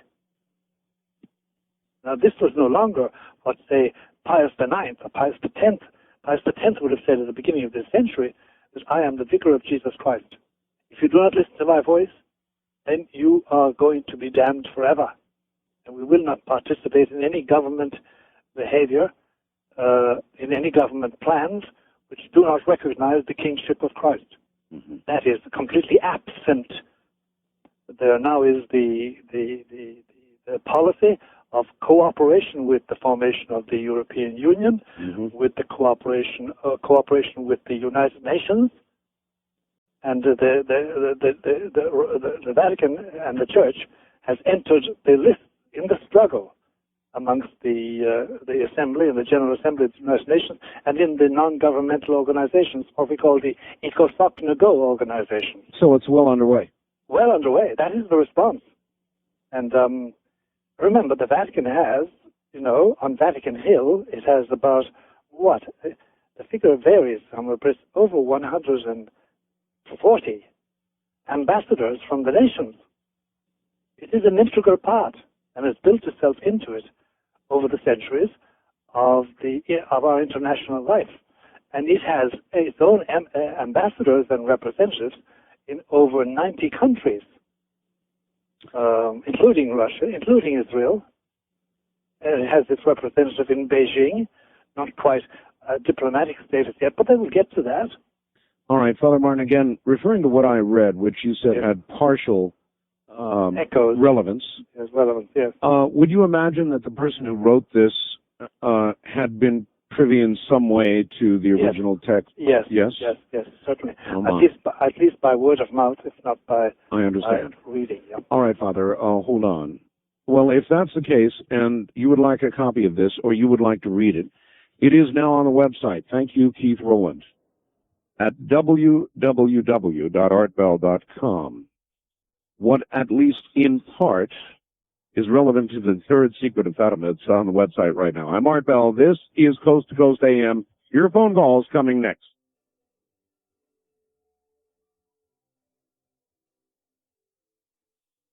All right, I'll say for my own edification that if anybody else has what they consider to be a valid copy of the third secret of Fatima, why, by all means, send it to me. And I am curious about just one thing, Father. Yes. If I actually got a copy of the precise text, yes, and I were to read it and ask you if that was in fact correct, I would have to say yes, if it were. I see. I couldn't tell you a lie. If I wanted to sort of cavil, I could say I can't answer. And I'd be able to. Which in itself would be an admission. It certainly would. All right, very good. Then I'm going to leave it at that and hope that somebody will send me the text and we'll try it out on you. First time caller line, you're on the air with Father Malachi Martin. Hello. Yes, Father. Where are you, sir? I'm in Atlanta, Georgia. Atlanta, all right. I wanted to comment on the third secret. Yes. I'm doing a little bit of speculating here, but I converted to Christianity a couple of years ago. But what I came out of was a very difficult religion, being the exact antithesis of Christianity. And when I was in that religion, I heard many, many things. One of the things that I heard that I feel strongly relates to this is with regard to that third secret, which has to do with this European system that is coming to pass now. And something that I heard was that there was going to be an unholy trinity that would basically mock the Holy Trinity coming out of that European system, and basically a super dictator coming out of Germany who would be the beast, the man of sin coming from France, and basically the Antichrist coming from the seat of the Vatican. I'm very terrified about this. Obviously, my voice is trembling. Well, don't be, sir. Don't be afraid. But it's what I've heard and what I I feel. know. Do not be afraid, because your fear does not come from God, and your fear is a weapon used by your mortal enemy, the devil, Satan, Lucifer, however you want to call it, and do not let it dominate you in the slightest way, but take refuge and hide in the wounds and the passion and the life and resurrection of Jesus, and he will dispel your fears. Fear is just a weapon used against you to unbalance your soul. Don't let it dominate you. Please, do not let it dominate you. I will pray for you. And you did come out of a Luciferian form of religion, and your soul hasn't been destroyed. I was very lucky that, unfortunately, there are some people that were left behind that I lived with. I know, but, you know, it's every man for himself when it comes down to this. True, I suppose. Try to do your best. Pray for them, because unless they get grace from Christ, they won't be changed. But do not fear. All right, caller. Yeah, I'm fine. I'm just this you know, the mass media blitz. You keep hearing about, you know, the coming of Armageddon and all this pre-millennium tension, and a lot of it's been what I've been through in my life. I've had a very unusual life and a very spiritual life, which has been very difficult for me to come to terms with. And there's been so much religion in my life ever since I was a very, very young child, and I've been exposed to so many forms of religion, and it's just, I mean, the things I could tell you that happened in my life and the things that I've seen, you know. Yes, spiritual level. let's ask this. Father Martin, he mentioned there is so much premillennial tension, and there is. Sure is. There's a great deal of it. Is it justified? To a certain degree, no, it's not justified. But then there's the justification arises from this art that I think, if you have done the reflection necessary, there are such huge questions being decided beyond our will.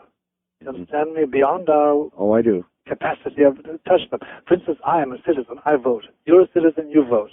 But we know, you and I, that by the time our vote, which we faithfully record each time there's an election, local, state, or federal, or presidential, that by the time it reaches those who make the laws which govern us, it is much diluted because of our political system.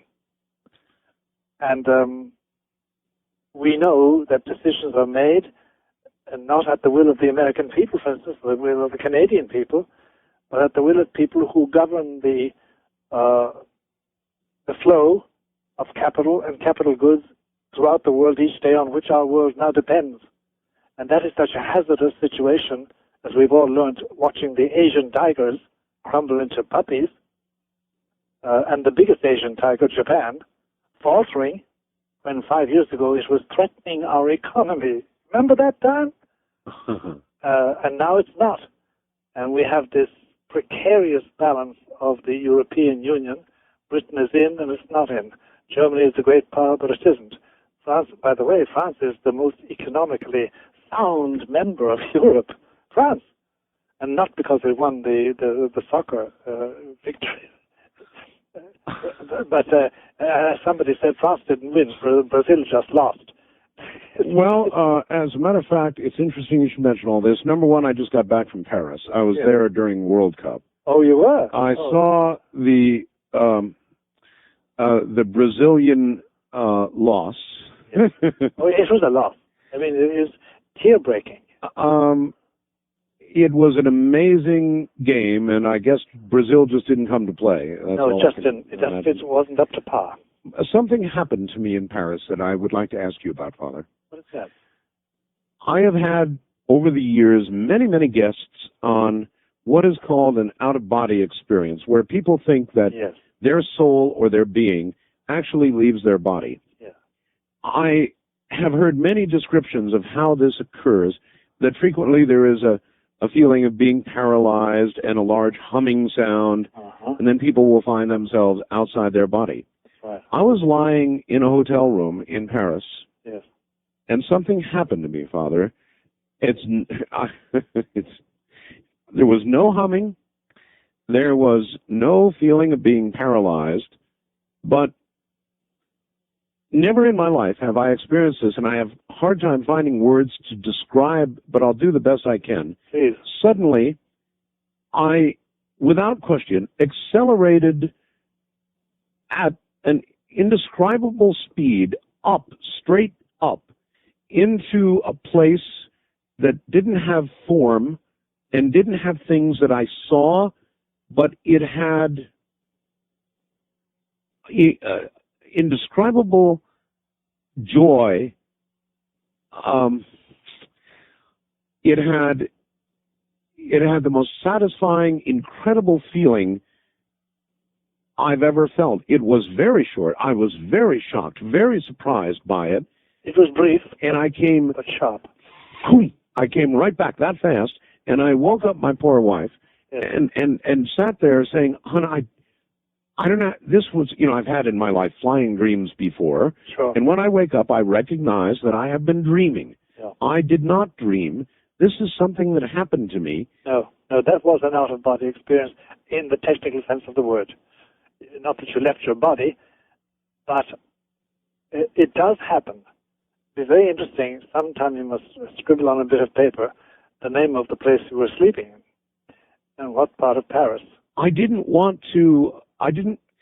It was so amazing and so startling and so overwhelming that I wanted to have it again right away. I didn't want to. I know, lose it. But you can't. You can't recall it. You can't call it back. You can't make it re-happen all over again. No. If it's genuine and it didn't, and you weren't able to recall it. I must tell you, Art, if that does happen to you, it's a privilege. And because it is joy-making, and exhilaration-making, and ultimately peace-making and confidence-making, it is from God.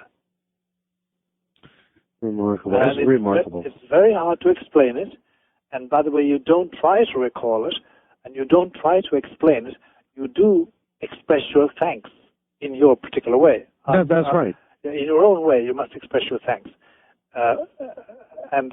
It will come unbidden and go away at its own pace. It is sudden. It is intuitive. It does belong. It transcends. It's beyond your senses. And quite rightly, it had those marks. There was no paralysis. There was no... None of that. None of that. No physical sounds like humming or... No. No, that's not that. No. None of that. That's the marks of... you see, there's a general principle, who might have explained that to an old master like you, there's a general principle that the discernment of spirits, as they call it, if an experience such as this brings peace, brings joy, brings exhilaration, doesn't breed in you arrogance and pride, but gratitude. Great gratitude. I'm old. I'm not a master. Well, but when it does, that's from God. All good things come from above, come from God, and that you can treasure it. And by the way, if you want to, there will be a memory of that forever within you. Don't try and remember it. It will come back of its own accord to remind you.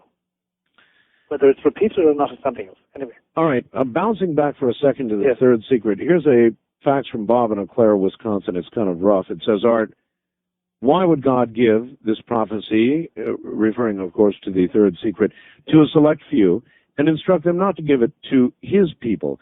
It sounds to me that it is man who has decided to keep it a secret from the people and not God. Can there be any greater sin than this? Well, whoever this man is, he's on target. The secret was meant for the people, not for the Pope, not for the bishops, not for the Holy Office. It was meant to be published in 1960 by explicit order, by the mandate of heaven. John the 23rd, God bless him and rest him, because he's with God now, in whatever form that is, he decided not to. He had his own reasons. We think, with all due respect and veneration, etc., etc., etc., that he made a very bad mistake.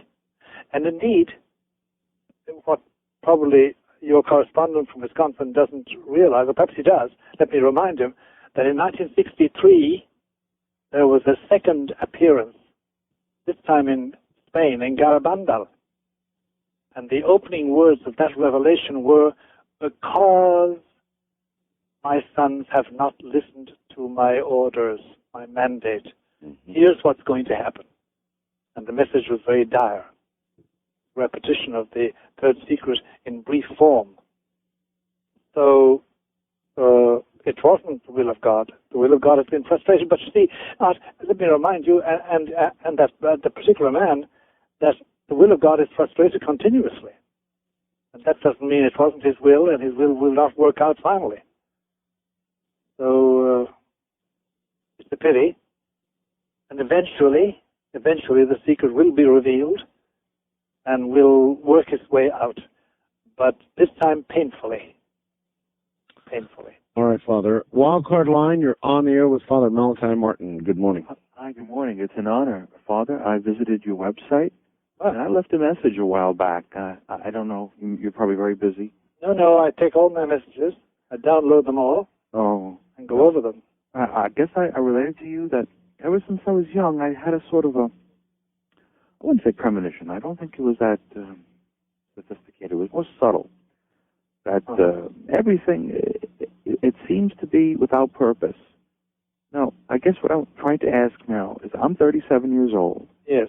I don't have the same love of life that my friends have. Yes. I seem to have in the back of my mind the sense that, well, it's all pretty much for nothing. Now, it isn't depression per se, but it is a sort of an intuitive thing that, well, maybe everybody's putting a little more into this thing than they'll ever be able to take out. Then it's worse. Yes. Yeah. And I thought to myself, has this to do perhaps with a premonition or some sort of sense of what may be coming? In this case, we mentioned the third secret of Fatima. I'm 37 years old. Let me ask then, by the time I'm 45, will I see these terrible things, if they are, however terrible they may be? If I were to sort of abandon any strict control and give you what I think, and that's what you're asking. Mm-hmm. I think, since you're 37, by the time you are 45, you will have seen the worst. My God. Now, but add this into the factor this following thing in. You have an angel, a guardian angel. You also have a birthday angel. The latter was assigned to you on your birthday. The guardian angel was assigned to you when you were just a little zygote clinging to the endometrial wall of your mother's womb. Mm. They accompany you. Some people, they start talking to them very early on. Mm-hmm. Other people, they don't. It all depends on the angel, and it depends on oneself. I would classify this as belonging to your angel's messages, molding you. And it may be that you will be God will demand something special of you, since He's given you something special. I do not know, sir. I don't know you. I probably will never talk. Sir, we've got to hold it there, I'm afraid. Okay. I very much appreciate your call. Father Martin, hold on just a moment, Sure. and we will be right back. This is Coast to Coast AM. Don't touch that dial. I see trees of green.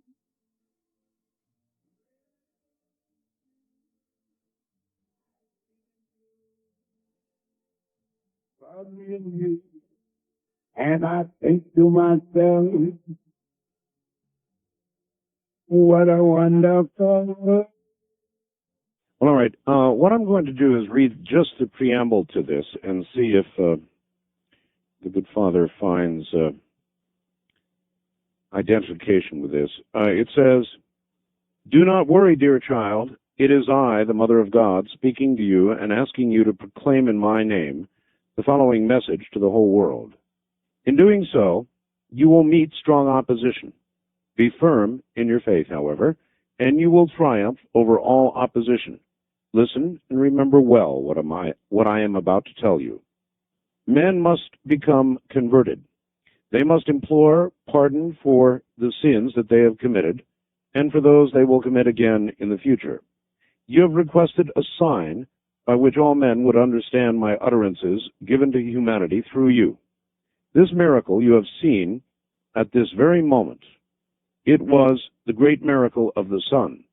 All have seen it, believers and unbelievers, peasants, townsmen, scholars and journalists, laymen and priests. And now proclaim in my name." And what follows is the secret. Does that, Father, sound familiar?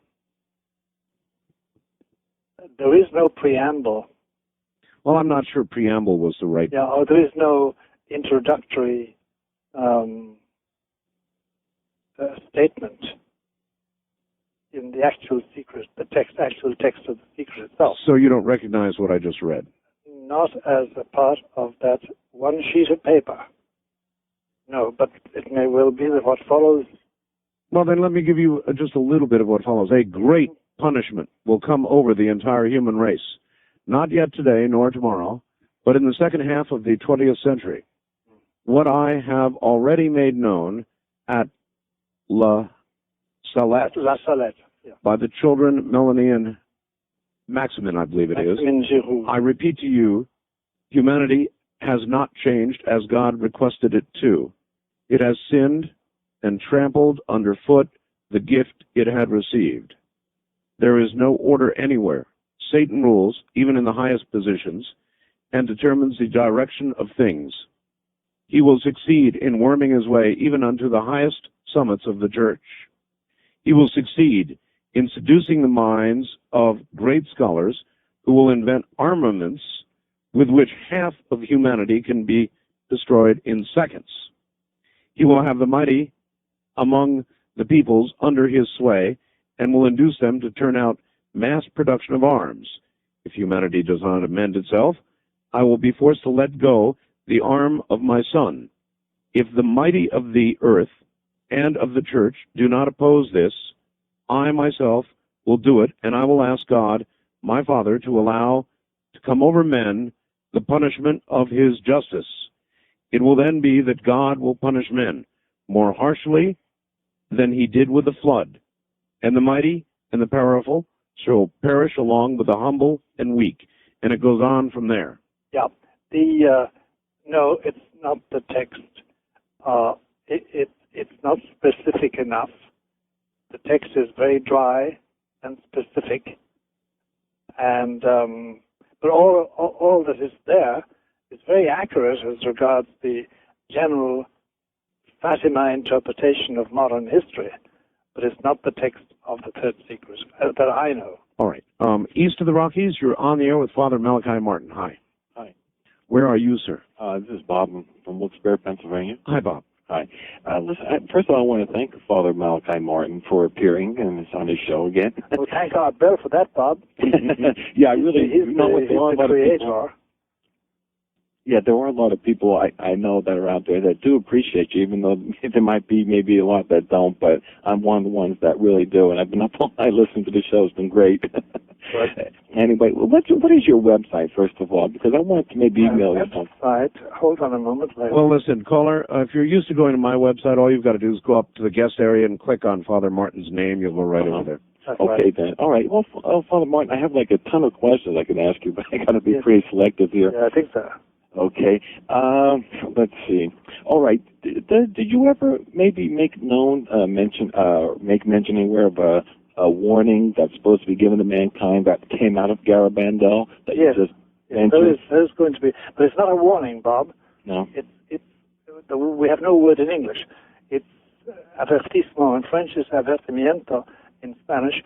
It means a putting on notice. Mm-hmm. Like the sheriff putting up a notice on your front door saying, you haven't paid your rent for 3 months. If you don't pay it by the following month, you will be blah, blah, blah, blah, blah, blah, blah.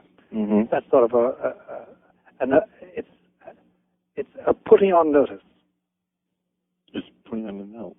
I don't understand. You know what? I did have something very similar to that last caller that was 37 years old that mentioned about that feeling. Is that could you maybe give a little more emphasis or describe that more? What it could be? Well, it's you see, for one reason or another, certain people have a greater perception of what their angel tells them. Mm-hmm. We don't know why. We don't know why. Yeah, we do not know why. But that is in that nature. It's always comforting, but it's always admonishing in a gentle sense of the word. Yeah, because it seems like I lost a lot of the zest for things in the world, and it's like I'm being pointed out of the world into another direction. And I've had weird things happen to me back from 1990 on. And have you got a spiritual director, Bob? No. I know that, by the way, it's a very rare animal nowadays, but find a good spiritual director. They do exist. Yeah. How about you? At a certain point, Bob, just to finish it off, at a certain point, you just go round in circles unless you have a spiritual guide. Yeah. Okay, can I just ask you one quick question? Go ahead. All right. Is it within the church's laws? Like, is it possible to have maybe one of your relatives who died and who's maybe now a saint in heaven come to you and tell you something in the manner of a dream, but very Oh yes, quite feasible, quite feasibly. You must be very careful with your imagination, of course. You must be, not to be deceived, and then you need a spiritual guide for judging those things. But it is feasible. Oh yes, quite feasible. All right. Because the principle is this, that your flesh and blood, above all your own bone, flesh and blood, have a spiritual bond with you that nobody else has. And in the grace of God, and if they're with God, they can communicate. All right. West of the Rockies, you're on the air with Father Malachi Martin. Good morning. Art Bell, Father Martin, it's an honor to speak with both of you. This is Michael from San Jose. Hi, Michael. Hi, Michael. I have 3 questions for you, Father Martin, and they stem from your book, Hostage to the Devil. I have Windswept House, first edition hardback, looking at it, but I'm halfway through your other book first, so I can't get to the other one until yet. There is a passage in your introduction that says, The church is the only element in society with the authority and the availing remedy to counteract such manifest evil. I'm talking about possession. Fine. What is it about the church itself? If it's just, I was always raised with the thought that the church is the collective sum of the congregation, that the practices within it also, and the people that make it up. No, it's not quite that. It is the assembled people who are in the state of grace, sanctifying grace in this life, and those who are in purgatory, and those who are in heaven already. Okay. It's they as the mystical body of Christ, because it's Christ who coagulates them all into a mystical being, and that is the church. Now, we have also got an external organization, which Art and I have been discussing tonight, in its sorry condition. But that's only the external organization. The church itself is this mystical body of believers on earth, in purgatory, and in heaven. And they have, through their prelates, through their authentic prelates, they have the power of control of evil if they want to use it. Now, how is it manifested through those priests, bishops, cardinals, monsignors to give you, I should say you, as an exorcist, the power to combat such evil? You must have authority from them. They must authorize you. Otherwise, you haven't got the power. And when you try to exorcise, you'll be caught. But if they do, but I mean, I'm just sitting here and listening to you pound on them for 2 hours, which I believe the church does need an enema, so to speak. Even when it comes down to when I go to Catholic Church in the morning masses of watching the fathers delegate the responsibility of giving out the Eucharist to other people, to sick people, when they're pawning that off, it makes me wonder, you know, just how serious are they taking certain responsibilities? Well, Michael, you put your finger on a very sore spot. The difficulty is, first of all, we're not sure at all that the Novus Ordo, the new form of the Mass, is valid. And even if it were valid, there are certain laws that the priests and bishops are breaking now as regards the distribution of the sacrament. Yes. It's a very complex question, and you can't trust their judgment. It's very hard to give you a hard and fast rule for single instances, but you've got to be very careful. Okay. Well, I promise my next two questions will be a lot simpler. In the second story of your book, Hostage to the Devil, it was the Virgin and the Girlfish, if I'm not mistaken. Yes. One of the priests whom you finally entered the story into suffered irreparable damage as a result of the exorcism. That's right. Have you ever, I mean, I know you're 77 and you're still alive, but have you ever come back close to having something like that? He got his ailment because of a mistake he had had. Have you ever come across a situation where you had somehow making a mistake and... Yes. I'll tell you something, Michael. In general, you never come back from an exorcism the same man. Yeah, I read that, but you can also put yourself in further jeopardy. You do. You endanger yourself, but you have to rely on the grace of God to save you. But you suffer irreparable damage in one sense. Father, he's asking whether you ever have come close to that kind of disastrous personal situation. Yes, I have. You have? You have. And my last question, I guess, is in reading Hostage to the Devil, there doesn't seem, like I said, I've only read it halfway through. I'm right now into Uncle Ponto. Oh, Uncle Ponto. Amusing. But I'm wondering when we're going to start reading the Malachi Chronicles. Are we ever going to get your work, a chronicle listing of some of your cases where you handled them? Good question, Father. Good question. I must tell you, Michael and Art, I bore me. I really do. I'm bored with myself. That's why I keep going away from myself. And I find it hard to believe that I should write a personal story. I really do. So you may not do it? I may not. I have no inclination at all, Art and Michael, to do it at all. As I say, I'm a bore to me. I really am. And I don't like me in that sense. I like me in the sense that I want to go to heaven and be with Christ and the angels forever and all my family. But I don't think I'm interesting in that sense. Not for a written chronicle. Well, we think you are. It's very kind of you, Art, for a poor old guy like me. First time caller line, you're on the air with Father Malachi Martin. Hi. Good morning. How are you? Okay, sir. Where are you? I'm in Hayward, California. Okay. I was reading the book, The Decline and Fall of the Roman Church. Roman Church, yes. And one question I had in that, where you had thought that by the year 2000, let me quote it here, that there will no longer be a religious institution recognizable as the Roman Catholic Church of today. We're almost there. Right. And the question I had was, what's the rush, what's the real hurry to unite with the Orthodox churches that the Pope seems so urgent to connect with them before the year 2000? Is there any connection? Well, two comments on that. I didn't get your name, by the way. Timothy. Timothy. Yes. Timothy, two questions, and that's a very relevant question you ask. First of all, that idea of ecumenism is something I disagree totally with. Right. We, properly speaking, don't want to join with anybody. We think everybody should join us, number one. Number two, the rush to ecumenism is tied to the concept that my Pope John Paul II, and he is my Pope, has, because his ideal, and remember as well, because you can interpret his words and his actions in this light, his ideal is to form a dynamic, a new dynamic, as he calls it. Catholics joined with Protestants, and joined with Jews, and joined by Muslims, and Hindus, and all believers, creating an irresistible force within the nations of the earth. That's his ideal. That's what he labors for. That's what he talks about the year 2000 for. That's why he wants to go to Mount Sinai, and why he wants to go to Ur of the Chaldees, where Abraham came from, and he wants to end up his celebrations in Jerusalem. That's this Pope's concept. Okay. Yeah. For me, there's no rush at all. It's a question of God's grace.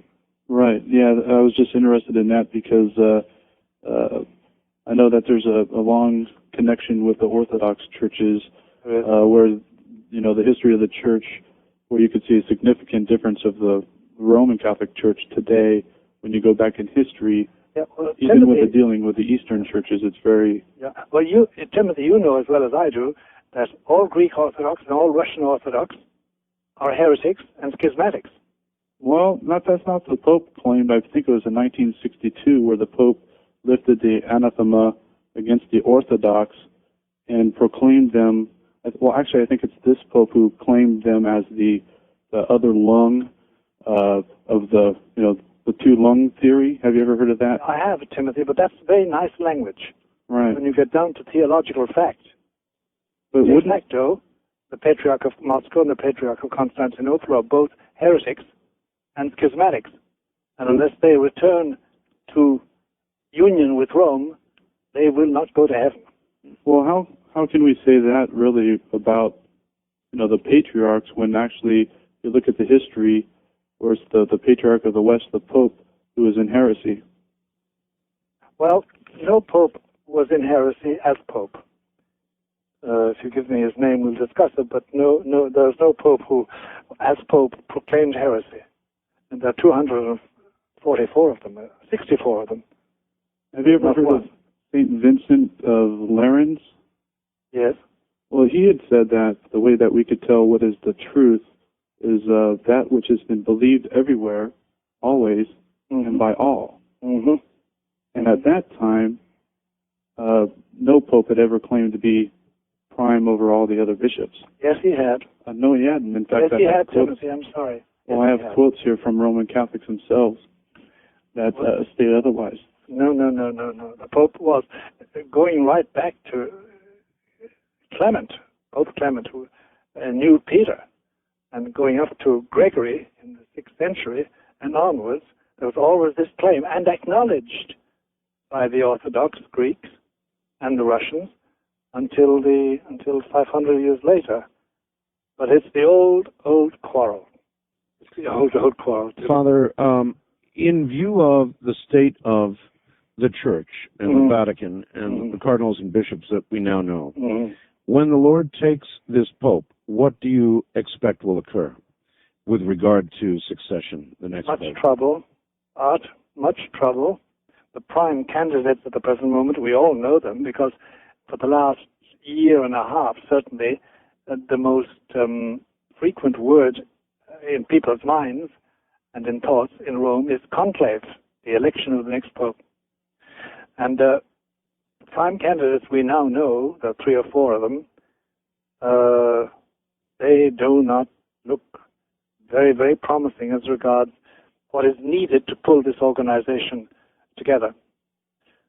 You must, what do I mean pulling together? To get something going which is really evangelical, which is really forceful in the field of morality and religious teaching, and which has the power of God behind it. Father, by now a lot of people are going to want Windswept House, and before we leave this hour, I would like you to give the address out again. I will indeed. If they cannot find it in a bookstore, yeah, they can write to the following address. Write to me, care of Post Office Box POB 295, Lodi, Lodi, Wisconsin, zip code 53555. One more time. POB, Post Office Box 295, Lodi, Lodi, Wisconsin, zip code 53555. And how much should they include when they order? I think the price is something like 24 or 25. I can't check that immediately.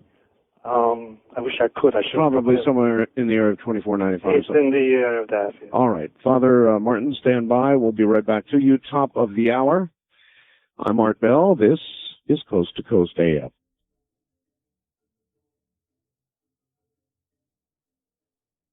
All right, here we go.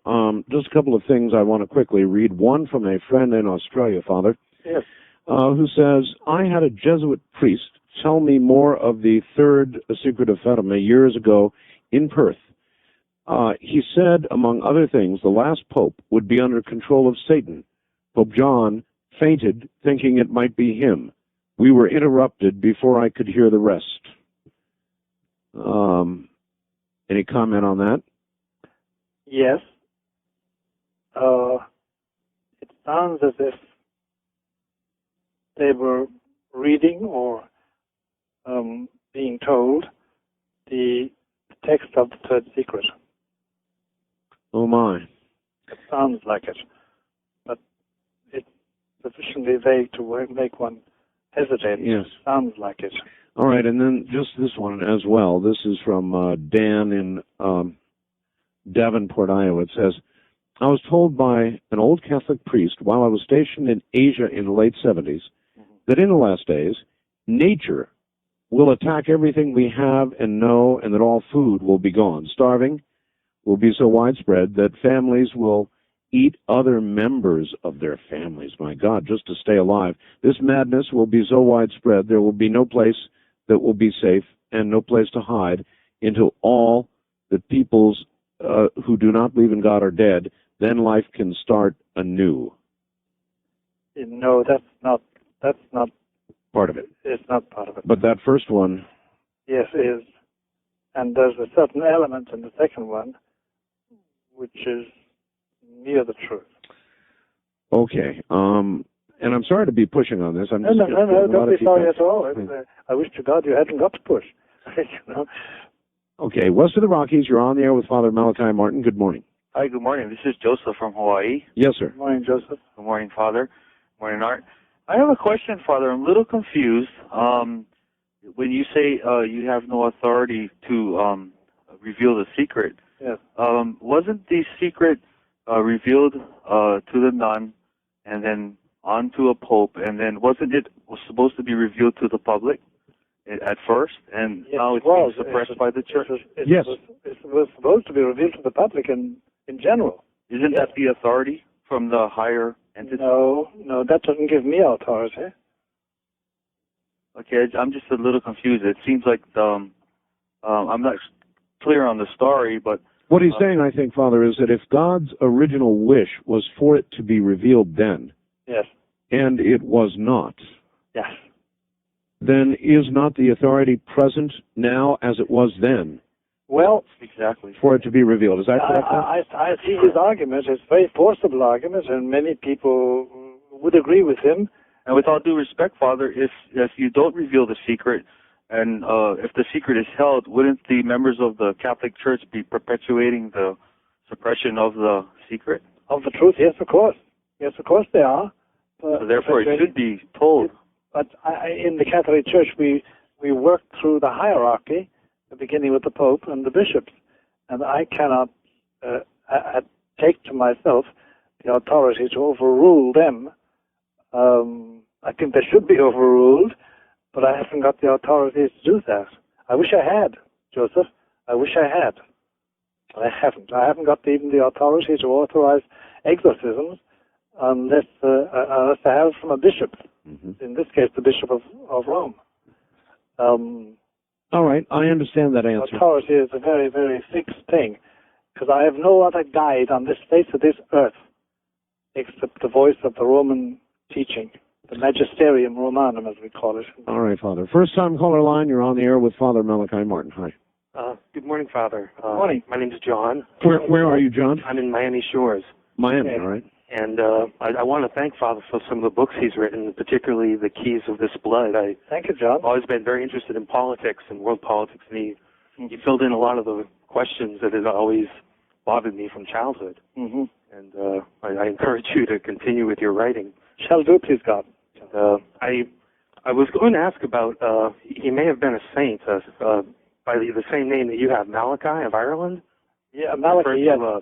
He was a different... Pope. Yeah, he was a bishop. And he referred to a final pope, a pope like Peter of Rome? Is there anything to that? He has a list of popes. The only thing about that list of popes is he doesn't say that he has all the popes in it. I see. But he does refer to the two last popes, and he gives the Latin sort of names. And Petrus Romanus is the last pope, and the one preceding him is Gloria Olivae, the glory of the olive. These are all names, and actually the names Malachi gives to a certain amount of popes, St. Malachi does, they're very interesting names, and they always fit. For instance, the present pope, he described as Labor Solis. And Labor Solis is the classical American Latin expression for an eclipse of the sun.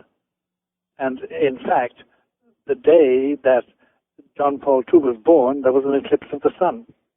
It's a very funny list of names. And it's not complete. That's the only thing, John. Now, this talk of making Mary a co-redemptrix? Yes. They're not talking of making her that. A lot of people say we should acknowledge that she is.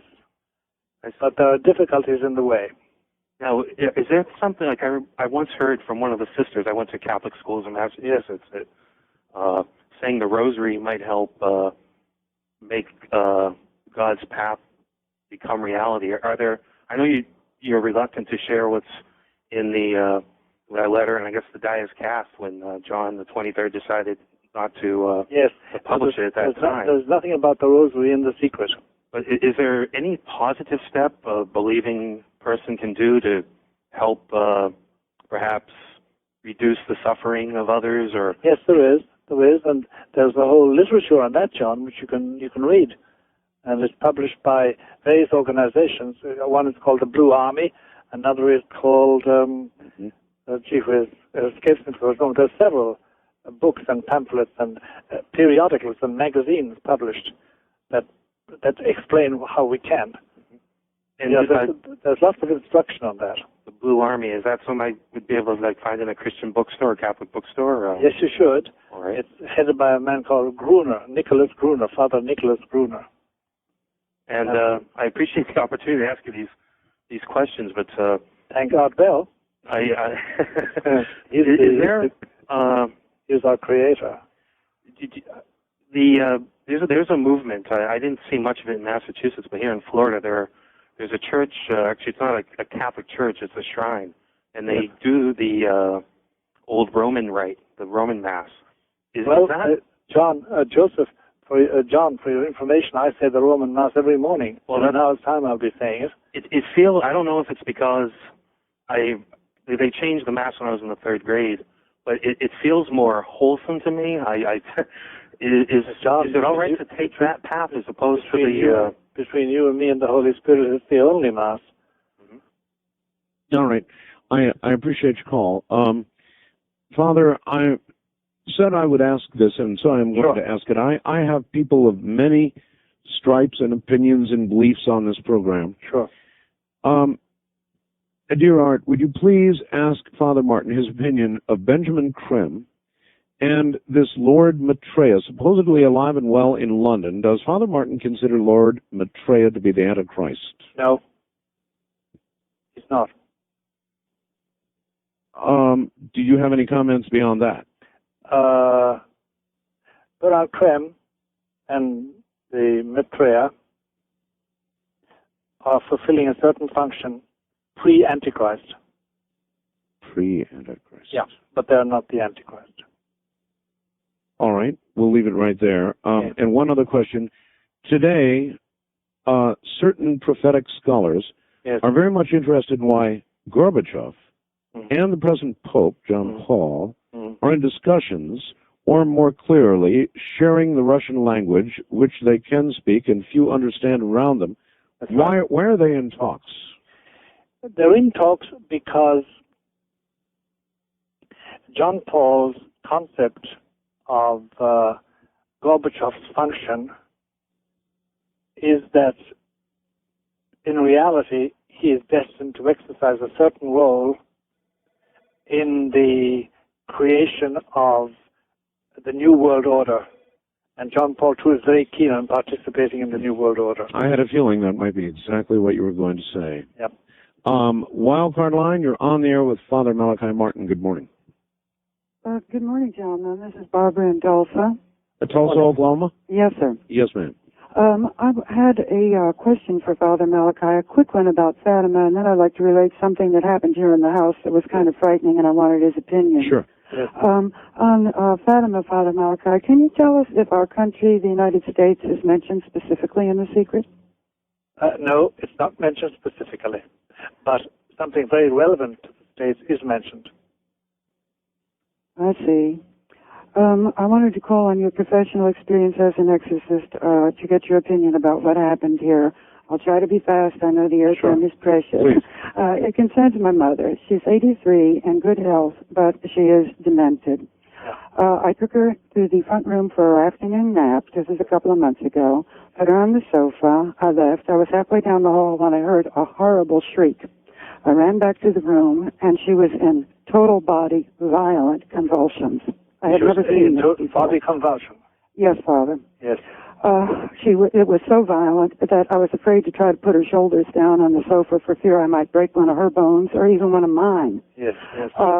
It was just horrible. She was shrieking the entire time. I'd never heard her shriek. She's not a screamer, never has been, even before she became ill. This went on for 3 or 4 minutes when suddenly she collapsed backwards and her head fell slightly to the left. The color drained out of her face. It turned a yellow-gray. I beg your pardon? What's your question about all that? Okay, what happened afterwards, Father? Yeah. I'm looking down into her eyes. I didn't know what to do. I'd never seen anyone die. Suddenly, a small white ridge formed along the lower edge, the lower eyelid from the white tissue of the eyeball. It was in a horizontal plane from the nose to the ear. This began to move slowly up through the white tissue, through the iris of the eye, and the eyes turned yellow. The pupil disappeared. There was just a fuzzy outline around the eye. I thought, is this what happens to everyone when they die? Or I didn't know what to do. Did she die? No, she didn't. I thought she was dead, Art. She was still as a stone, and all the color left her face. It turned this awful yellowish gray. All right, well, okay. I can almost answer that. I would say that a medical diagnosis is required long before you would get to the consideration of an exorcism. Spiritual, yes. There are many older people in this country now, worldwide, in fact. We're living longer, and dementia occurs. Dementia of various sorts begins to occur in people, and it's very easy to mistake that for something that would require an exorcism.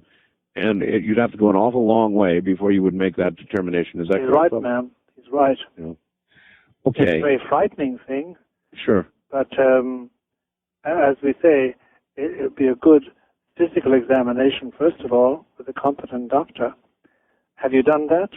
No, she's now gone. She's now gone, yeah. Yeah. But you're right, Art. I totally, you said what I would have said.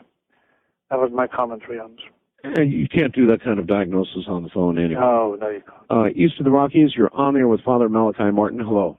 Hi, good morning, Father Martin. Morning. Where are you, sir? I'm calling from Hyattsville, Maryland. Hyattsville, Maryland. You're going to have to yell at us. I can barely hear you. Very faint. Stuart from Hyattsville, Maryland. I have one question about angels. Now, I've been spared by seconds twice in my life. And I know you believe in angels, but I have no perception of anyone looking after me. But my life has been spared. Any comment? He's asking, Father, about guardian angels. Yes. Yeah, I heard him. What I got was that he has no perception that anybody is taking care of him. Right. Well, that's a common perception, all right. But he should cultivate his angel. How do you cultivate him? You pray to him and ask his intercession. And you do something in his honor. You say a prayer in his honor, or you visit a church in his honor. Cultivate him, and he will talk. That's remarkable advice. I had a guest on Sunday. Brad Steiger is his name. He's a well-known author. Yes. And he believes firmly in guardian angels, but the one caution that he gave out is never pray to your guardian angel. I know. Well, there are those of us who pray continually to our angels. I don't know why Rod really forbids that. It's against all the practice in the Catholic Church. You don't pray to them as God. You pray to them as an angel, especially consigned to take care of you. But I'd love to hear Rod's reason for that. I really would. Actually, Brad Steiger. People confuse him with Rod Steiger. Brad Steiger. It's Brad Steiger. I'd like to know why he would say that. Well, now that you've brought it up, I think that I'll get the two of you together and we'll find out. Good idea. I look forward to that. All right, Father Martin, stretch run. Stand by. We're at the bottom of the hour. We'll be right back. I'm Art Bell, and this is Coast to Coast AM. All right, back down to Father Malachi Martin. Yes. Father, welcome back. Thank you as always, the time just flies by. It always goes like a dream. It really does. Here in the middle of the night. All right, well, I have people lined up by the gazillion to talk to you. First time caller line, you're on the air with Father Malachi Martin. Good morning. Good morning, Art. Good morning, Father Malachi. Good morning. And God bless you for giving all your time on Art's show, and I admire your stamina and your patience. Well, that's Art. Really. Okay, my query is, about a year and a half ago, I read an interesting article in a publication that's dedicated to psychic phenomena, UFOs, hauntings, exorcisms, etc. And this... in this magazine, there was a story about the death of the previous Pope, that he was discussing certain problems of the Vatican with the Secretary of State, who is also a cardinal, I believe. Yes. And that night, he had these papers, this edict that he was going to read before the heads of the church, the popes and the bishops and the cardinals. And he had discovered, the Pope, a scandal in the Vatican bank, money laundering, involving cardinals and two mafia bankers. Yeah. Also, the Pope wanted to lower the ban on contraception. Yeah. And because of this, he was poisoned by the cardinals. Now, have you read this story or heard about it? Yes, I have. The one I'm recollecting with all those details is a book by a man called David Yallop. Mm-hmm. I see. And is that the one you're talking about? Yes, I believe that is. And actually, this was all predicted by Nostradamus. Yes, a lot of it was predicted, but Nostradamus can be read more than one way, But to get back to the actual Yallop theory, there are a lot of things in David Yallop that are unsubstantiated. Mm-hmm. Like, for instance, he says that he spent, I think, 200 hours talking to the secretary of that Pope who died after 34 days as Pope. Mm-hmm. But I know that secretary very well. He never saw Yallop's face or heard his voice. Mm-hmm. But anyway, as regards we didn't need anything to to tell us that there were Vatican scandals about money as of 1974, 75. There's been a lot of trouble with money. The death of that Pope John Paul I, is very suspicious.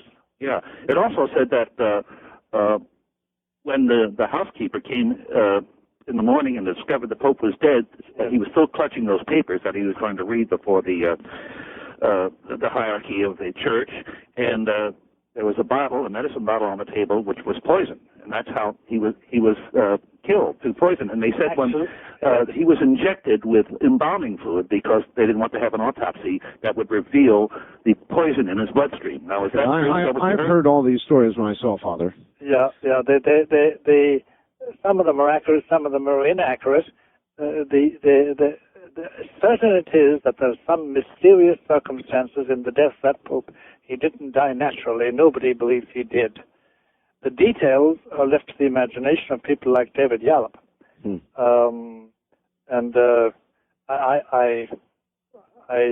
I've nothing to share on that at all, except to say that John Paul I was probably done in. Who did it? Well, if you would ask my opinion, but it takes a long time to explain if we haven't got that time, it's a lot of men within and outside the Vatican who could not put up with the reforms that he was going to inaugurate. And I asked you this earlier, you don't really rule out that kind of violence in the coming days, do you? No, I do not. No, I do not. Wildcard line, you're on the air with Father Malachi Martin. Where are you calling from, please? Hello? Hello? Yes, that's I'm you. Sorry. I'm calling from Red Bluff, California. Okay. And I heard the Father refer a previous caller to literature by the Blue Army. Yes. I was wondering if he is aware that the Blue Army was on a lecture circuit in the mid-70s revealing the third secret of Fatima, and if he is aware of that, if that is accurate. Yes, Father Gruner and his organization never revealed the actual text. The actual text. I attended a lecture in the mid-70s, and I don't remember it all, unfortunately. I think most of it was so frightening, I just actually couldn't comprehend it. The only two things I remember that he said, it referred to a lot of civil unrest, and that children would be disobedient to their parents, and they would be tattooing their bodies and piercing their bodies, and children would be killing children. Yes. And those are the only two things that I seem to recall. Remember. But it's not the actual content of the letter. We have children killing children, unfortunately. Yes. But no, that's not the sensational part of the third secret, as far as I remember, ma'am. All right. East of the Rockies, good morning. You're on the air with Father Malachi Martin. Where are you, please? Yes, I'm from Kansas City. Yes, sir. Yes. Father Martin, it's a great pleasure to hear you, talk. Thank you very much for saying that. And my question, and maybe I have a comment afterwards, is that can you see the Pope at some time or another, at one point, giving up the secret of the third Pope? No.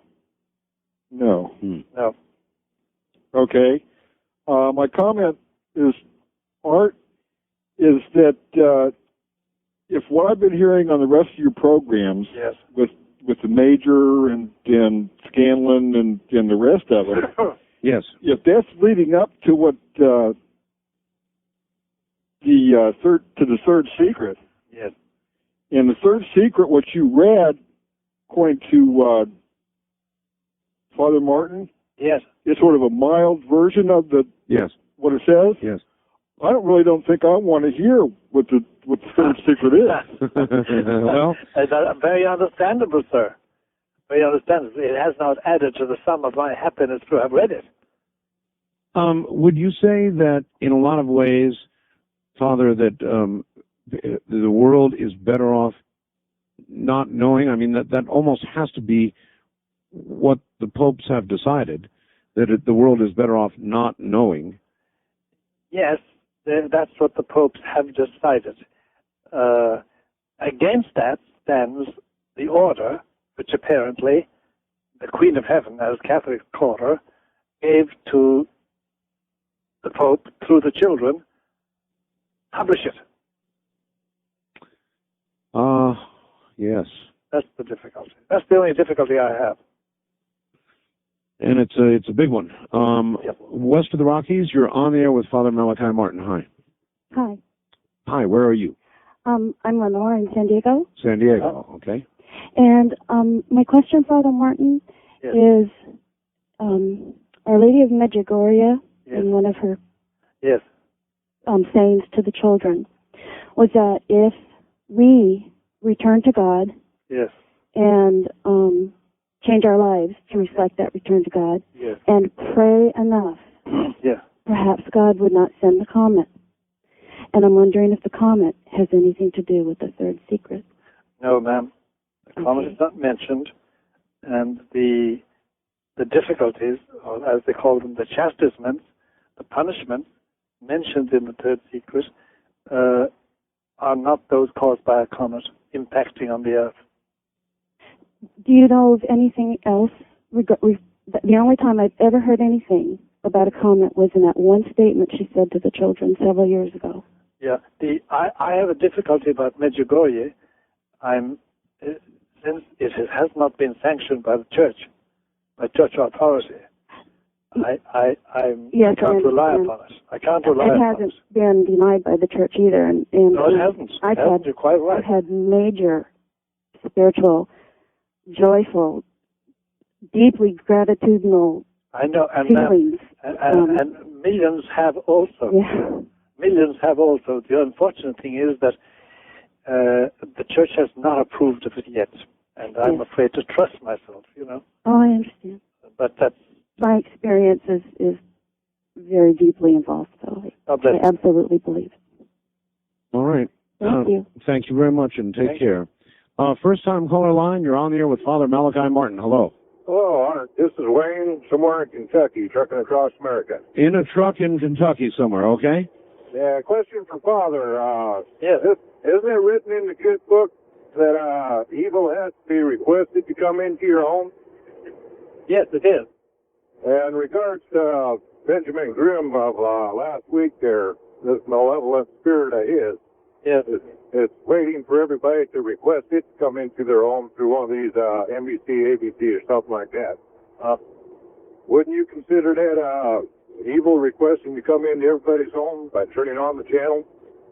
Well, I didn't hear this particular broadcast, so I'm not able to say. Well, this is with regard to Benjamin Grimm and Lord Maitreya. Yeah, what did Benjamin Grimm say?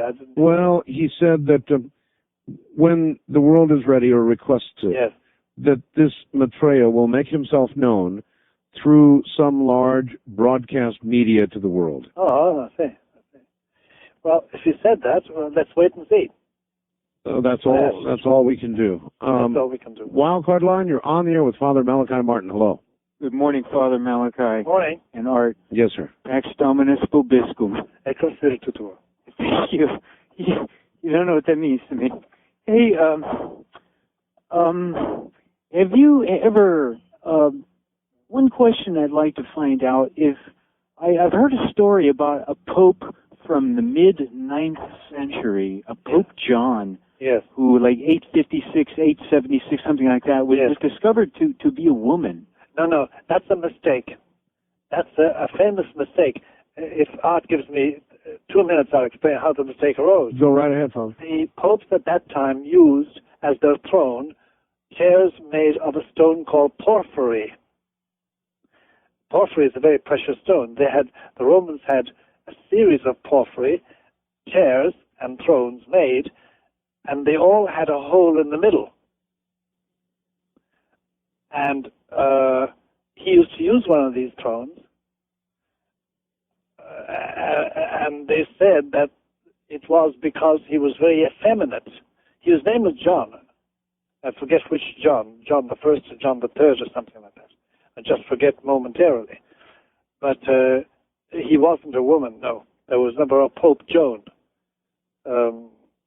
Much at all as a lot of people would like that to happen. There was a Protestant historian in the 19th century called Harnack. And Harnack had a healthy dislike of the Roman Catholic Church. And he wrote the definitive book about Pope Joan, demolishing the myth. And if anybody would have liked to create or foment the story, it would have been Harnack. But he came to the conclusion that it was a total fabrication. Wow. All right. There were lewd stories told about him. The purpose of the whole being to masturbate, etc. I wasn't going to shock your audience with all that details. Yep. All right. Wildcard line, you're on here with Father Malachi Martin. Good morning. Oh, let me turn my radio down. Yes, thank you. Father. Yes. Yeah, I was wondering if I read Revelation 12, would I be fairly more enlightened as to the aspect of the third secret? Would that help? Well, Sister Lucia, who wrote down the third secret, says that the whole of the secret is contained in chapters, I think it's 12 to 17 of the book of Revelation. Okay, that's starting to make absolute sense. Have you seen the painting of her last vision? Is it a woman clothed with the 12 stars? That the sign of heaven? No. It's the crucifixion with Our Lady. No, I haven't. Okay, try and get a hold of that picture. It's her last vision in 1929. I will do. That's great news. And can I ask you another question? Because sometimes you say this Pope is more attuned with the New World Order, but in other places, and I may have been misreading this, you say that he's opposed to it at the same time. Am I misreading? No, he's opposed to certain things in it. Certain things, yes. Yeah, certain things in it. But his attitude is we can't stop the New World Order. Right. And it's here anyway. So he's trying to align the church with it. He's trying to make do with it. Right. Hey, great. And thank you about that Revelations. I'll be checking into that. I had a funny feeling about that. Thank you very much. Well, thank you. A good lead. East of the Rockies, you're on there with Father Malachi Martin and not a lot of time. Hello. Hello? Hi. Turn your radio off, please. Just a minute.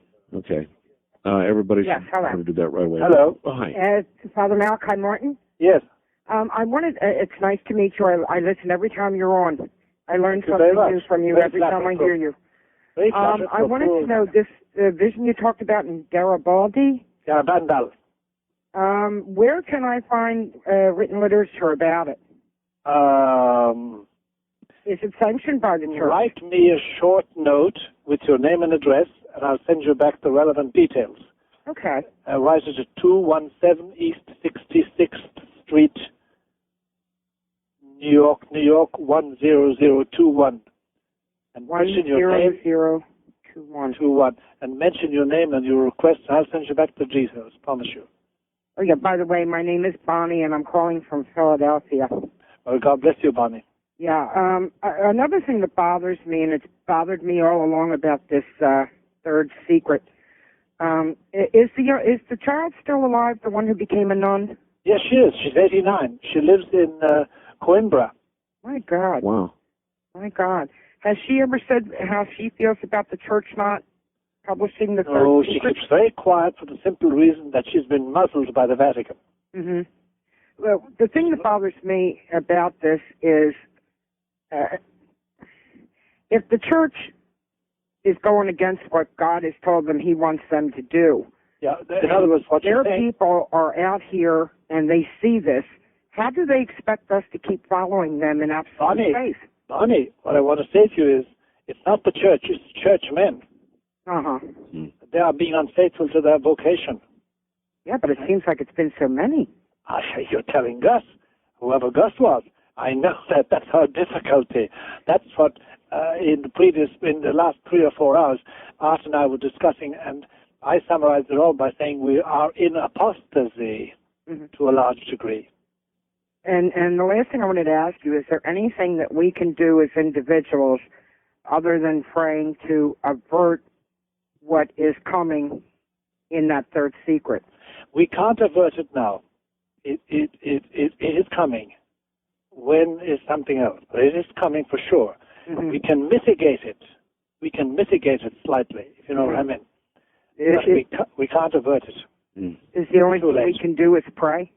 Pray, go to communion, say a rosary, cultivate the saints, stay in the state of grace, do good, visit the sick, visit those in prison, do corporal works of mercy. In other words, Bonnie, we know what to do exactly if we want to do it. Yeah. But it's not going to be an easy time. No, it doesn't seem like we're in very easy times now anyway. No. Yeah. But, Bonnie, thank you. Thank you, Art. Bye-bye. Right, take care. Father, is there any circumstance under which you can imagine that you would feel free to reveal the secret? Yes. If there was a total collapse at the center. And you anticipate that, don't you? I anticipate there's a possibility, Art. Mm-hmm. I can't predict, but I anticipate there's a possibility, certainly, yes. I do. Father Martin, as always, it has been tremendous, absolutely tremendous. Would you give your personal address out one more time quickly? I would indeed. It is 217 East 66th Street, 66, New York, 10021. All right. Art, I want to thank you so much. Time runs away. It does. It absolutely gets away from us. It's a form of blessing, Art. It really is, because I want to say this. I hope this doesn't sound too sort of pious or pietistic or preaches you, but we could not achieve that in those 3 or 4 hours together unless we had the grace of the good Lord with us. Father, that's it. We're out of time. Good night, my friend. God bless.